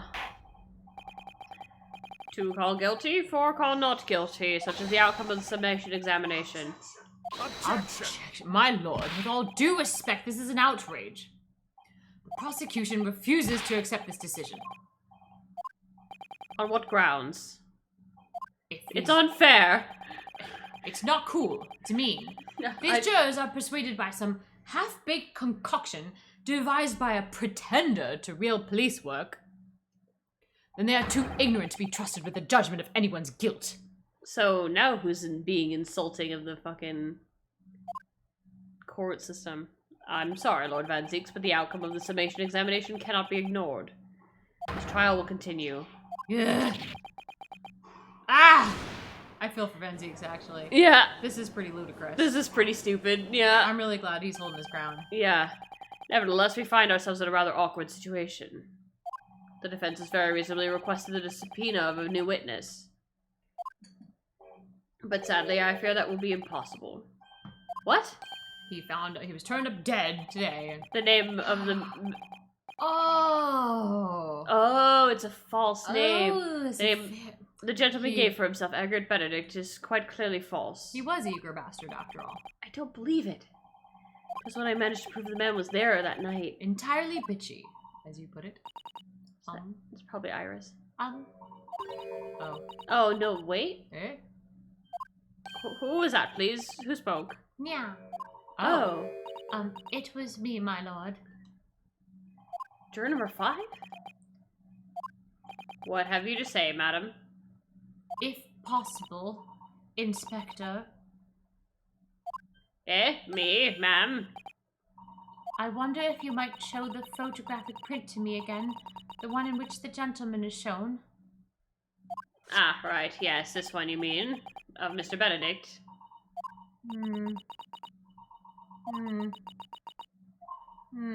Yes. There's no doubt in my mind. Juror number 5, you don't mean to say. You know this man?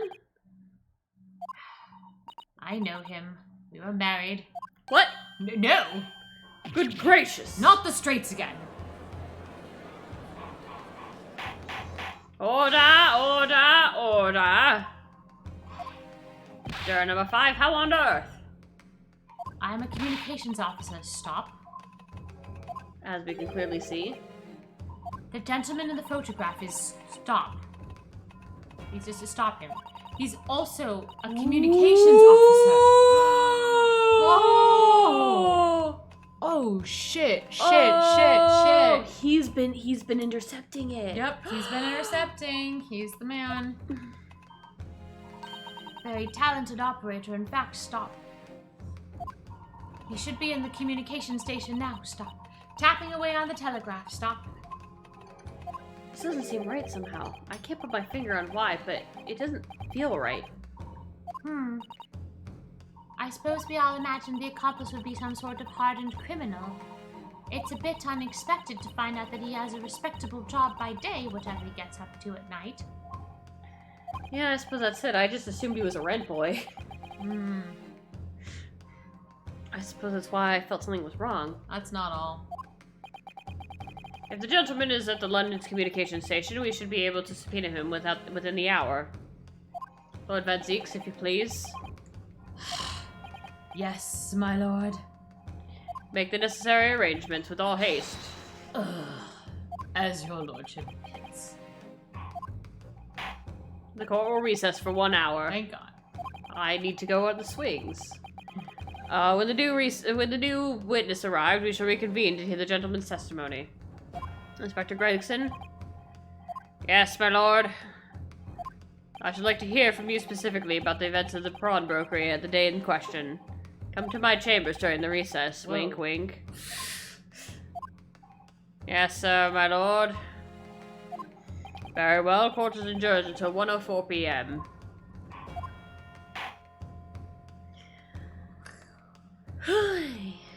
To be continued. TBC. God, it's a good time to TBC because my voice is gonna kill me. Yay. All right, so probably Thursday is the next time we're gonna be hearing from Egbert, right? Mm-hmm. Oh my God. So, it was juicy. That was pretty fucking juicy. Mm-hmm. Yeesh. All right, let's see. Yeah. How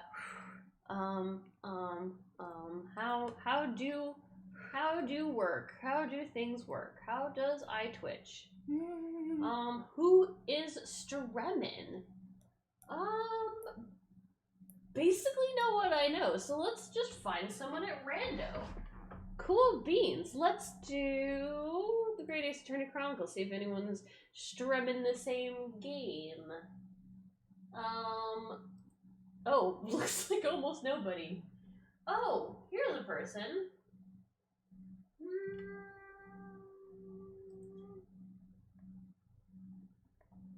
Let's see.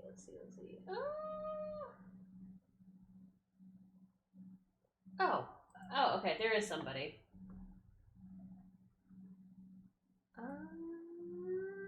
Yeah, let's see, probably this person.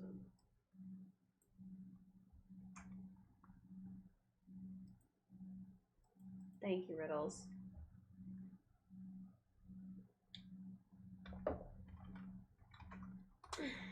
Let me double check that this person is a decent person before we go. And I have to wait until the ad is done. Okay, yeah. Let's go for another VTuber. Hooray!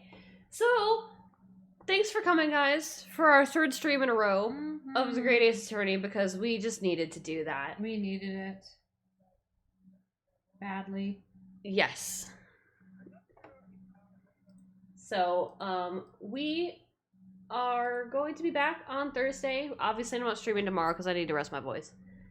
I'm so sorry. So, yeah. Yeah, that's all. We'll be back on Thursday and Friday. Hopefully Thank you, everybody. Thank you. Hopefully past Thursday and Friday we can find the truth. The truth Of this case. Probably Thursday, I would assume. I really hope so. I would really hope that we could get through Really it hope on we get Thursday. to, like, the next stage at least. Like, get to the bottom of how this all connects to all the other stuff. Right. What the fuck, you know, what does McGilded have in the disc? What's going on? Yeah. Why, is Eggert like a bad guy, or is he a deep cover good guy, or? Right. And then that should mean that if we get through it on Thursday, it would mean starting the last case on Friday. Oh, you think we could actually get through this case on Maybe. Thursday? Maybe. Hmm. I think it's plausible. Okay. I don't think it's like, it may be unlikely. I think it's plausible because it could be 3 parts to this court. But anyway, bye. Thank you. I already had the raid going. They just left as we were talking. Anyway.